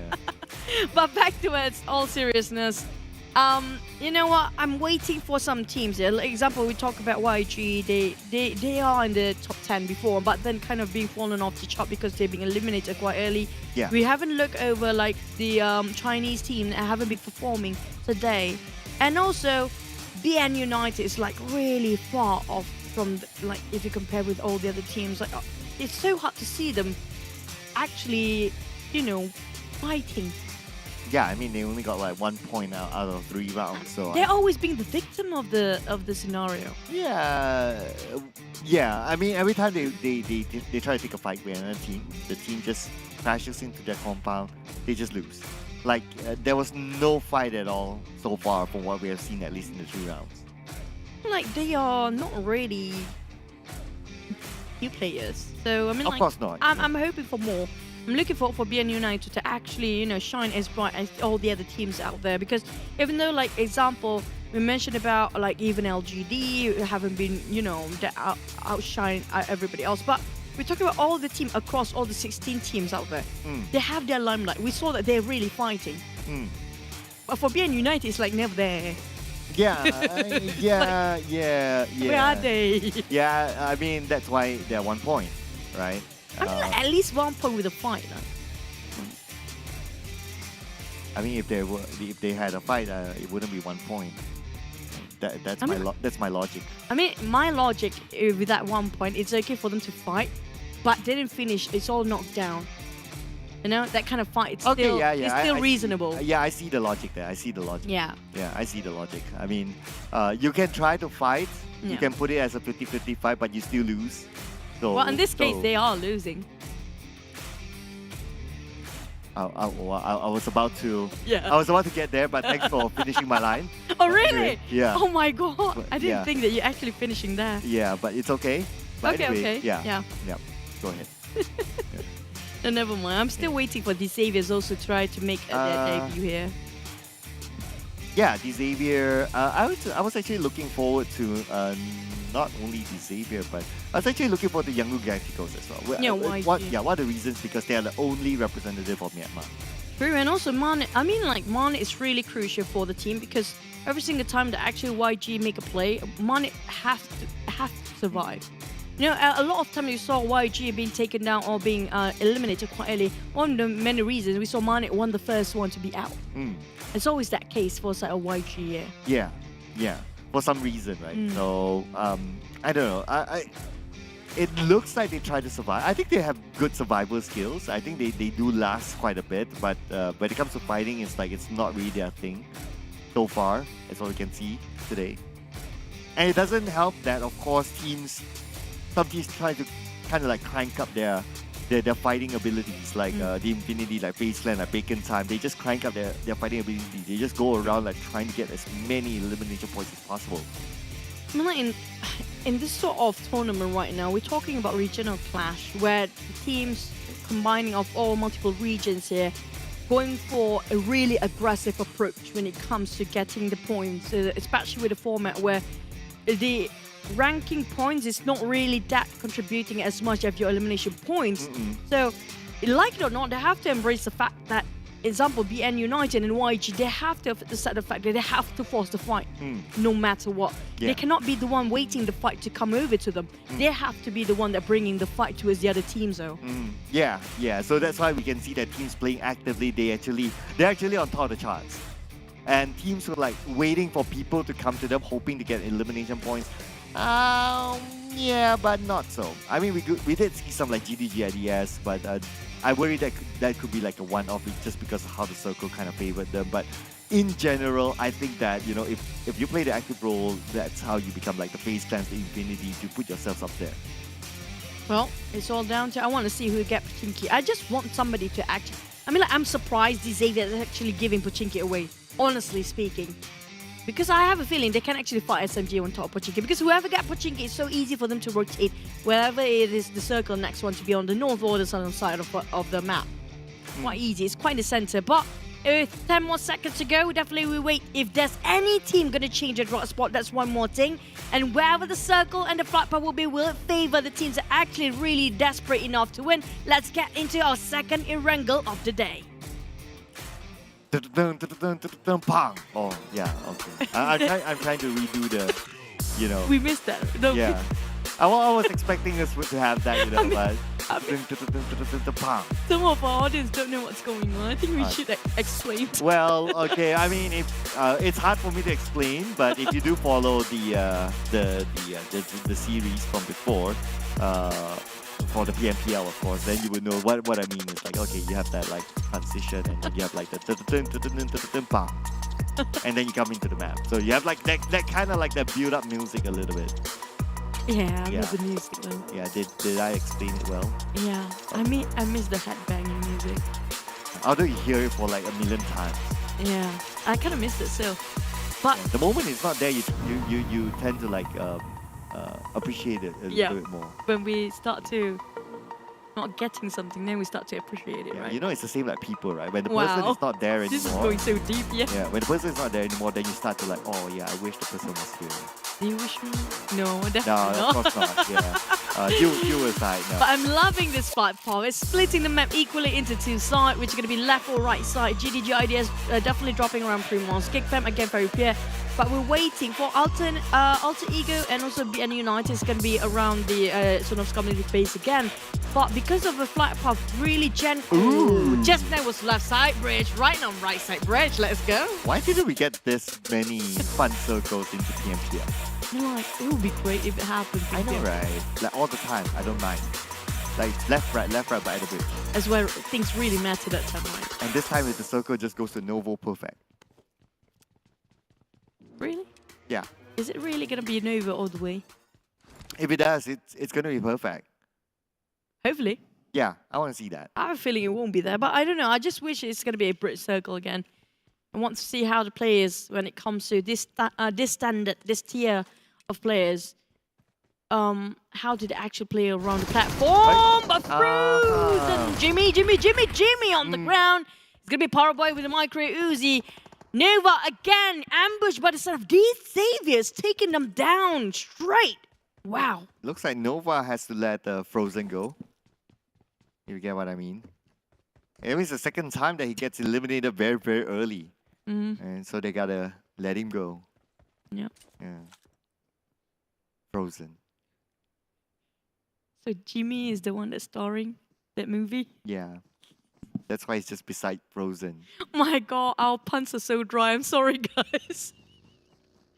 Okay, we have a bit of a fun part. This is going to be the most exciting one. Are you guys ready? Are you guys ready? We get a bit of a surprise for you guys. It's going to be... Let it go. Let it go. Let go of that round and come back to us. It's going to be a remake. Yeah. I don't know what happened, but... So it looks like Frozen actually froze, or I don't know, whatever that is, and they had to let it go. They had to let the ground go. I mean, like, it's a moment for the team coming up from Xavier, who just almost wiped the entirety of Nova, but at least Nova got themselves a second chance. Definitely there's something going on. So there's going to be a remake. We're going to have to wait for the players to get into the lobby again, but before that, Nova just now dropped on top around the farm. It's where they used to drop, right? I'm surprised Xavier is the one actually like randomly dropped into whoever else actually in that compound. Yeah, despite like you have a flight path that's like nicely in the middle, yeah, you still get that sort of clashes. I guess it just shows that, you know, people, that's where my theory comes in, right? People are just like trying to have serious fun. Serious fun. Serious fun, yeah. Or serious taunt. Yeah, maybe? serious fun, serious taunt. Like they kind of like, we kind of saw someone like jump off, and then we see those parachutes.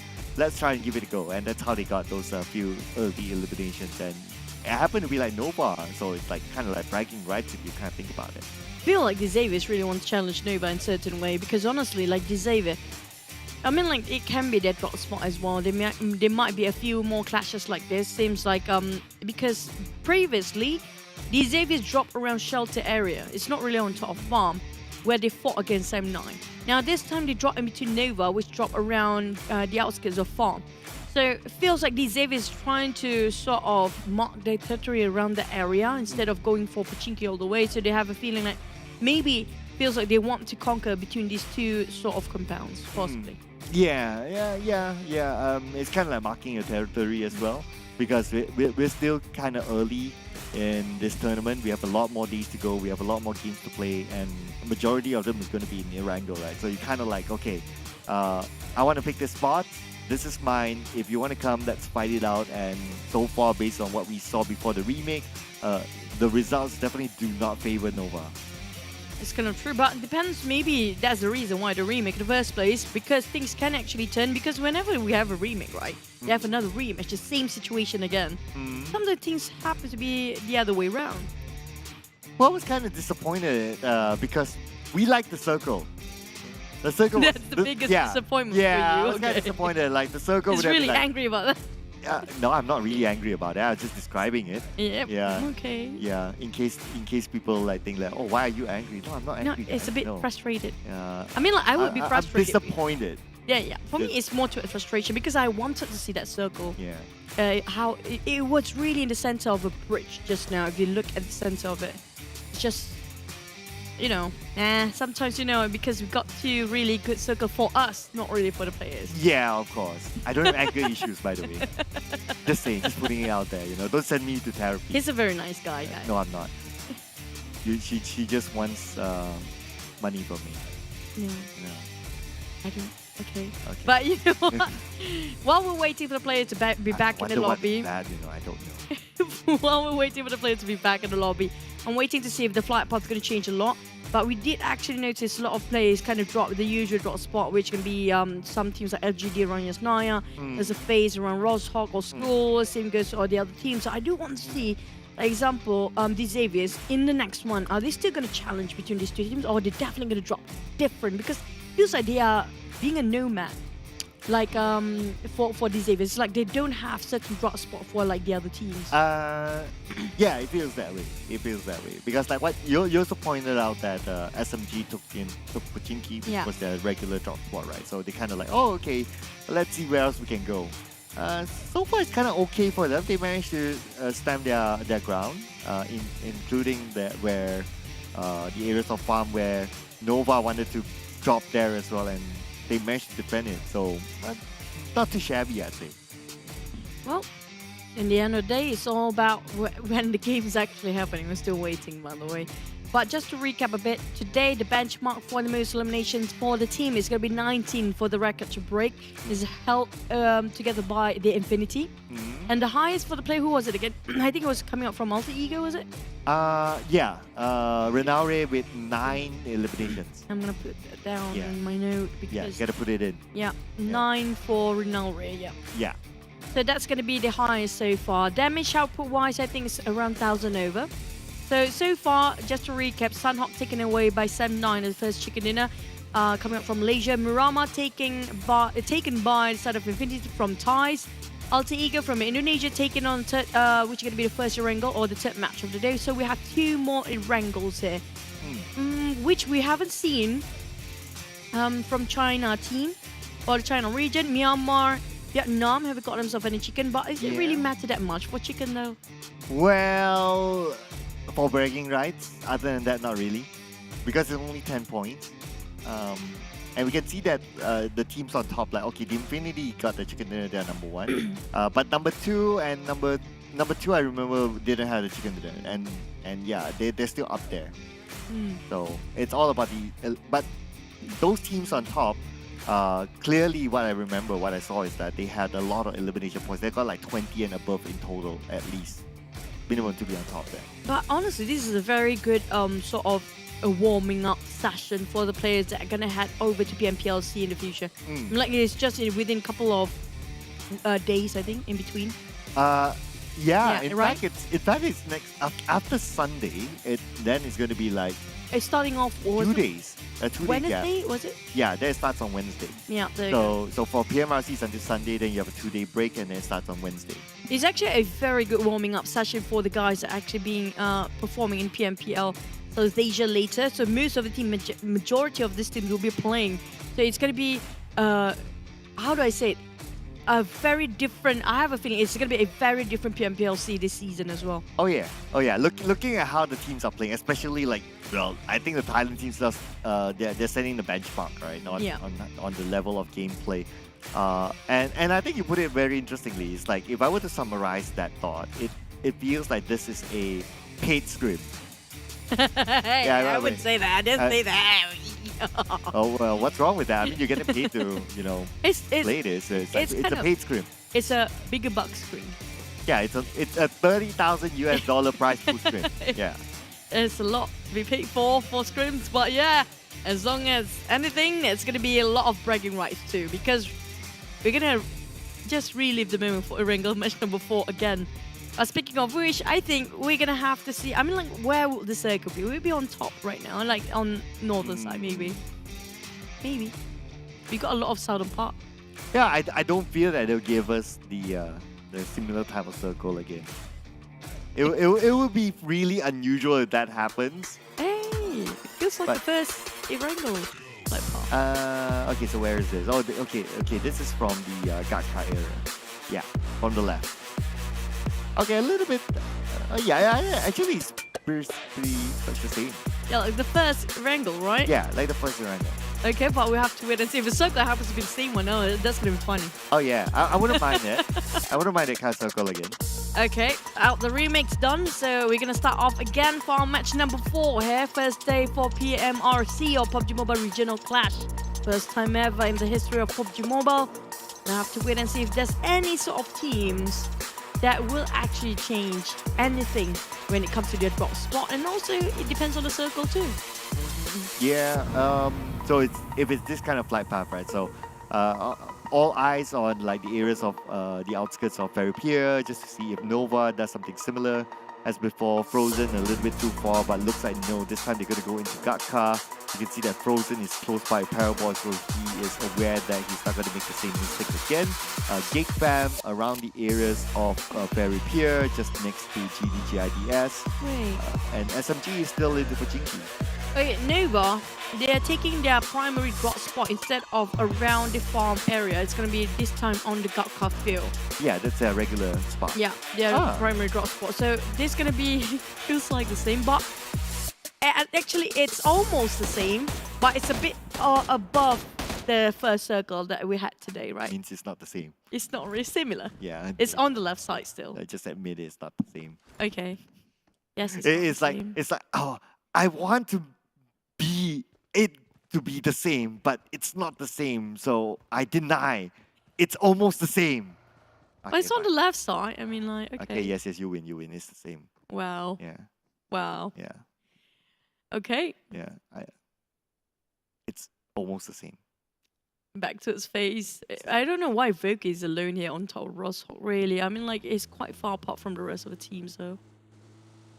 He's alone, and like it feels like they're doing the same thing for 4 rivals. We know how that kind of fare. If they go solo, it didn't work out quite well for 4 rivals at first, usually. Well, I think Volky was just like, okay, trying to get a vehicle and get back to Rozok. Because we don't really see like him like getting a vehicle and trying to do something aggressive. It's like, okay, get a vehicle, come back, and that's all right. So far, so good for him. He didn't bump into any of the team. But it was a really fast move as well from SMG coming out of Pachinki after getting that UAZ. So I wonder what they're going to do. Are they going to go straight in the middle, like scout, get information? If they can get into the middle of the circle quickly, they might do that. Possibly. But I don't know if that's going to be actually okay for them, because we saw a lot of teams actually letting... Oh, okay, Mampa is actually playing this one. Interesting. Okay. Quite a kind of, I don't know, because usually we saw a lot of swapping of players when it comes to changes of map, but this time it's going to be double back-to-back Erangel. Actually letting Mampa playing, it will be a lot of difference when compare. Semna not doing too shabby today, actually. Yeah, they're all right. They're all right. They're number 5 right now, which is okay. They're still in the running for number 2. But yeah, we do see a first blood given to Duke, but it's not going to be the first time you're going to see us, ladies and gentlemen. So you're going to come back to us. You're going to say hi again. Damn. Honestly, I'm out of topic at this time. Well, yeah. I mean, like, don't blame us. We're in a different universe entirely. Look at stars behind us. Yeah. Look at the stars. Here on that side as well. We have another remake going on, so we're waiting for the fourth match to really actually commence later. So we're gonna have to wait. I'm not sure what's the issue right now, but don't worry, we're gonna get right back into Erangel as soon as we can. So it's gonna be a different game entirely. It's kind of everything. It's not valid anymore again. Yeah. What is this for? Yeah, I'm just admiring the graphics. So if you notice, like there's this like some of the iconic buildings just behind here. I can actually see everything. Okay. Can you name them? Like okay, I do know. I do know KLCC. KLCC. Yeah. Okay. I think that's one from behind you is from the Thais. Yeah, this one, right? No. That, or is it? Yeah. Oh, this. Yeah, somewhere like, here. is it Angkor? I feel that this is familiar. Like this one, yeah. Yeah, this one. I feel like this one is familiar. It feels like it feels like Angkor Wat or something. I was saying that side was Angkor Wat. You say that's Angkor Wat. This feels like Angkor. Is there Angkor Wat behind here? It feels like modern buildings behind, but for this one it feels like. Really? Yeah, this one. I'm pointing at it. No, Why are you squeezing your eyes? I'm pointing at it. I'm trying to look at the details just to know whether it's sort of Angkor Wat or not. Because yeah, it looks. you can you know that kind of Sydney Opera. Yeah. Yeah, it feels that one. Yeah, it feels like a Sydney Opera, but like Asian style. Like yeah. No, what do we call it? Angkor Wat? I don't know. I gotta like search what Angkor Wat looks like again, like in this sort of setting. So I mean, what's the tower that's so like? I think that's one of the tallest building, right? This one, right? Yeah. Yeah. It looks kind of iconic. It is actually very iconic. The one just beside you as well looks kind of like kind of iconic. Kind of, yeah. This one, yeah. There you go. This one, yeah. This one. No, we're playing pick a building, guys. I'm so sorry. I'm like we're running out of stuff here. Yeah. We want to recap what? We want to recap everything today. Yeah. The only thing we haven't recapped is I don't know. We did everything. I mean, what else for us to recap here? Definitely like, okay, let's talk about something more serious, okay? We talk about PMPL South Asia. That's one thing. And also we can talk about PMGC League, the qualification. Lucky I bring this today with me. Oh, okay. So, okay, cool. so far All we right. do have, when it comes to South Asia, we have a lot of qualified teams. They're also waiting for South Asia and Middle East and Africa. So I do want to know, like, how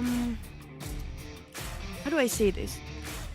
We don't get to see, like today, right? Today we get to see the clash of the regions, which can be coming up from teams of PL, right? From China region to actually fight. Even in the PMGC League qualifications, we don't see anybody coming up from China region to actually fight in this one. Actually, there already is.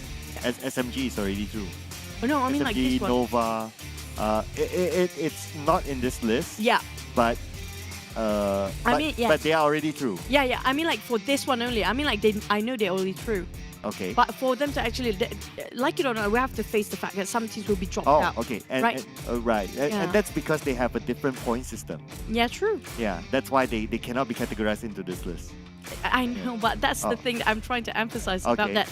That's why this is so important for us to actually have the PMRC, because it's so hard for us to actually put them head to fight against until like a certain time, which is going to be a long time. Yeah. And this is actually a very good opportunity for the South Asia region to actually learn something out of it. Because if you compare, you have to agree the fact that so far China is still number one when it comes to PUBG Mobile.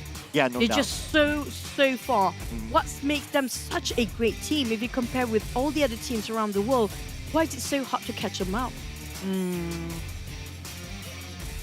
Well, I think it's just how their points, how their format is like there, and this is what I observe at least. So for example, like their first two circles, they get double points. Yeah. Yeah. So that actually forces them to come out of their comfort zone to take those early fights and be prepared for early fights as well. So it's like it works both ways, right?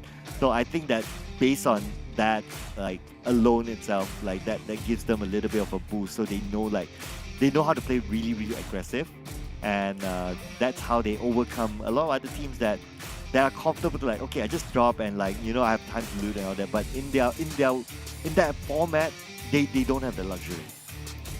So I have a feeling, is this one of the steps that we actually will face on? Because it feels like if this sort of format going on, even though we still got 1 elimination points for each elimination or each kill, we don't have the sort of double elimination points for 1 kill within the first 2 circles. Yeah, right? It's not like the PEC entirely. It's sort of compromising 50-50. So the compromise part is going to be the rank system where it's kind of being lowered down. So if this keeps on going in the future, I have a feeling that we might actually ended up like this clash will be happening way more in the future, possibly. Yeah, maybe. Maybe this is like one of the sneak peek that we actually have. Yeah, possibly. Well, of course we don't know what will the format be like for C, what will the format be like for PMGC. Yeah. So it could still change. They could surprise us and say that, hey, we love this format. PMRC worked out, so why not? And it was entertaining. The fight starts from the first circle to the end, and entertainment value is good. So why not, right? It could be possible. And also actually works well for the community too, because one of the main reasons this forces the player to actually push their boundaries to get the points, not just like waiting for something to happen. And we saw earlier today like how the teams, like example, SEM9, they start to actually really works better. If you compare it with the all sort of format, this works better when it comes to South Asia as a whole too. Yeah, I personally, when I knew this format came out, it's like I know that there's going to be like all guns blazing sort of format, and of course as a viewer you will want to see a lot of action, and this is to me the best format out of the many years or seasons of PUBG Mobile. Yeah, I agree. I mean, like, it doesn't have to be like very big amount of points. Like, this is enough to balance out the eliminations and also just give a bit when it comes to the position. And I think that's the biggest part where it forces the player to take a fight. They like it or not, in the end of the day, it's down to their skills, not depend on the luck when it comes to the circle and also the flight path, right? So it's down to the player's skill to actually force themselves. Now, it's going to be the other way around. Before this, we have Primos towards Miltafao. Now, Miltafao towards Primos. Yeah, maybe we will see a similar kind of drop because it's only like the other way around. But you do keep an eye on farm if Nova actually goes there and maybe bump into D-Savior again, or they decide to like, okay, we just want to go back to Gatka, which was fine for them in just this previous round. So if it was okay, why not? Just keep it that way. I think it's fine. I mean, one thing that I really want to see, right, is there's any players actually going to use... I don't want to see the Blackpink cosmetics again, for once. Oh, okay. You're right. Okay, you remember, was it the do they have the sort of the gliders too? I think so. Yeah, I think so. I forgot. But what I'm sure is that at some point they had that the Blackpink like full skin. But of course you can't use that in the tournament. They're given like official skins for them to use. That's why they're all wearing the same thing. I just wish I get to see the plane. The plane, the bling bling plane. Oh yeah. That was really, really mesmerizing. Yeah, but this might be mesmerizing for Yangon Galacticos, so another early fight is possible here. And also, the flight path kind of contradicts towards the circle, which is going to happen to be in the center of Gatka. And Nova, Bravo is alone there. Fingers for YG. I mean, it's 3 rounds of Erangles, and it's still like early fights for Nova. Why? Why is YG there? I think they're trying to just cut across the corner towards the other side. Well, Xavier's got Loki first. There you go. Yep. Was it Duke again got first blood? Oh yeah, it is. Yeah, it is. Logan just right behind him. It's meant to be then. Yeah, it's meant to be. It's like no matter how many times you remake, you're still gonna get it. So it's okay for him. But BN United also, when one of them went out early. So again, BN United, they need to step out the game. Oh man, for BN United, I'm not sure where they're at right now. I think I have a feeling they're around the Sonoska military base, which shouldn't be a lot of problem for them because it's only Alter Ego around the corner. Is it Alter Ego? No, it's not Alter Ego getting onto them. It's going to be Infinity actually. Nova getting another YG player. Sundo next, down to 2 pairs. And YG feels like it's the same sort of pattern for them as a start. For Eagle Esports, they are trying to go as far north as possible, especially the circle is not that far off if you're actually starting off from the northern part, but... Oh? Okay. So it looks like Zunos went for a swim. Yep. I hope that we don't hear something soon. I'm so scared that we're listening to something soon. I Honestly, know, right? I mean, like, please, no. Yeah, okay. This is torture for us. Yeah, it is.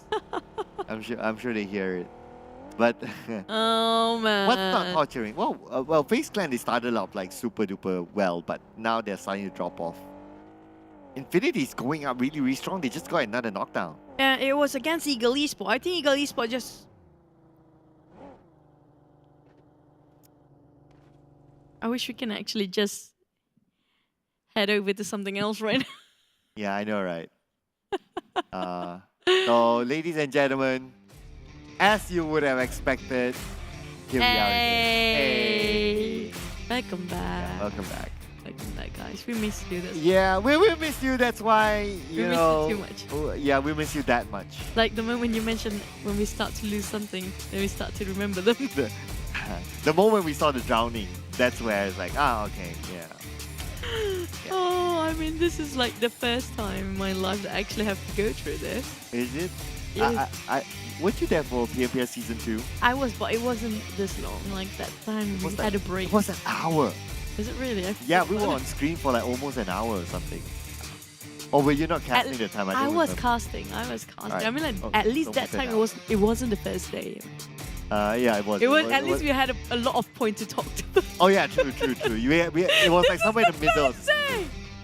Yeah, it was somewhere in the middle of the season that time, and I remember it was very. At least we get to recap a lot of what is going on since the start of the season and stuff like. But this today, and we had three people. Yeah, at least we got more ideas and more brains. Yeah. To work with, and we can pick each other's brain out. But this one is just day number 1, game number 3 done, game number 4, a bit tough to get in there. Well, hiccups are what's making things memorable sometimes. Yep, we'll remember this for sure. What entire life and entire career. But nevertheless, well. Yep. What do you want to talk about? Let's go. Pillow talk time. Yeah, pillow talk time. Like, what do you like to eat? We just ate just now. Yeah. Oh yeah, we did. Yeah. You want to have another go for your dinner? I actually wouldn't mind though. It was really good. I wouldn't mind a drink after this. Yeah. Yeah. But tomorrow's another day of PMRC. I wish everything goes smoothly tomorrow, but definitely, I mean, even the players feels like, oh, it's a repeat of stuff again. Yeah. And the more they kind of like, do it in such a short span, right? It kind of like gives them an idea of like, okay, you're starting to reveal like, oh, this is what you're gonna do, this is what you're gonna do, this is what you're gonna do. I mean, like, for the teams that fought against the Xavier just now, definitely they already have a clue like, oh, we already know your prom card now, we will change stuff for the next one. Yeah. Or maybe they're just gonna give that away towards the Xaviers entirely when it comes to, or was it farm again just now? I think it was around farm and shelter around the area again, right? Yeah, thereabouts. I'm starting to be like, which game is it again? Like, which one is it again? Which Erangel? Which Erangel again? I mean, like, not the first one. Wait, what? How many Erangels we had today? Yeah, which one is it again? But what circle was it? The previous one. Okay. Which one? It was the first one. The first one was a right side. You mean like the third match or the fourth match? The one that before we came back. Before I came back to the first one was it was this side. Yeah, it was the right side bridge. And it was the left side. And then it's back towards this a bit here, and then it was Gatka all the way. So the last one was a Gatka. And the last one was up here, Jogopo and Gatka. Alright, okay. I was showing him the map here. I actually print out map. Yeah. So it's like around here. You can't show it on screen if it disappears. Really? Can you give it a try? No. I don't want to be screamed at. Oh, not bad! Hey, not bad, not bad. I actually printed out quite a... I thought that it would like my disappear. prediction of the drop spot of the team. Oh, not bad. I thought it would disappear. No, I think it's too deep for green to actually disappear. It has to be bright. I'm like, oh my god. Everything's too deep now. now. Yeah. I mean, like at the same If it was time. Sanhok, maybe. I don't know. Oh yeah, Sanhok possibly. Maybe. You know, I wish like one day, right, we get have sort of a 3D sort of a hologram. Like they're really here, cool. right? Yeah. Yeah, and then we can like, okay, this is where they went. Yeah. They went here and they went. But we have to look at the camera. What Yeah, talking we're like, about? yeah, it's like, oh, here, yeah. Oh, But you know the one that they like, draw out like Yeah. a movement. That it would be nice to look like. I used to use that. I actually have the Like opportunity the to use hologram. it. Oh, the hologram. hologram. I mean, you don't. Are we talking about Avengers now? Yeah, it's like that level of like that glow. I mean, like that would be great. I mean, like, but to that extent of technology, I mean, like it's still kind of hard to actually do that. I've seen hologram that people actually did by themselves with fans. It's sort of you spinning out the fan really fast. Oh, that one, yeah. The waterfall thing, we watched it before. Yeah, that one. I mean, like if Yeah. there's a fan spinning in, like in between us, There's like we have to talk like this. yeah, there's like zzz, and then you get to see like the lights, something like that. I'm sorry, guys. We try to do this as fast as possible. It feels like there's a bit of a technical issue, so while we're waiting for it, we've been covering so much when it comes to what topic we talked today, including a recap what really happened. But at the same time, what we mentioned about PMPL, right? PMPL South Asia. So the teams are actually, I mean, I don't memorize every single team there is, but definitely a lot of teams are actually playing here today will actually advance to PMPL South Asia, right? Yes. Except for the teams that come out from China. Yeah, obviously China is not involved.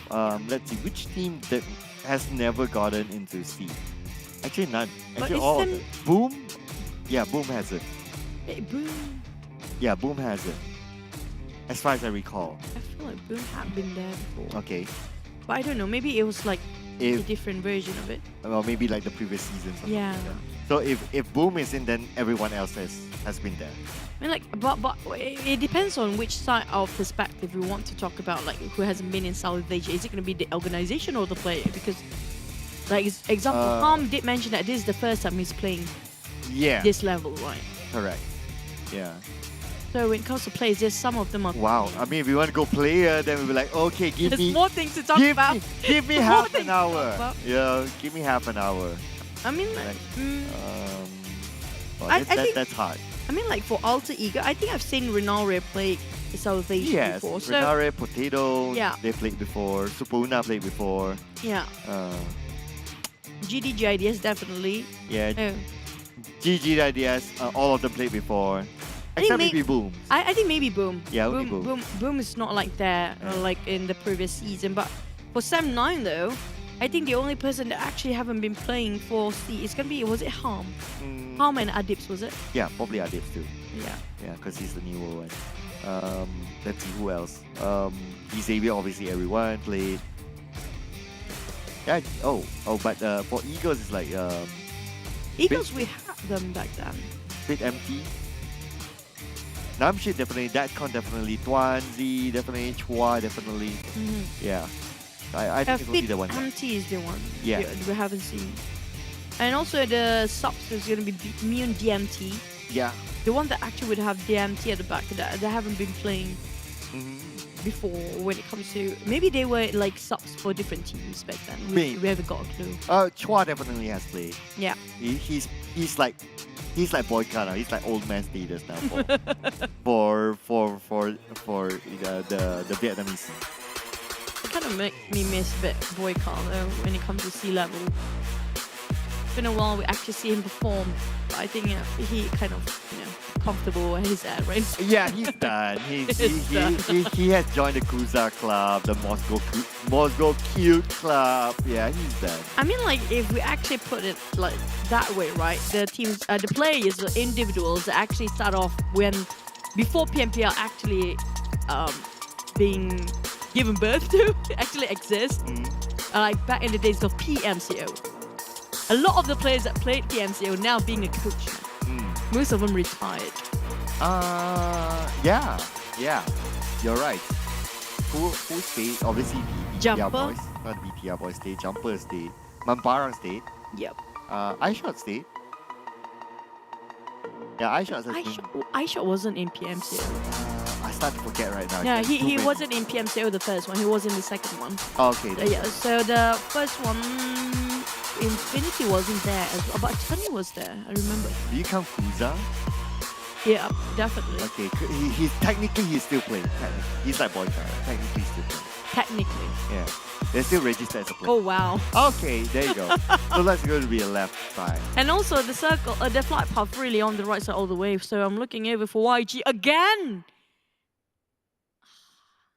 Now Primorsk? Was it Primorsk? It's prison. Prison, and there you go, sorry. But why both of them actually ended up here?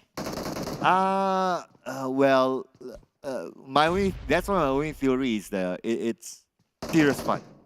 They're having serious fun. So why not? Just go for it. That's what Frankie is doing right now. Boom, goes down. It's going to be Loki going down as well.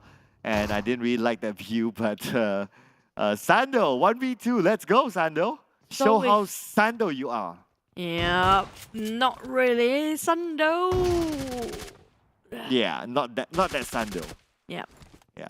It's again starting off with only 2 players coming up from YG. It's going to be a bit problem again for them. Not really great. And I have a feeling, I'm like, why did YG forcing this fight too much? Just like how... Oh, wow. Oh, speaking of okay. boom. Ooh, boom. Boo-hoo-hoo. Yeah, that's going to be easy one for sort of the Xaviers. Geek fam, they start to scap themselves quite early. A lot of teams, actually 3 teams, losing a lot of men. FaZe even lost one of their members there. What really happened? I know, right? We're like, what, not even 3 minutes in, but we already lost like 5 players. It's just like, everyone's just like, okay, let's go for it, boys. 2 more games to go. Let's just go rampaging. I do want to know who's actually, who they actually lost on the side of FaZe. If it's Ventores, it's going to be a bit of a problem there. Ventores always being the playmaker for the team, though. Oh, wow. 5 man, no problem. Yeah, 5 man, no 4 man. 4, yeah. There's no 5 man. If there's a 5th man, all of a sudden, I'll be worried. I mean, like, that happened before, you know. When Wait, what? That happened before? The enemy team, I mean, like, not a really 4, but it's like a +1 of a different team entirely hopping into the same vehicle. Yeah. That was really funny. Yeah. That happened before, so that was really hilarious. Okay. But I think this is a good sign that we can actually have it a go. Yeah. And you guys can scan now because finally we get our 4th match of Erangel commencing. Oh yeah. I know overall chart so far, on an average basis, Thailand is that one nation doing the best at this moment. Like the only team between them is Alter Ego. And that's only like, what, 2 points between them and FaZe Clan. Yep. And but at the same time, look at how far stretched Infinity with 1st and 2nd place. So it's still quite a number. There are 15 points in between. Still a big stretch when it comes to, like, with Chicken Dinner 10 points. I mean, like, there's still a lot of elimination you have to get through that just to cut across the #1 spot. So Infinity definitely starting off the day really solid, really strong. But Alter Ego around Sonov's community base just busy opening doors here. LGD. Now, LGD is a team that I'm looking forward to see how much they can push themselves against these teams. They're right now tied with the side of GIDS. But even though you feel like SMG, when it comes to China team, right? Feels like they perform better than LGD, but actually LGD plays better than SMG, and overall they're still at like the best position if you compare with the Nova and also SMG. Yeah, well, okay, yeah. SMG's best performance was that Myanmar round. They got a 2nd place finish and a couple of elimination points together with it. But other than that, it was like we didn't really see much of SMG. And plus, again, going out early in this sort of format is very, very punishing. So if you're not consistent, like, or you can't get those elimination points, you would easily drop. And that's where LGD takes advantage of it. Just slowly and surely creeping up, and they managed to get above SMG. I have a feeling tomorrow things will change quite a lot when it comes to overall ranking. I don't know why. I have a feeling, just a bit of a hunch going on. But SMG on Gatka field, cutting across, I have a feeling they might want to get into the circle as fast as they can. If you notice one thing about teams coming up from China region, they love to play the center of the circle as much as they can. Mm-hmm. Like, including, you remember Jimmy in the last map, right? Yeah. He was alone, but no, regardless he's alone or not, he has to be in the center of the circle no matter what the condition is. Yeah, I know, right? So, I guess that's also kind of like because, like, he thinks the opposite out of what would people normally do. Like, okay, if you're the last man standing, you would normally like, okay, I'll play super safe, I'll wait at sides, slowly go into the circle, but not many people would think that, oh, okay, you're playing alone and then you just go straight into the middle of the circle and then you just be there and pray. And that is what people do not expect you to do as a single player. And that kind of worked out for him. Be there and pray? Yeah, be there and pray. I mean, you're a solo player in the middle of the war zone, right? So the best thing you can do is like just but the one say that your prayers prays, or something. the prayers that actually be answered is only Abby that time. Oh, yeah, yeah. Oh, man. Now, a couple of them already chugged into the blue zone quite a bit. We're talking about 4 teams possibly. Infinity, one of them. FaZe as well. Sam9. No, not FaZe. It's Sam9 and Eagle Esports and also Boom. Now, Boom already had a rough start before this. This feels like they're having the same sort of situation quite early on as well in this round. Frankie and the rest of them did not one down. LGD on the hunt here, taking down on Frankie, finish off Suki, make sure that he couldn't survive. Now these Xavier's losing more men, only left with only 3 now. Saying goes for YG! Memory! Oh, he whiffed it. Looks like no memories there for him. Unfortunately, he couldn't land those shots to get that elimination point that they needed so much to get onto the top spots. But hey, 2 more rounds to go anyway, and they're still in this. Yangon Galacticos, on the other hand, unfortunately only 2 players, that Romeo and WT17, but at least they are somewhere in the middle of the circle right now. Thing is, kind of hard for them because every single time we're looking over YG, it's always them running away from somebody else. Back to us, LGD, Suki. They are actually really on the hunt right now. They spotted out on Jumper, 4 rivals separated between themselves. It's going to be in between them, trying to just break their formation. It's going to be inside of LGD. Looking at the circle, which is going to pop anytime soon. It's going to be right in the round 3 mosque or Ferry Pier again. Oh boy, GIDS and Geek really having a go because they need to defend as long as they need. YG on the other hand, Nova coming in as well, while 4 rivals struggles to get themselves inside of a circle, hop themselves into the vehicle, but they have a lot of team tailing from behind, including these Xaviers and also LGD. Oh, 4 rivals just lost Jumper, and now they'll be playing as a trio, unfortunately. Still tanking out the blue, while Alter Ego, looks like they're like prepping themselves up for a race there. Or maybe they want to, you know, block the bridge. I know we haven't seen the bridge being blocked for quite a bit but now. They are still on the military base side. I don't know. I mean, if they want to block, they should like go the other side and like block, right? I mean, if they want to, I mean, like, maybe. Yeah. They just want to make it look cool. Like 3, 2, 1, go! They're just having fun. Yeah, just having fun. Like, serious fun, right? It's serious fun. Yeah, there you go. There you go, Ferry Pier, and now Nova just hopping around Ferry Pier. Well, Geek Fam having, never mind, it's not their trigger discipline at all. While Mika tried to pin them down, it's going to be Jimmy taking on Damn Root. Running him down is a brutal way to go, and Jimmy taking down on Damn Root, one of the most important player coming up from Geek Fam. And Jimmy tried to find 4 more with M16 in his hand. And they're going to park here for a bit. Ferry Pier is their spot to take. And Alter Ego coming up from the other end in Geek Fam. How will they respond to as Damn Roots lost here? YG, well, losing, left with only 1 player again. Yeah, only 1 more for the side of YG. It's going to be tough for them. But then again, it's going to be tough for Boom as well. Boom also will be playing with the last player. But no, it's going to be Hexas out. That means Boom is out. Number 16 for them. No points in the bag in this round. But this is also an opportunity for BN United to come out of that number 16 spot. But if they actually... I just wish for once, I want to see BN United who start the fight first. It's so hard for us to see them actually try to engage in any fights. They've been playing very passively the entire day today for BN United. So like it or not, they have to step up the occasion. They have to actually grit themselves towards the fighting, the war zone, and just trying to, you know, take the advantage in their hands. On this side, we do have Sam9, who are coming in a bit later than the rest of the team that actually still in the outer circle. For Rivals, on the other hand, we're running away from, who was it again? Was it the Xaviers who've been chasing them before? Yeah, it was. It's quite far now.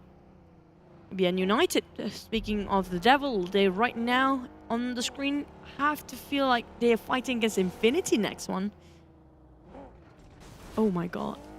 Yeah, I'm waiting for when they will start to, like, you know, move away from each other, but looks like everyone wants to go to the same direction. But speaking about direction though, so SMG, now we are beautiful. What a name. Volky at the high grounds now around the areas of Quarry. Looks like they will be the one to try to stop SMG. As Volky, will he be scoping? Nope, he's going to let them go. Oh. It's okay to actually leave the unnecessary fights for now. And we had gunfight. Oh, Venturas taking it on pig feet from SMG. Feels like having a bit of a trouble there for SMG. Pig feet finish off by 20k. FaZe, here comes the rest of the FaZe clan coming in to get the fight against 4 Rivals. Venturas shooting on towards the side of 4 Rivals. They're in the same car, same vehicle. But in the meantime, Alter Ego taking the fight against Infinity, who we thought will actually fight against BN United. But never mind, BN United got escaped from that sort of predicament. Well, points is still points. It doesn't matter. Just like what Dap is trying to do right now. But unfortunately, the counter fire on the Dap from Cute will take him down. Namshin takes down Romeo. That means that Yangon Galacticos is out, number 51, elimination point. And now we move on to LGD, getting points out of Sam9. Oh, Primorse is going to be... The place is so hard for us to actually get a Primorse circle, by the way. Oh, yeah, it's very rare. Such a rare occasion. Back to the side of LGD, they are coming in late, but Sam9 just going to cut across, but I'm not sure if they're going to go unscathed towards the side of LGD. We have Baker Time waiting at the gatekeepers on the side of the northern circle, but Eagle Esports waiting on top of Quarry. The one that actually coming in late, coming up from the right side, the Xaviers, same goes for LGD now, having a bit of a long rotation. Going against Bacon Time, next one. Nova with order, and also the rest of the team still well and survive, but Parang. Bacon Time be gatekeep this for the longest time. But on the side of BN United, it's always them running in Bacon final finish of Mampa, and Sam9 will be eliminated, and BN United got caught in the crossfire with GIDS waiting at the other end. Ooh, looks like counter fire coming from Remember onto Frozen. Frozen gunned down, but Paraboy is there to pick him up. Should still be alright with this kind of elevation and this kind of geography. Should be okay for him. But that's going to be Alter Ego trying to get into the circle, but Geek not going to be making it easy for them. UI hit the movement coming up from the side of the Xavier. Nova keep their eye out to the side of Alter Ego, who just walked straight into SMG realm. GIDS taking still the fight against BN United. They don't have the fight at all from the side of BN United. It's always them been taking an ambush. And GIDS, Helen taken down on Max. And it's going to be left with only a couple of members left for BN United. While Nova taking the fight against Alter Ego. It's going to be being the bait here. Paraboy actually taking up the bait against Potato, who's just trying to circle around the corner. And this kind of a really tough spot for Paraboy. It's too far off from the rest of Nova. Yeah, a little bit of shift there for the circle. Looks like the circle moves towards the main peninsula. And it's going to be a little bit on the left according to that minimap. Lamborghini goes down to Tuanzi to a long range. Remember being gunned by Volky. Volky finishes off Remember from SMG. Now the long range from Paraboy onto the other side. And this is the current circle, ladies and gentlemen. Still a little bit of water to play. And now coming up on the northern side, Eagle Esports tries to stop LGD from moving in. FaZe coming up, Ventura squeezing into where Alter Ego already waited up. 4 Rivals waiting in the other end as well. Geek Fam on the end, then they're taking their own sweet time here. Nova heard the gunshots, want to take a bit of a part of this sort of scuffle. 4 Rivals taking the Alter Ego on their hands. It's going to be Fnatic on the ground, but Nova, Paraboy still away that elimination just now. Memory on the side of SMG, losing a lot of men. Last member remaining and survive there. It's going to be Memory. LGD, they got themselves the leeway to get into the circle here. All they need to do is take the Eagle Esports down. Oh, but speaking about teams that go down, SMG number 12. Again, another early elimination for SMG. Now Alter Ego out as well. Number 11, 1 elimination point for them. Down to the top 10 teams. 33 more players to go. Infinity They have got Tunny on the ground, bleeding out. Newsy and Logan trying to make wonders for the team here. Trying to open up spaces. It's going to be Newsy on the front line. Taking a bit of shot coming up from GIDS from the high grounds. Spotted out on one of the members here. Snizzle on the high grounds, on the hills. Well, he's being actually cornered by a lot of players. Newsy still valiantly actually trying to push forward and pushing a lot of utilities towards his right side. Bacon Time, on the other hand, clipping a long shot distance against LGD, all the way downtown. It's quite a far-fetched shot there. Bacon Time currently at number 2.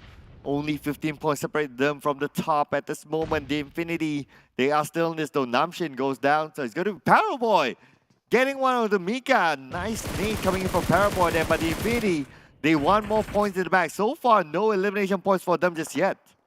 Talking about Infinity, still at the number 1 spot. No elimination yet, but as long as they can secure themselves a chicken after this, they got quite a number of 0.1.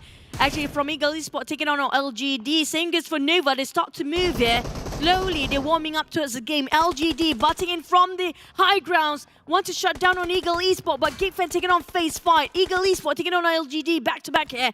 As Tuan tries to spot them out, it's just so hard for LGD finish them off straight away because of how steep the cliff is. Oh, Chua now together with 1Z, they need to fend off another team on the high ground. That's going to be LGD. LGD goes down, but the nade coming in onto the side of the Eagles. Now it's down to Chua. 1 versus MVM. Let's go. Chua tried to outplay with his own maneuvers to the side of LGD. We have Nate. MVM cooking up, dropping it. It feels like a perfect one. Chua. Oh, it's so close. It's so close, but he got one first diss down for the side of LGD. Now, MVM, like you know, he has to push it. He has no choice. Oh! That nade, it was about a matter of time. And that nade finally landed nicely on the Chua, eliminating the Eagles at number 10. And now, looks like LGD, the team that we talked about, they are stepping it up. 10 elimination points in the bag for them. The one that actually inside of the circle is going to be Bacon Time, but coming in from the sidelines, LGD, never mind. BN United is still there, Infinity as well, GIDS is still there. We're talking about FaZe, again, gatekeeping. Geek Fam tried to gatekeep against Nova as well. BN United, Silence and Shunas have to fight against Infinity. Logan's right across them. Now they have to pluck their courage up because they have to take this fight. Geek Fam is going to be a 3-way war versus FaZe and also Nova. Oh, Nova, Power Boys versus Order. They are close by together with Geek Fam. And now FaZe Clan, they're playing by the edge of the circle. They have a compound at this moment. Nova is starting to close in. Nova, they're still at full squad going up against Geek Fam. It's going to be Yuhai as well as Snipes. The duo is going up against Order and Power Boy, the top 2 players in the world. We're talking about here. Yuhai right in front of him. He missed it. He didn't know. Order goes down. Yuhai finishes the Order. But the nade from Paraboy. Paraboy goes down. Snipes. Revenge. My God, what is happening? Who bought into that business just now? Paraboy finally finished off Yuhai, and now we do know who's winning when it comes to 1v1 between Paraboy and Yuhai. He can flex that one out. But Infinity is on the run. They're taking the advantage, finish off Nova straight away with Infinity claiming himself more with 1 defeat. That's going to be 1 from Paraboy himself. But Nova still got 2 more remaining men to work with. And now we're talking about Infinity and Bacon Time with the most men. Same goes for GIDS with 4 men well alive. Oh, now it's going to be LGD versus FaZe Clan. FaZe Clan, they have the compound. Now the circle doesn't favor both of these teams. They need to move. Looking over at 4 rivals. 4 rivals know exactly where Nova is at, but they're currently in the circle. They're not going to reveal their position. They're going to stay put there. Nova, the team that's currently entering the circle. BN United just below them, but FaZe Clan on the other side. They need to be aware. Nova, how can they actually evade themselves in the center of the attention of 2 teams here, being sandwiched left and right, or silenced? Feels like he wants to cook up Nate. FaZe got himself quite a solid compound to work with. LGD tried to flush them out from afar. Almost shredded his vest just now from Blaze of LGD. But FaZe coming out from MR5. He knows exactly where to look over and where to shoot. Even Torres tried to open up space for the rest of the team. FaZe slowly pushing up to the side of LGD. MVM running and back towards Brownie, but feels like a perfect angle just now. Frozen taking out Tony K and Jimmy. taking advantage of the current state. LGD taking on Venturas. Oh, another long range coming in for Jimmy onto the other side. Suke gets a 1 for himself. And that means that FaZe Clan is out at number 8, 3 elimination points. And now LGD stepping it up, 11 elimination points for them as of now. Down to 7 teams, 20 players left. LGD, they want this so bad. They've been struggling, fighting with 11 eliminations in the back. Oh, we have teams super close to each other at this moment. LGD having high ground advantage, but NV, Nova, being spotted out by 4 rivals. Voki knows exactly where Frozen is at. And now MVM onto Jimmy. Jimmy got down from the high ground. What a nice nade as well that assisted MVM. Su-kick on the other side. 30 more seconds on the clock before the zone closes in. LGD needs to move, but MVM being shot at from the other side. The Infinity knows exactly where LGD is at. Su-kick gets one to Jimmy, and that's going to be 1 left for Nova. Take a bit of upgrade of loot from the death box nearby. LGD tried to rotate a longer rotation, but the thing is, Bacon Time thinking the same thing. 4 rivals in between, taking himself at the high ground, but Infinity found out where GIDS at. And it's going to be grenade elimination coming out from GOT as well. BN United, they're just staying inside while LGD is just hunting for more.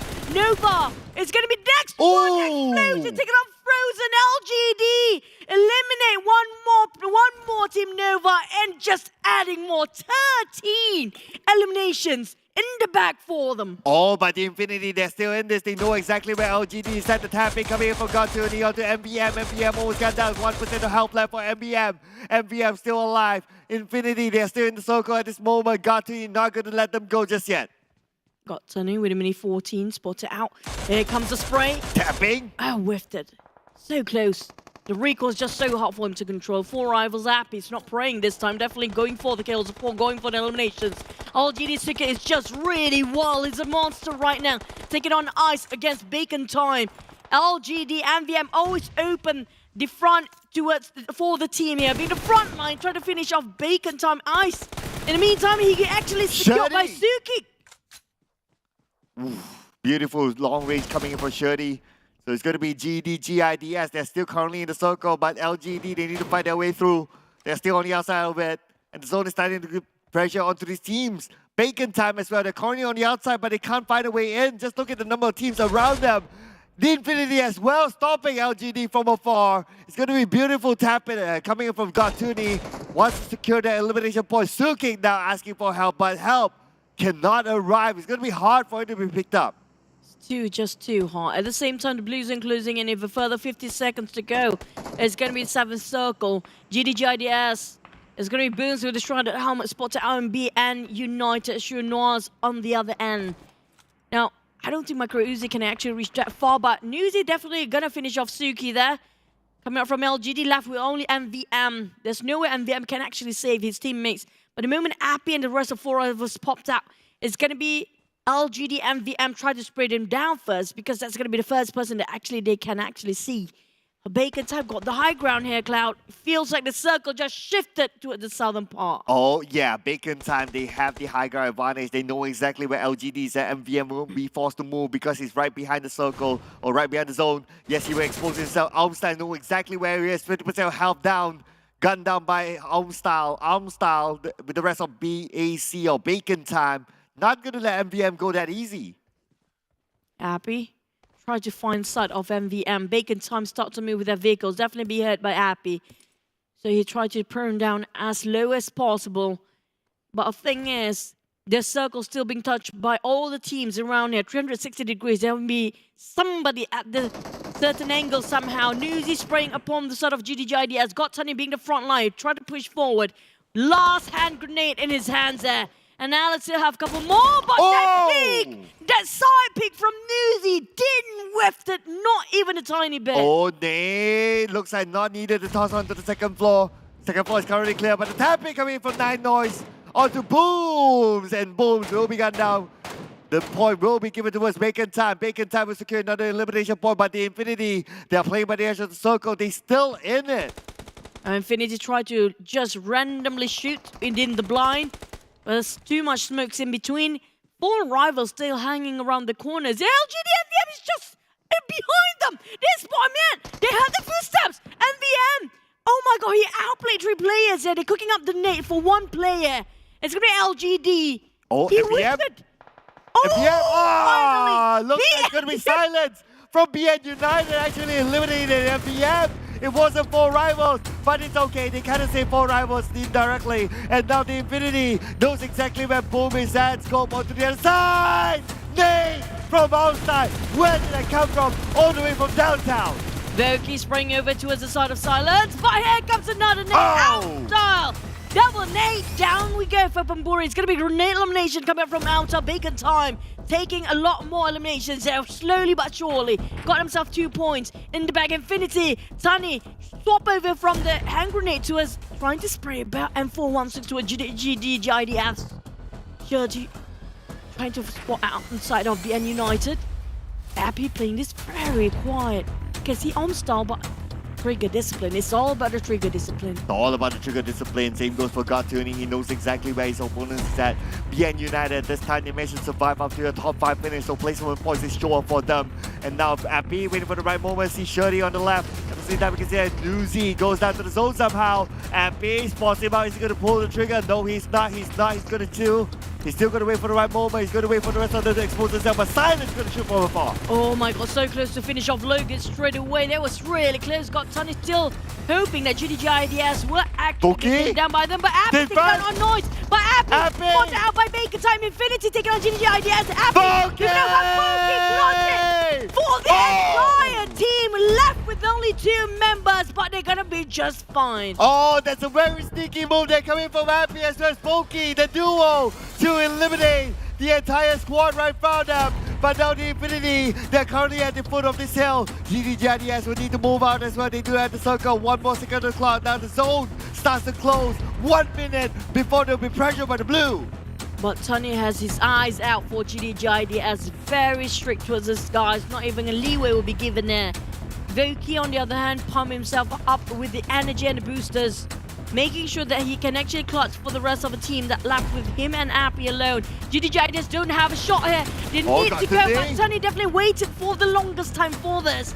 But Snissel slowly approaching. Voki being shot down. Appy left. Silas going for the rush, but Snissel being knocked down from the back line. Infinity fighting GIDS with 4 rivals being finished off close enough. They finish off BN United just now. Oh, now they just need to focus onto the high ground, but Snissel on the other side, putting pressure onto the Infinity. Cartoony moving on now. Logan will need to pick him up, and now the Infinity, they need to do this quickly. Snissel will need to move into position help, but Appy will pick up his teammate. Looks like Voki goes down immediately to the zone. Close enough. Still can revive Voki here for the side of Appy. He managed to back him up, this feet, and revive for a bit. Run a couple of smokes to actually help them for a bit more. All the teams are trying to go for the reset. Whoever get the reset fastest actually get the upper hand here. Infinity, the only thing that disadvantage at their side is going to be the ground. They're on the lower ground. They need to have a bit of a hike. Logan tried to push forward as Sneasel and Booms tried to actually reset themselves for GIDS, but 4 rifles got the shot by Appy with it! Logan! Solo 1v1 takes down Appy, and now Logan, can he do it single-handedly? That opened an opportunity for Godtuni to come up. Godtuni again has his eyes on GIDS.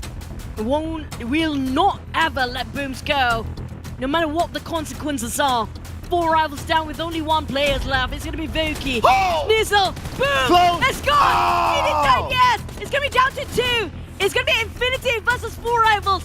Oh, this is going to be a tough one. 2v1. Can Voki actually clutch this? But never mind, Snizzle is still there. Snizzle make it through. Snizzle's made it through somehow. He's still alive. Okay, Voki waiting for the right moment. Now Voki not exposing himself just yet. Got to it, getting closer and closer. Voki knows. Oh no, Voki goes down. It's going to be the Infinity. Now the Infinity from the lower ground. Unless Snizzle, can he clutch 1v2? If not, it's going to be another chicken dinner for the Infinity. Oh, it just missed 4 tiny big 40 off angle when it comes to that Molotov. Now Logan definitely knows where that came from. Snizzle with a cam in his hand. One of them is actually proning down. It's going to be Tanya and both Logan are going to push down. Snizzle 2v1. Can he clutch this one? The shot! Infinity again. What a splendid game coming up from them. got themselves double chicken in a day. Wow, this is crazy. This is crazy for the Infinity. I mean, the zone did a favor. They had to go from the lower ground to the high ground. They had GD on the other side. They had 4 rivals on the high ground against them, but somehow they still win. Oh my goodness, this is, oh my, oh man. I mean, the Infinity, still one of the best teams in the world for me, in the world. Man! Has been proven with the numbers here just now. And definitely I want to see how much elimination they got themselves this time. They're still holding the record of 19 eliminations in a match. That was the Myanmar match, and they won match number 2. So I want to see how they finish off this time, because last time we saw them, we got quite a number of elimination, but not too much if you compare with LGD. I mean, like, LGD really rise up to the occasion, level up this time when it comes to this match alone.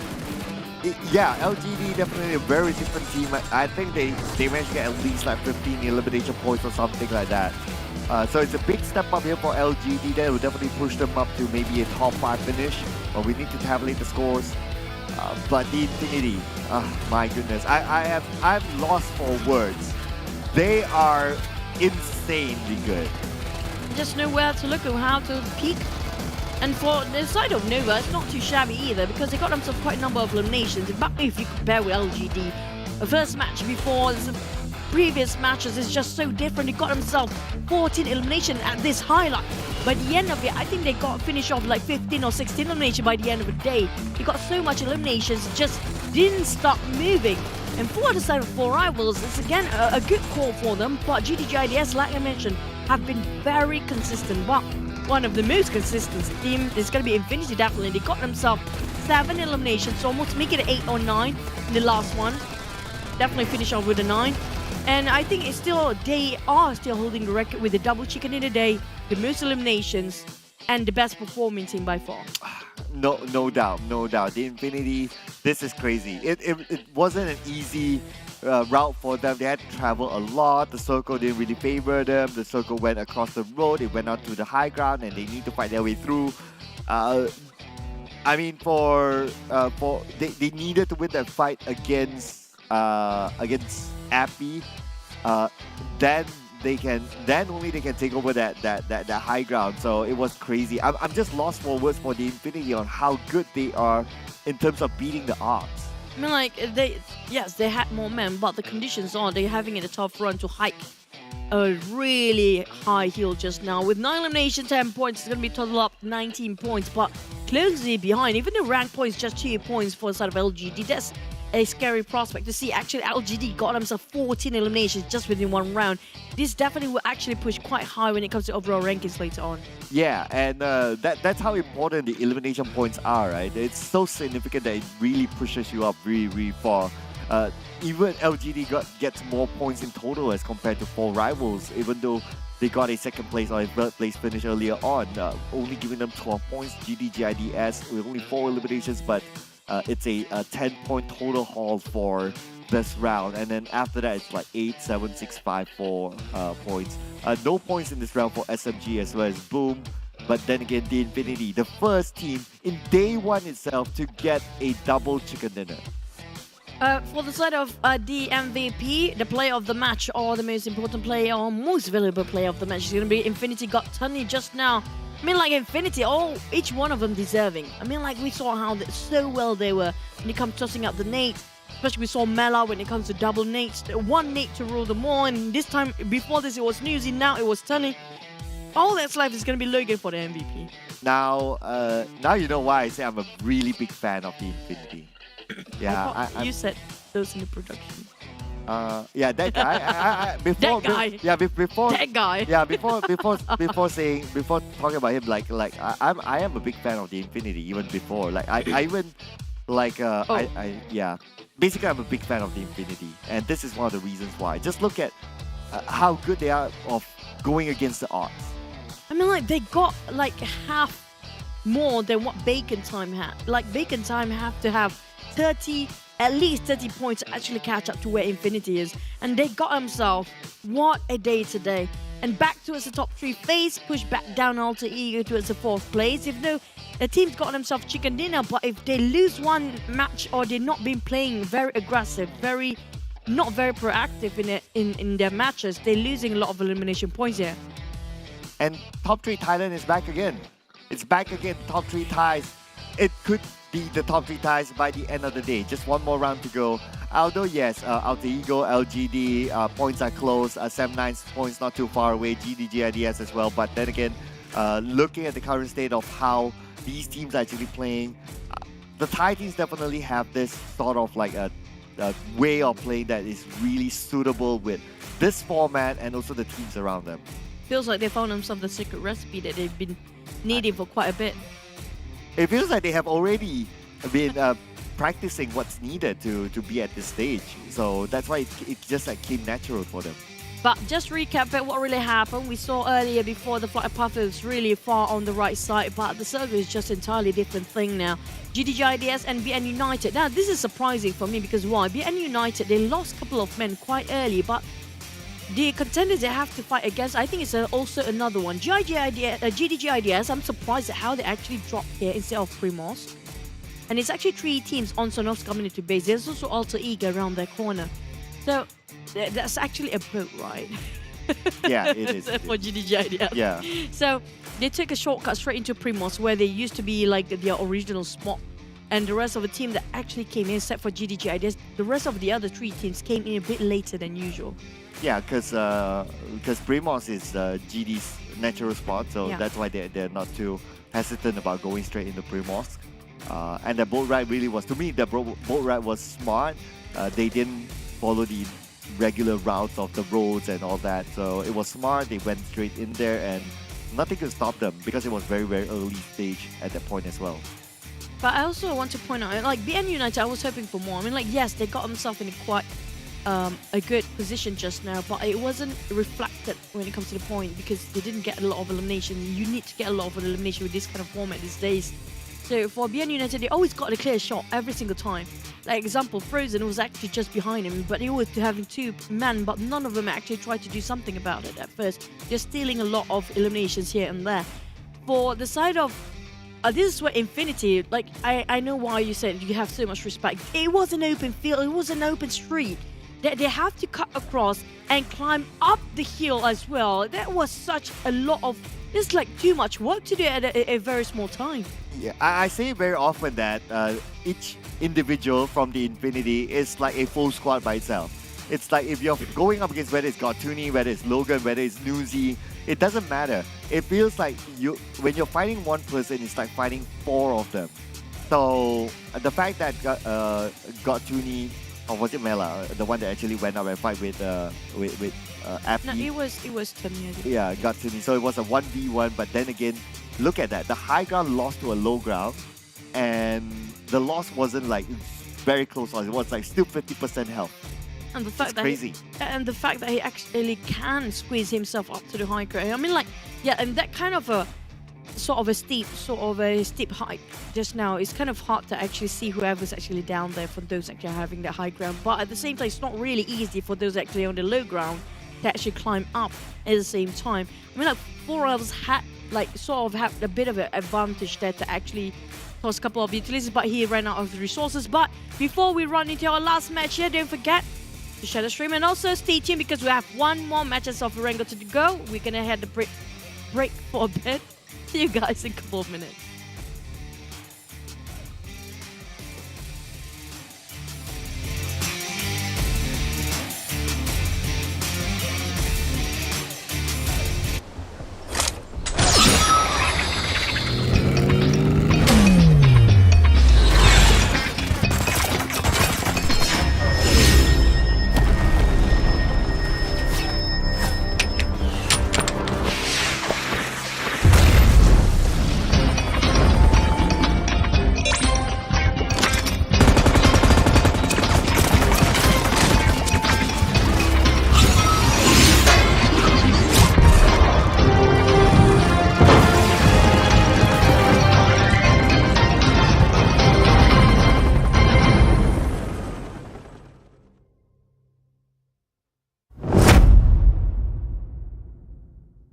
It's here! The long-awaited new Nusa map is finally here!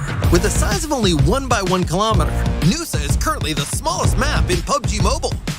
It may be small, but it definitely offers a massive amount of content. Not only are there new firearms, what's more, there's also the highly interactive tactical crossbow. Setting huts on fire and repairing zip lines are not a problem. Speaking of map interactivity, Nusa is simply full of surprises. An elevator that lets you go to different levels of a building, a pool that restores your health, fast-moving zip lines, and crates in the wilderness can all better assist you in drawing up tactics to defeat enemies. Even if you get careless and get defeated, there's no need to let it get you down. Nusa's Super Recall will allow you to respawn once more. The small, fastest-paced map lets you rank up faster. Alright, I'll leave it to you to explore the rest of the content for yourself. Hope everyone ranks up and gets that chicken dinner. The new map officially launches on September 13th. Stay tuned.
Assalamualaikum, welcome back ladies and gents to the first ever PUBG Mobile Regional Clash, Regional Clash of the Year, which is brought to you by Tencent Games, PUBG Corporation, Lightspeed and Quantum Studios. We're down to the last match for our last in-wrangle in day number 1. I'm going to be Chi-Chi and this is going to be Cyclop.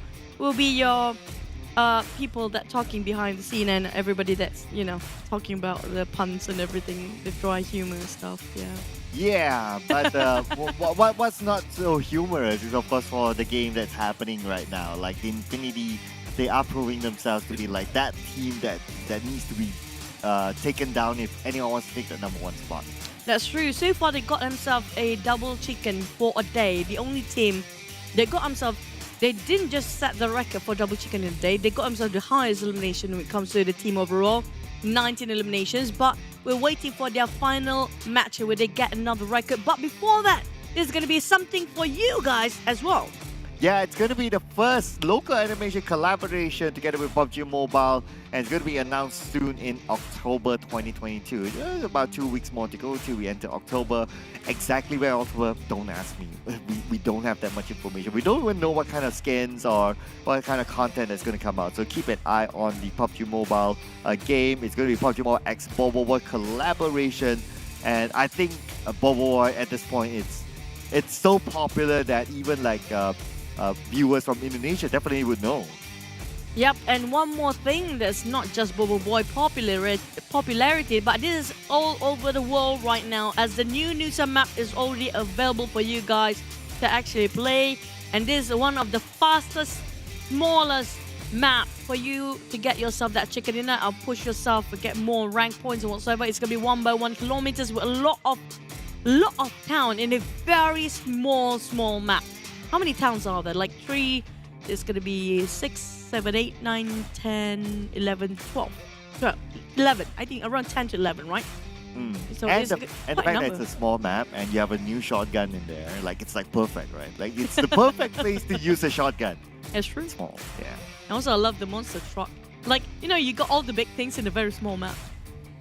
Oh yeah, shotgun's big.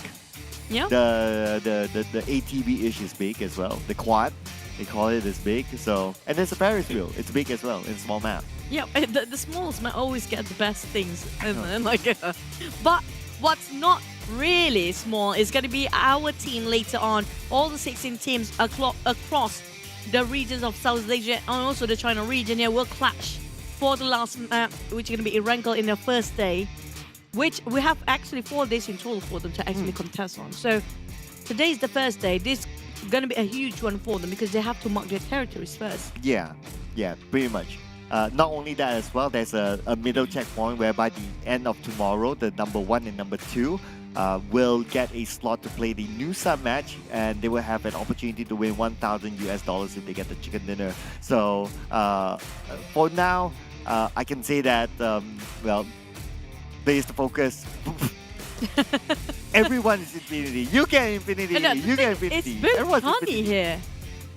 It's elimination and damage output by Tani himself alone, and this is the highest for the eliminations. 13 pulled over by Tani. Before this, it was Alter Ego Runare. Yeah. But this time, it's going to be a side of Infinity with 13 by Tani himself. When it comes to teams to focus, I mean, like LGD, they are scary.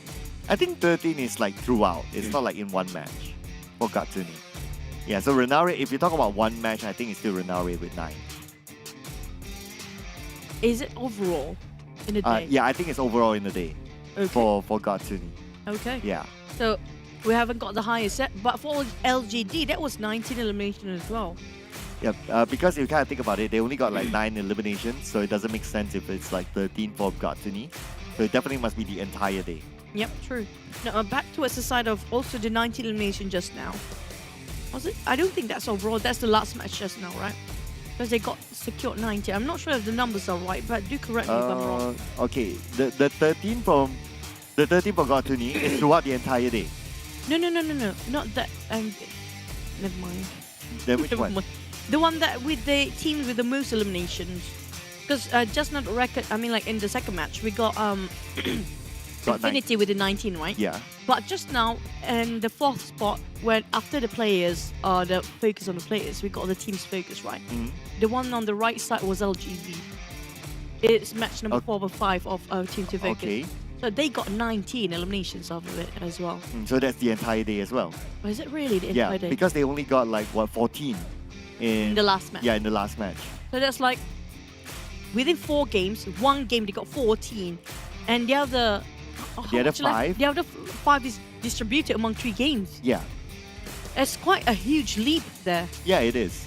That's a scary scary team. Okay, I was expecting you to be surprised Now, earlier on. I was asking whether that's going to be their most elimination, because if they actually got 19 eliminations, they might actually hold the same record as the Infinity, because I saw Infinity was having lesser number than that. I kind of question, is this like Infinity supposed to get more? No, Infinity is still 19. In a single game, Infinity is still 19. The previous round was 14 for LGD. Okay, but wait. Before we're talking about more about the facts and numbers, it's all about our prediction here again this time, which is going to be our last match. Infinity and Xavier's very interesting. You're a bit late. I mean, like, yeah. Yeah. But I mean, these are the two teams who actually want to see who's the best in South Asia right now. Yeah, Xavier, obviously they were champions, right? So they have that one badge or reputation. The Infinity right now, they are showing that everybody is like below them, and their below is not like few points gap. It's like double. It's like almost double. Yeah, almost double from their number 2 spot. So I want to see the used to be champs right now. Can they actually put out their big foot forward by telling the Infinity, you know what, you've been performing really splendid today, but for the closing, maybe the Xavier can actually take it away. But there's also, don't forget about Nova. Now, we haven't seen anything about Nova at all today, honestly speaking. Yeah, I think the best game was like the just right before this, that Erangel, the Erangel number 4. The Jimmy? Yeah, that was the Jimmy one. The Jimmy trying to hide? Was it the Jimmy trying to hide? And try to shoot Appy? Oh, yes. No, not that one. The one just before this. I know we had a lot of Erangels today, but the one just before this, I can't really describe it now. I have it in my head. It was them like looking over FaZe Clan. That game. Oh, okay. That was their best game so far. But even their best game, I do think that it's not that level of significance yet. That's why we don't really like have it embedded in our heads just yet. But yeah, I mean, one more round to go, and let's see if anything changes. I mean, this is what's scary coming out from the China region teams, right? Sorry. Yeah, comeback is real for them. Like they have done that before. Again, I'm not ruling them out because we've seen that in the last PMGC. They were behind, and then somehow they managed to catch up onto the number 1 spot. So definitely not ruling them out just yet. We still have a lot of games to go. Yeah, the best example here is going to be LGD. We just calculated just now. Within one game, they can actually have 14 points. And previous round, like the entire day, 3 rounds, they got themselves only 3 or 2 or 4 points around there somewhere. Out of nowhere, they just within one round just can gather themselves 14 points and above. So it just shows that LGD, SMG, and teams like Nova, whenever they feel like doing it, they can actually just do it away. That's what's scary about them. We don't know when they can turn things over. And I'm waiting, is it going to be tomorrow or by end of today? Yeah, and they are starting to like have a little bit of progression as the 4 games pass by. That's why their 4th game was like one of the best so far. Does that really mean that they will excel in game number 5? Of course not, but based on the trend that we're looking at, they are on an upward trend. Gotta have to wait and see, will it be going downward for once or not? But another team that I want to focus on is going to be Bacon Time. Always, every single time, I have to point out that aside for Infinity, definitely they have been consistent. Now, the top 3 teams, every single match, I think they're always in the top 5. Infinity, FaZe Clan, also Bacon Time, GIDS. There's one more team here. GIDS always there, like in the last few circles. Even if they're being eliminated quite early than the rest of them, they always make it through the final circle there. If you talk about the circle just today in Erangel, then we start to compare about Sanhok and also Mirama. They've always been there as well. So it just feels like some teams there, especially when it comes to teams that play not really in the center of the circle, happens to be surviving quite longer than the rest of playing in the center of it. Yeah. So maybe then the best way to play in this sort of setting or with this sort of teams is just to play in the middle of the circle. And that's what happened to most of the Chinese team, which they didn't actually survive long enough. So there's no real formula yet. Yeah, it's like it's either that or something else. So it really depends on scenario, I guess.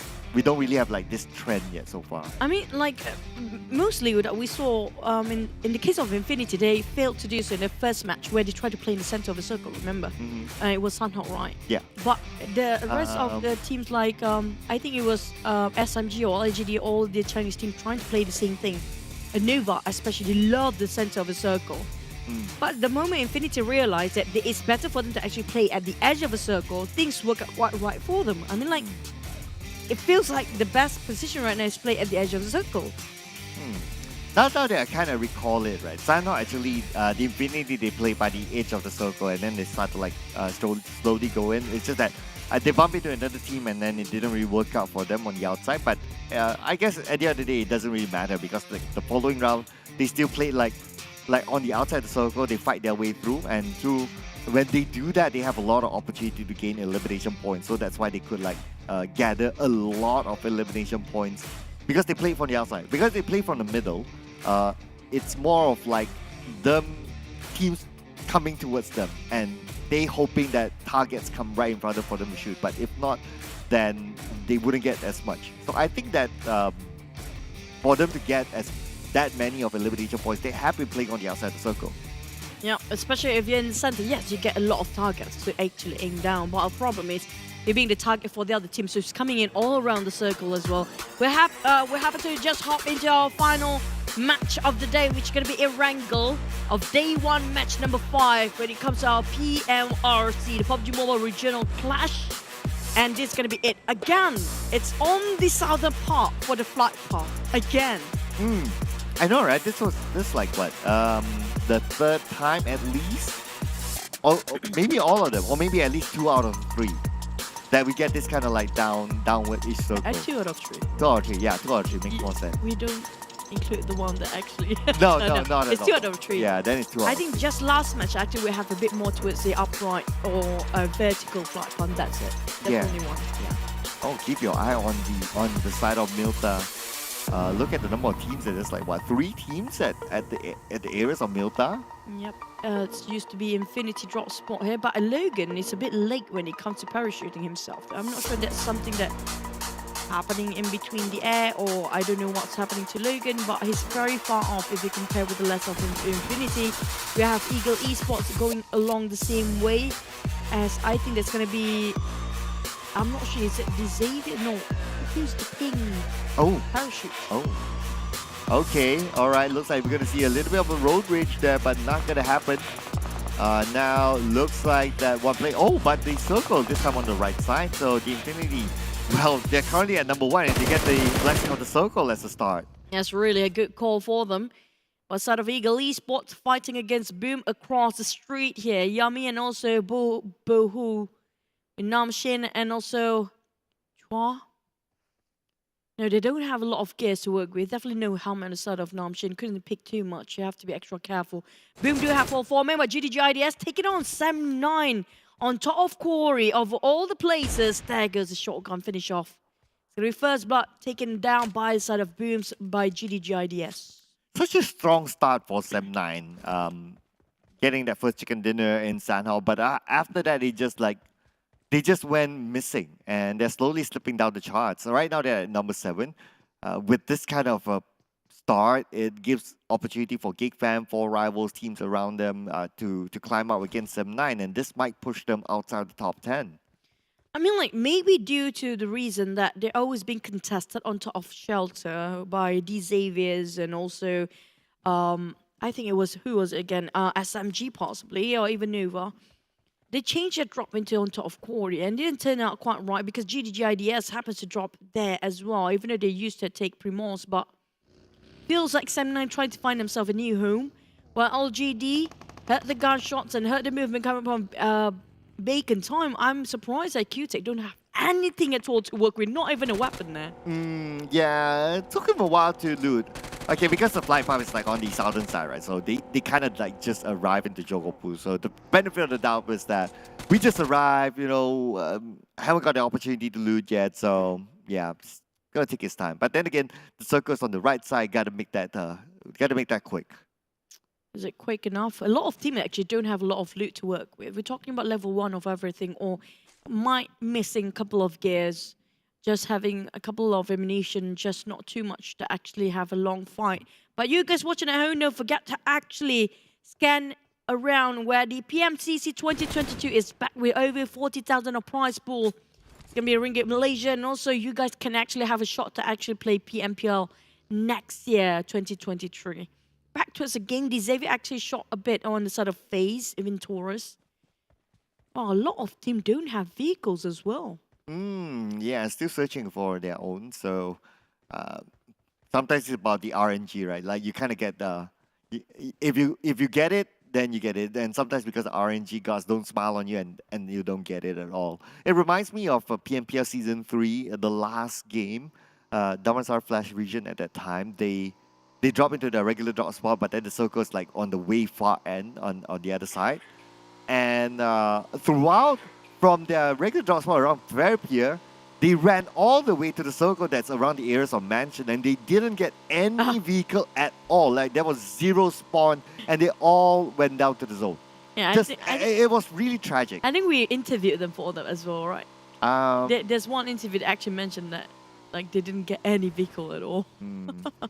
Yeah, I was at the, I was together with them that time, so I remember that super clear. Because I used to remember, I think it was Fredo having the same spot where he was trying to play a real Team Secret that time as well. I think it was like last 2 seasons, and they had the same sort of RNG not being blasted at all. But here comes Newsy taking a shot against the side of Eagle Esport. Namshin on the ground, finish off straight away. That's a really clean execution. But Chua, he tried to place a really hot angle grenade. Oh, wow. God. There was like, that didn't work so well for him. That just double-edged sword. I mean, that was like counting his lucky stars, right? Like, like he would have gone out that time. But Newsy didn't take advantage of it, so Chua, Chua doesn't have any first aid. He only have like, what, 5 bandages. And not only that, Gartuni is coming in. Oh, man. I mean, like, you reap what you sow in this case for Chua. Oh, and the death box of his friend just now is just too far. It's in open space as well. There's no way he can actually loot that one out. He need to go for this engagement. He need to build this place. Ooh, Look flying at that car. flying car. See, this is what we call death is coming nearby. Yeah, they like send the whole cavalry against Chua, and Chua is like, hey, dude, I'm only like 1 person. Can you not do this to me? And plus, they are still on top, but looks like well, a lot of confidence here for in the Infinity round. Rightfully so, of course. So 4v1, Chua, it's going to be tough for him. Newsy goes in, and there goes Chua. Oh, that's a really brutal way. There's 4 of them to pin down on 1 Chua. Now, Eagle Esport down with only 2 men, if I'm not mistaken. Yeah, I calculated it right. Yep. They lost 2 men quite early. Quite early if you compare. Like, there's always one team losing 2 men. Before this, it was YG. And previously, it was BNU. There's always one team losing quite early on. In the first phase, by the way. It's just still the first circle. Yeah, and despite it's still the first place, but the Infinity, they got 2 points in the back right now. I wonder how far they can pull off before the day ends. Like, okay, here's the theory, right? So if you play like the regular 15-point chicken dinner format, right, before this, and there's like 5 games, like getting 60 points is a good benchmark. Like it's a good pass for teams. Like take scrims into example. But the fact that the Infinity with this format of way lesser placement points, they still get more than 60 points. To me, in a regular 15-point, they would have gotten like at right now almost like maybe 80 or 90 points. I mean, I'm not surprised. That level of impact. I mean, like, if the normal ranking points, I'm not surprised if they hit the 100 mark by today. Yeah. That's just how scary they are. I mean, like, look at the difference between the second and the first place. We're talking about second and first place, not even the first to the 8th place. That's like already 30-ish sort of difference there. Imagine if you want to catch up coming up from Boom, as example. It's just 5 points, 6 points for BN United. That's like 60 to 70 points of difference there by end of today. Yeah, it is very significant. 66 today is way more significant than 66 in your regular days. True. Because of the rank system, it's really hard to gain some. Like, the only way for you to garner your points is going to be by eliminations there. And they're working really well for the side of Infinity. DX, or the Xaviers now, having a bit of a visitors coming up across them. Is it going to be Nova Frozen again?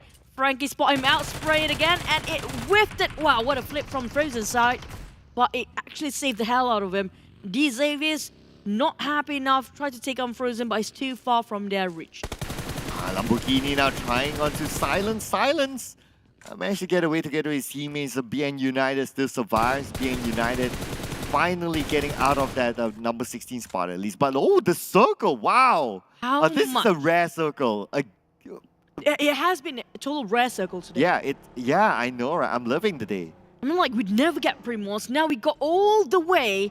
How much further right can we go with the circle? It's like only 30% of land left for these guys to actually have space to work on. Not much spaces to run with. But on the other end, we're looking over Boom, who tried to take down on Eagle Esports, who are actually just passing by. And where they're at right now, we have so many teams still inside of the blue zone, by the way. Because of a circle, just hard shift all the way towards the eastern side. Yeah, I know, right? It's including Mamparang, he's still on the outside of the zone as well.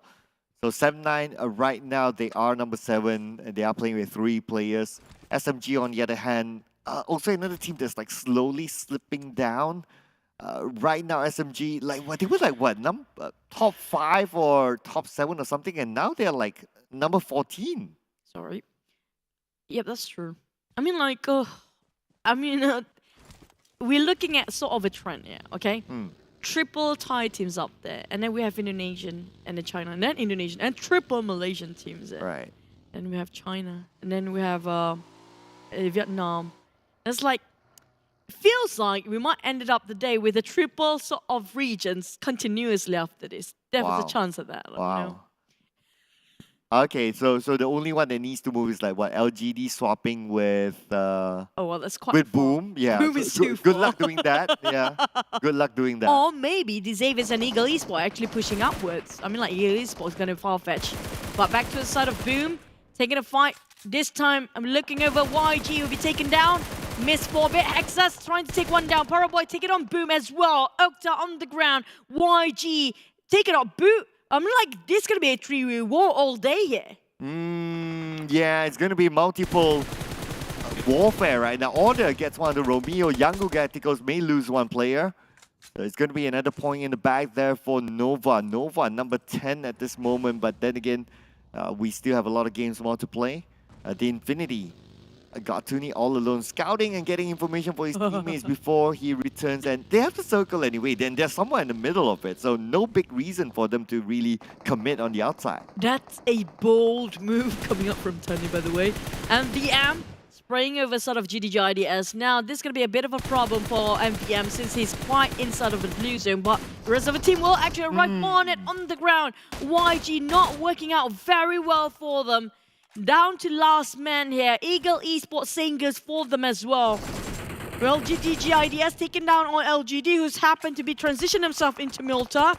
This circle is just making it so hard for the players to predict what's going to happen next. LGD still on the outside of the circle, but now FaZe Clan on to Bacon time. Looks like it's going to be the first knockdown there for FaZe Clan this round. On to 9 Noise.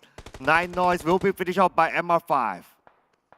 And look at how fast the team's actually been going down, swept away by the fires and the bullets.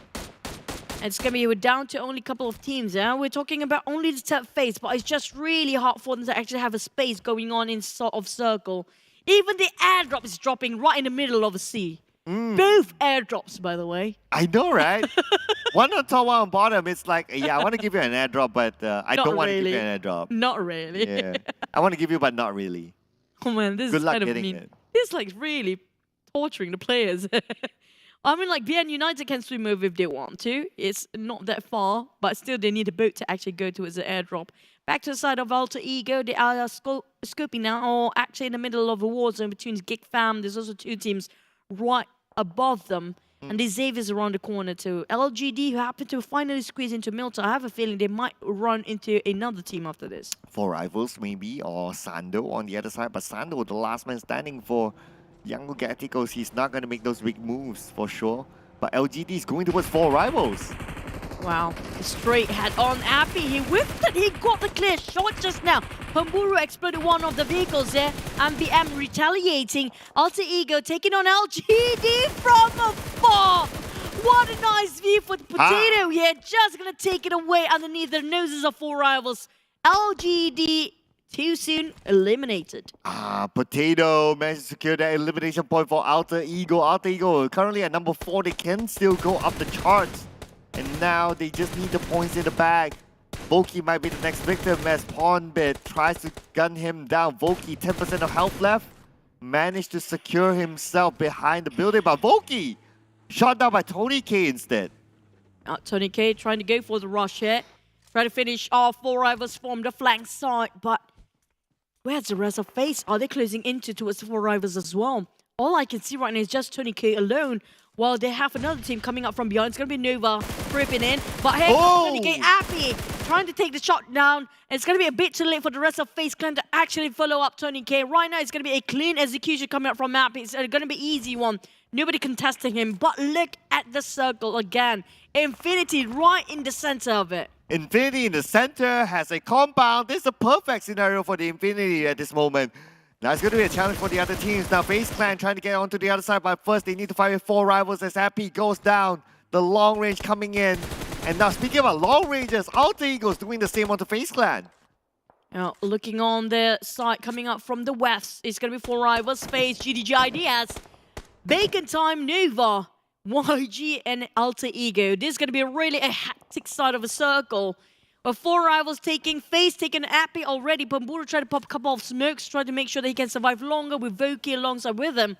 There's only 2 men left for the side of 4 rivals. GIDS on the other hand, try to run for more execution and more elimination. Nova taking a bit sweet time against Bacon, while GIDS now taking advantage, trying to cleaning up 4 rivals, getting them from the back.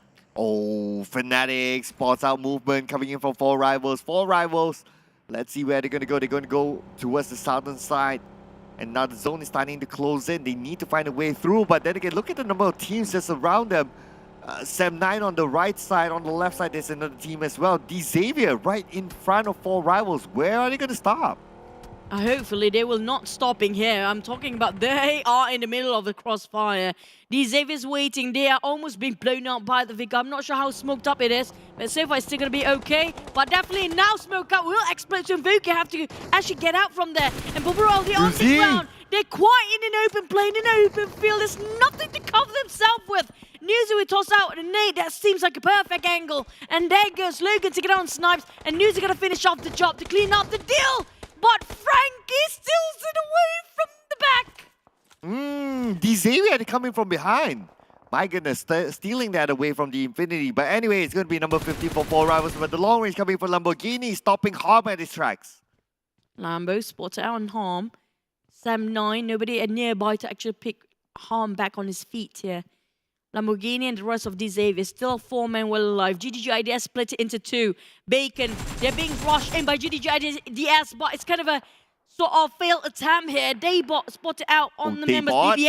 DBS on Bacon's times, and this really whoa! Straight in the face. Now Shirty now on the ground, down to the arm side of Bacon. Now trying to find himself that last person, but Alan already exposed himself to a side of order from Nova.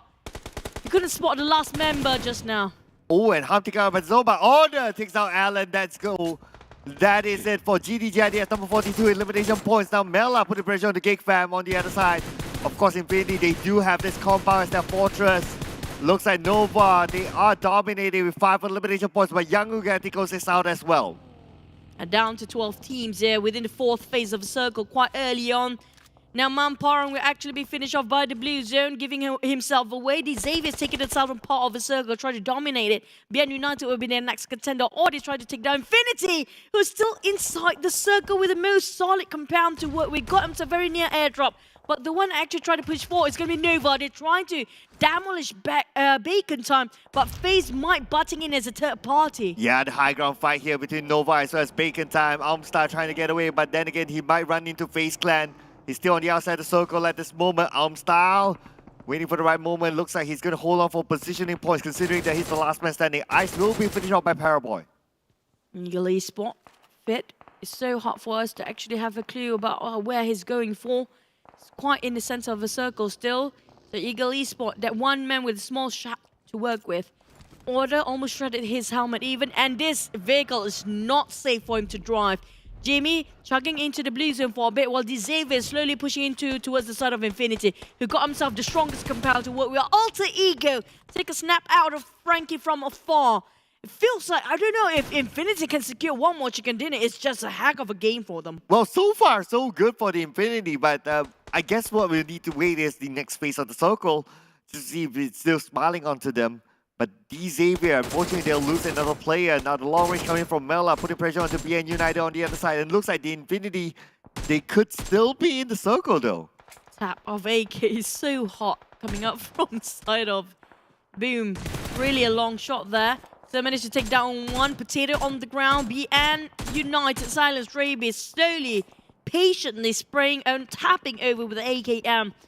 On the other side, Alter Ego. Now, oh, he spotted Rabies from afar. How? It was a very long shot from Mela Infinity, and they've done it again. Oh, they already have 5 elimination points for the Infinity. They still want more over Geekfam, and Damroot sprays on the Silence. Damroot, the last man standing, but Silence now trying to find refuge. Silence, 10% of health left, but it's going to be Silence. Looks like his vehicle being exploded, but who's going to secure the elimination point? It's going to be Damroot for Geekfam. Secures that point onto BN United. Duke will be knocked down. Lamborghini close by, but needs to deal with Mela. Mela starting to close in onto Xavier. Mela not done yet. Here comes the kick of a nade. Tried to toss over to Lamborghini. That's going to be a last nade. Toss over to the side of Xavier. They're down to only 2 men. Lamborghini so close to being obliterated. One more nade here coming up from the side of Mela. This is a grenade god from Infinity. He always never misses. And Newsy just finish it off with 4 eliminations, and we're going to place himself at 11 for the side of Xavier's. Oh, it's going to be Alter Ego number 10 with 3 elimination points. At the same time, we can see that SMG, they do have a compound. 5 elimination points so far for Xavier. They're currently dominating, and Damroot, who survives for Geekfam. Unfortunately, he's on the outside of the circle, but the good news is that he has a buggy. He can use it. He can move towards the right side. There's still some space for him to play with. But it's a bit of a risk because there's so many eyes onto him at the same time. BN United Tusk, along with Shu Noah's, scratching their hats now how to actually move even further from where they're at. FaZe in the open, popped himself a lot of smokes in between. Singers for SMG, got himself a bit of a covers here, but FaZe Venturas with a sniper. All he needs to do is just one tap to the head, and that's it.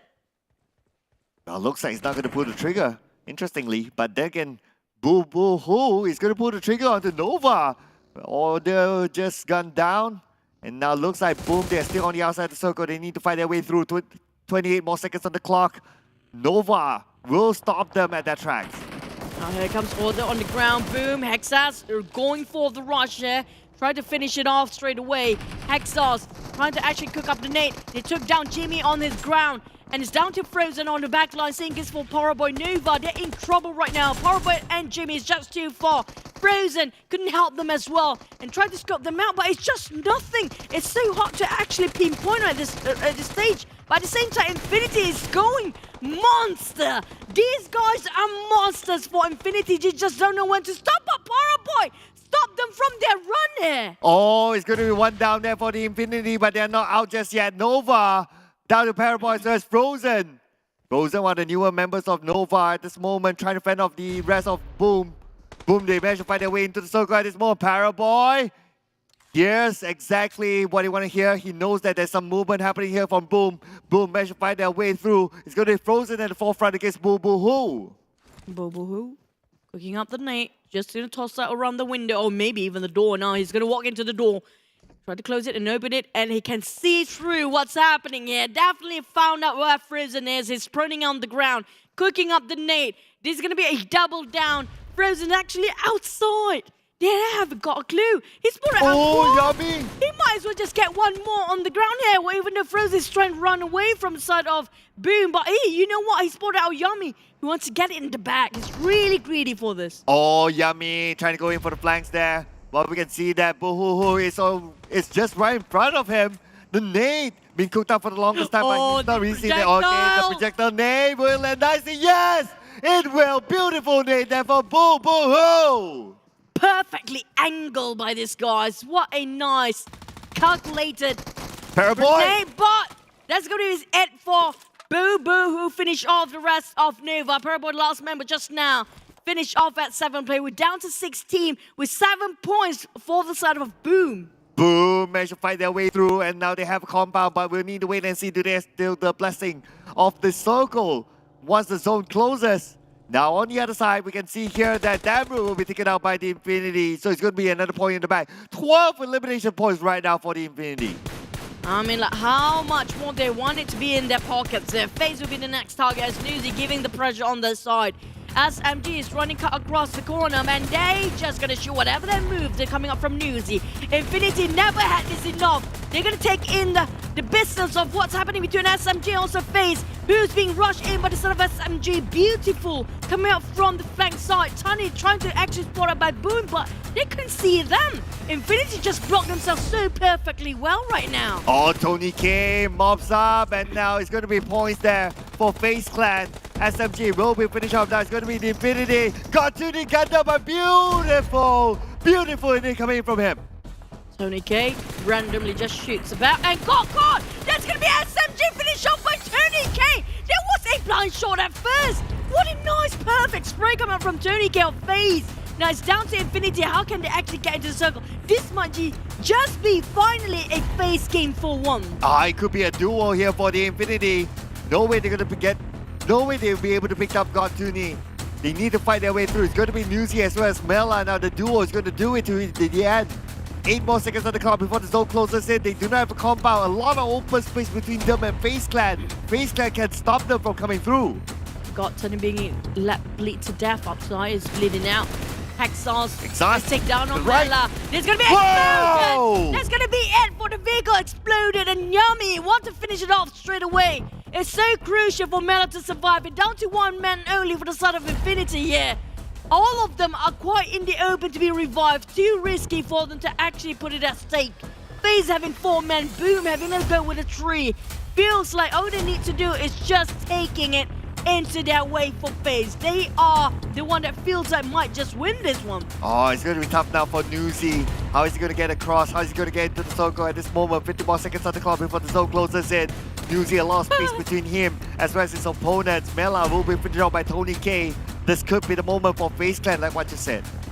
FaZe Clan, I'm like, they got themselves a level elimination. Tony K, every single time he actually finish off someone, he always just steals away the elimination from the teams that actually been struggling to actually secure that one time of elimination. Newsy, Yummy spot, finish off. What a perfect crispy spray from Yummy. So it's going to be number 3 there for the Infinity, but they managed to get 12 elimination points. So that's going to be good enough for them. Definitely will still be at number 1. Now it's going to be FaZe Clan or Boom for this final chicken dinner for today. Boom definitely have a shot here. All they need to do is play about their positions.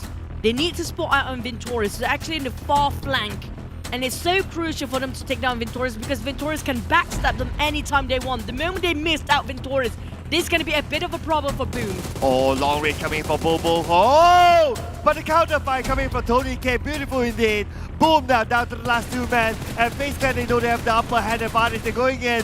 Hexas is down. Last man, Yummy against the world. Oh, seems like a perfect angle, but never mind. He actually just a bit too short for that nade.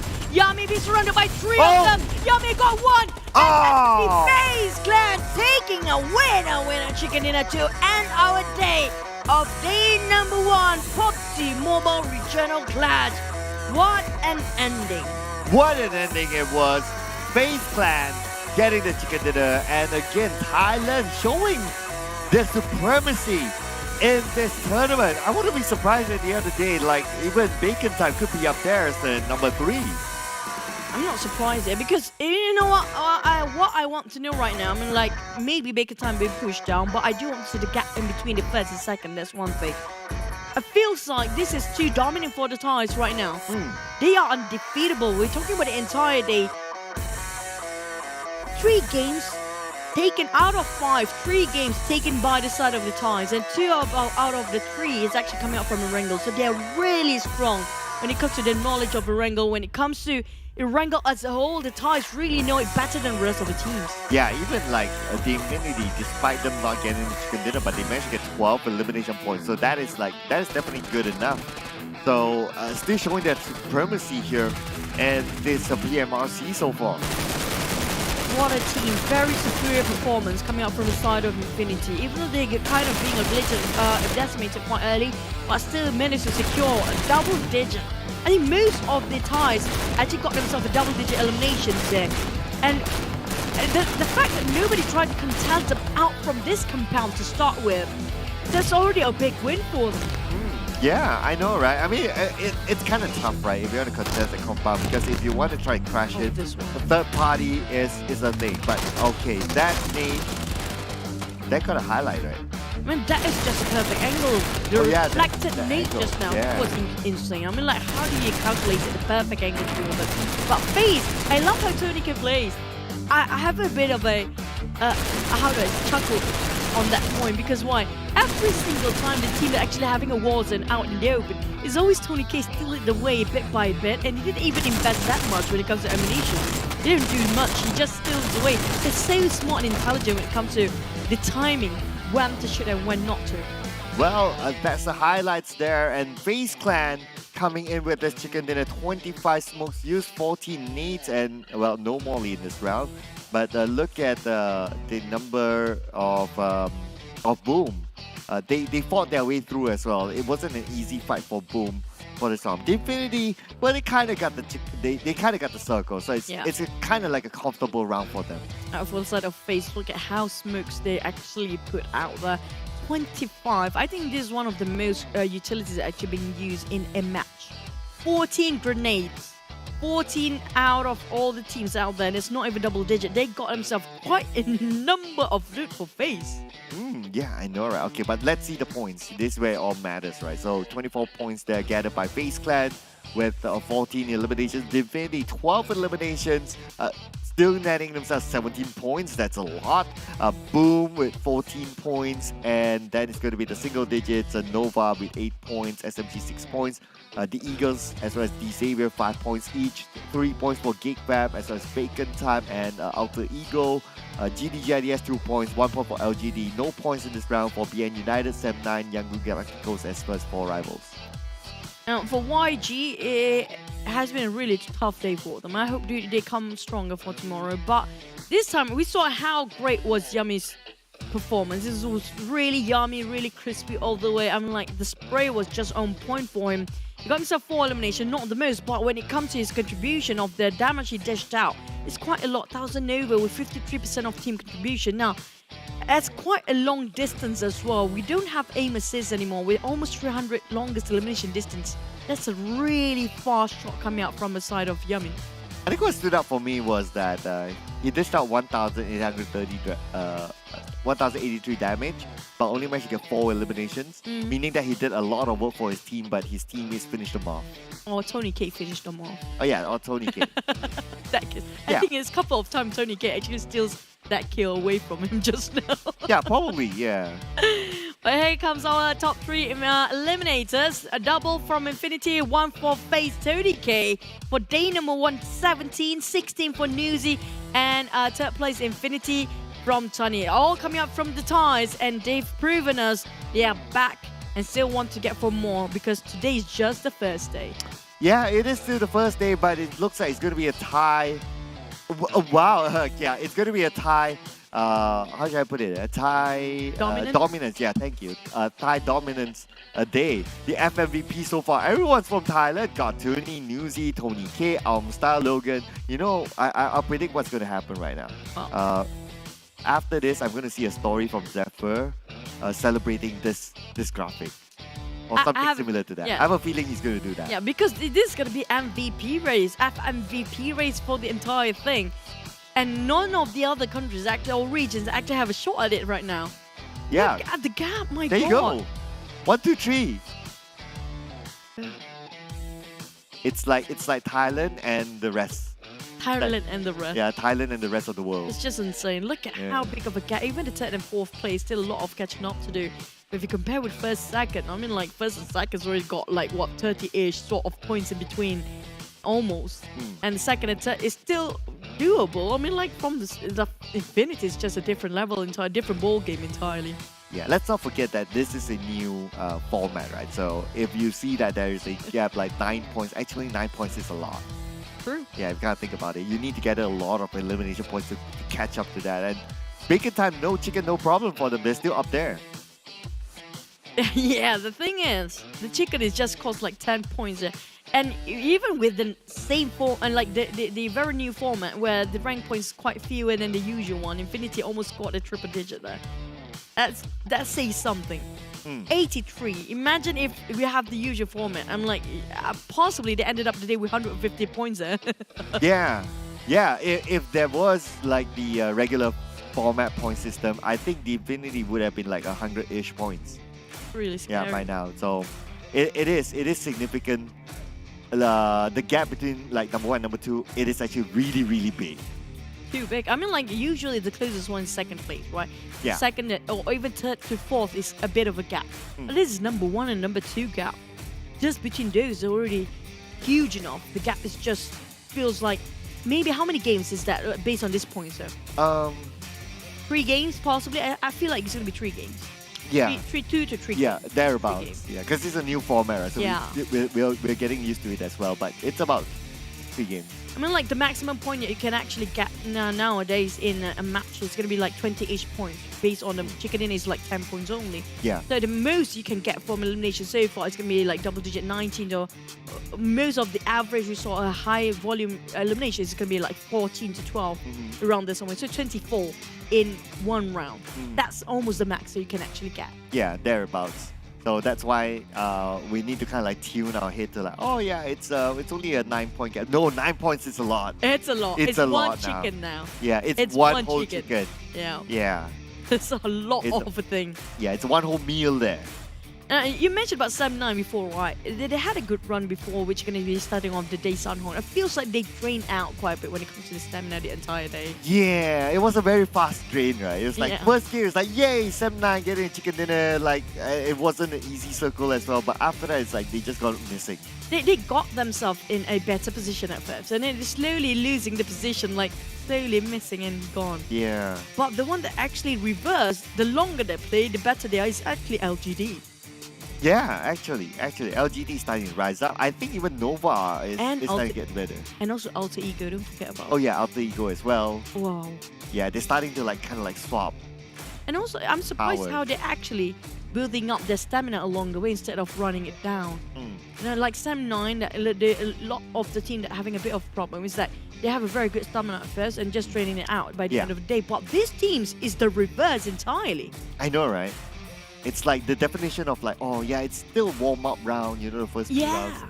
They took it as the real definition. Like, yeah, now we're warmed up, and then towards the end, like, okay, they're starting to show why they are in this PMRC. I mean, Yeah. on the cough, sorry. Yeah, but anyway, yeah, especially teams like the Chinese teams, right? Because we've seen so much of comeback. I mean, we've seen multiple comebacks from them. I won't be surprised if tomorrow we'll see a very different sort of performance. For the better, that is. I mean, I wish that gonna happen, because if the Thais can do this within a day, I'm not surprised any other regions are trying to do the same thing within a day as well. But it's just how much they can able to, you know, work things out quite right for the entire team, because we saw some teams having a bit of a problem, especially when it comes to their first drop spot. That some teams, in this case YG, always have one member a different place entirely and the others at different places entirely, and so one won't be picked off by the other teams. Yeah, their starting was, it's always a bit iffy. That's what made them lose like players early on, like 1 or 2 players very early on. And if you lose like 1 or 2 players very early on, what can the 2 players do? There's nothing much. They can only play for placement points. And the fact that placement points don't give as much return, it's not the start that you want. Not at all. Not even like, oh, I try to play the healing game. No, it's just no. I don't think we saw any healing game today. We saw a little bit. It's probably like 1 or 2 teams, and that's about it. You don't have time to even press the heal at this point. Yeah, I remember. I remember it was D Xavier played the healing game, but it doesn't matter. It's fine. Okay, the day is done, but we're not done yet, though. Let's go on to the interview, ladies and gentlemen. Bam.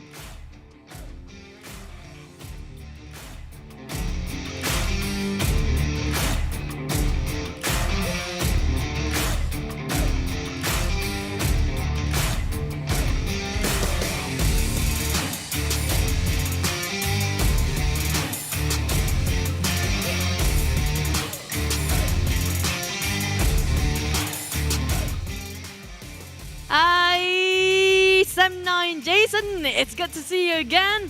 You know what? You mentioned today earlier when Tom was in the screen, and like by the end of the day, we see Sam 9 is going to be Jason. You're right. Yeah, I know. Right. See, I called it, I'm like the prophet right now. All right. So, Jason, okay, great start today. That chicken dinner, I think a lot of Sam 9 fans went woohoo. But what happened after that? Like, the momentum kind of like fell off. You could say we had some struggles. In PMRC, we are facing off against I could say the best teams in the world. So we got that first game, but it was like a sort of confidence boost. But after that, the teams in the tournament is still pretty strong. So we had some struggles here and there, and hopefully we did our best today, and just stay on top for a little bit. Jason, you mentioned about struggles here. I mean, not meaning to actually pry on it, but at the same time, I am a bit curious about what kind of struggles they're actually facing. Is it some sort of teams, or is it just the entirety of the tournament as a whole, or is there a certain point that actually give a bit of accentuation towards the struggle that you're going through for the team? I think struggle-wise, it would be definitely play style, because it's Southeast Asia and PEL as well. So like most of the teams have different kinds of rotations, different kinds of fights being taken, and a lot of factors that comes in. So sometimes we all just have to adapt. I think we're adapted pretty good today. Just that we'll have to see the next 3 more days to see how we adapt towards like most of the teams on how they rotate and how they fight, and most of the time. And I have to be real honest, their firepower is substantially amazing, I would say. Right. So based on teams we are playing this, right? So is there any team that really, as in like opponent team, that really stands out to them? It's like, okay, that team is like, it's just that pain. I think we all know right now. I think if we look at the score, it will be definitely Infinity. They are the ones who are like squashing everybody at the moment. But right now we just set our eyes on them because they're just better players in general. And for now it's them. It's just Infinity. Okay, Jason. Now we want to wrap things up. Thank you so much. But before we close this interview, I want you to give a bit of a confident boost for the team of Sam 9 if they're going against Infinity tomorrow. What do you have to say to them? I have to say that,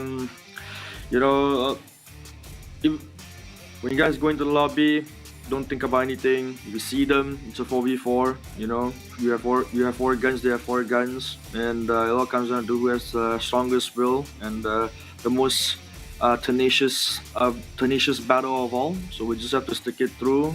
Just play the game as usual. If we lose the fight, we lose the fight together. We win the fight together. Thank you so much, Jason. I think that can be taken by all the other teams as well. But we wish you all the best for tomorrow. Have a good night rest. Thank you so much for joining us this interview. We wish you all the best for Sam 9. That's a very good insight coming up from a team manager, and also that's really that's needed for the teams out there that's really losing their grip right now. Yeah, especially like Sam 9 started off really hard, but then again, I mean, there's still many more games to go, right? So first day is kind of like this introduction. It's like, okay, this is how it is. So you kind of know what to expect tomorrow, especially newer players like Harm, like Adibs, like trying to get the feel of like playing against these. And they're really nervous, by the way. It's their first time though. Yeah, Harm did say that, right? Yeah, he was really kind of nervous. You can saw the interview. You kind of sensed it throughout the interview early on. But when it comes to the flight path, a lot of the southern part flight path the entire day here today. But the circle is just insane. I mean, it's happy for us, but it's really mental for the players. Yeah, it is. It is crazy. And the fact that they are still in a very strong position. Look at how the circle favored them till the end. But I mean, like, mil top power all the way through that, and Infinity is their most comfortable place to work with, and they know exactly when to transition inside of a compound when they need it to. Look how fast they move, just to make sure they got the strongest compound, because they are in the center of the circle. And the fact, you know what, if they got that compound to work with, right, even those teams coming out swimming, they can actually shoot from that point of view. You saw how high they climbed just now. Yeah, I know, right? So the areas around the outskirts of Milta is definitely one of the hot spots because of the high ground, because of how the terrain is. So if they get to control that, they will definitely be in prime position. So I understand why there are a lot of teams try to get up onto the high ground, because anyway, if the circle shifts down, it's easier to go from the top to the bottom from there. It's true. And FaZe, I have to say, they were kind of clumped up at first, but the climb coming up, look at how Boom actually got this. I told you before that if they didn't take down Ventura, it's going to be a big problem for Boom. Now, if Ventura's been taken down quite early, Boom actually might have a shot there. Yeah, we can see his positioning there. Yeah. He's playing like the anchor role, right? So it's like the damn root role. If you can take out someone like that, like a damn root, like a Venturus, because they're playing that role in that position, the team will be so exposed that the opponents can actually move in. But of course, to catch someone like that is never easy. But if you can do so, then perfect. That's a game-winning condition. If you look at how the teams come out from Thai, especially, what's the difference between them and the rest of the other teams out there? Especially if you look at FaZe Clan and also Infinity, like each of this team, they have this player, like individually, if you rate these players, they have the courage, they are very bold to actually move forward by themselves. I'm looking forward for the teams to actually do that, the others to do that the same tomorrow. Yeah, we are looking forward to tomorrow, ladies and gentlemen. What an exciting day it has been.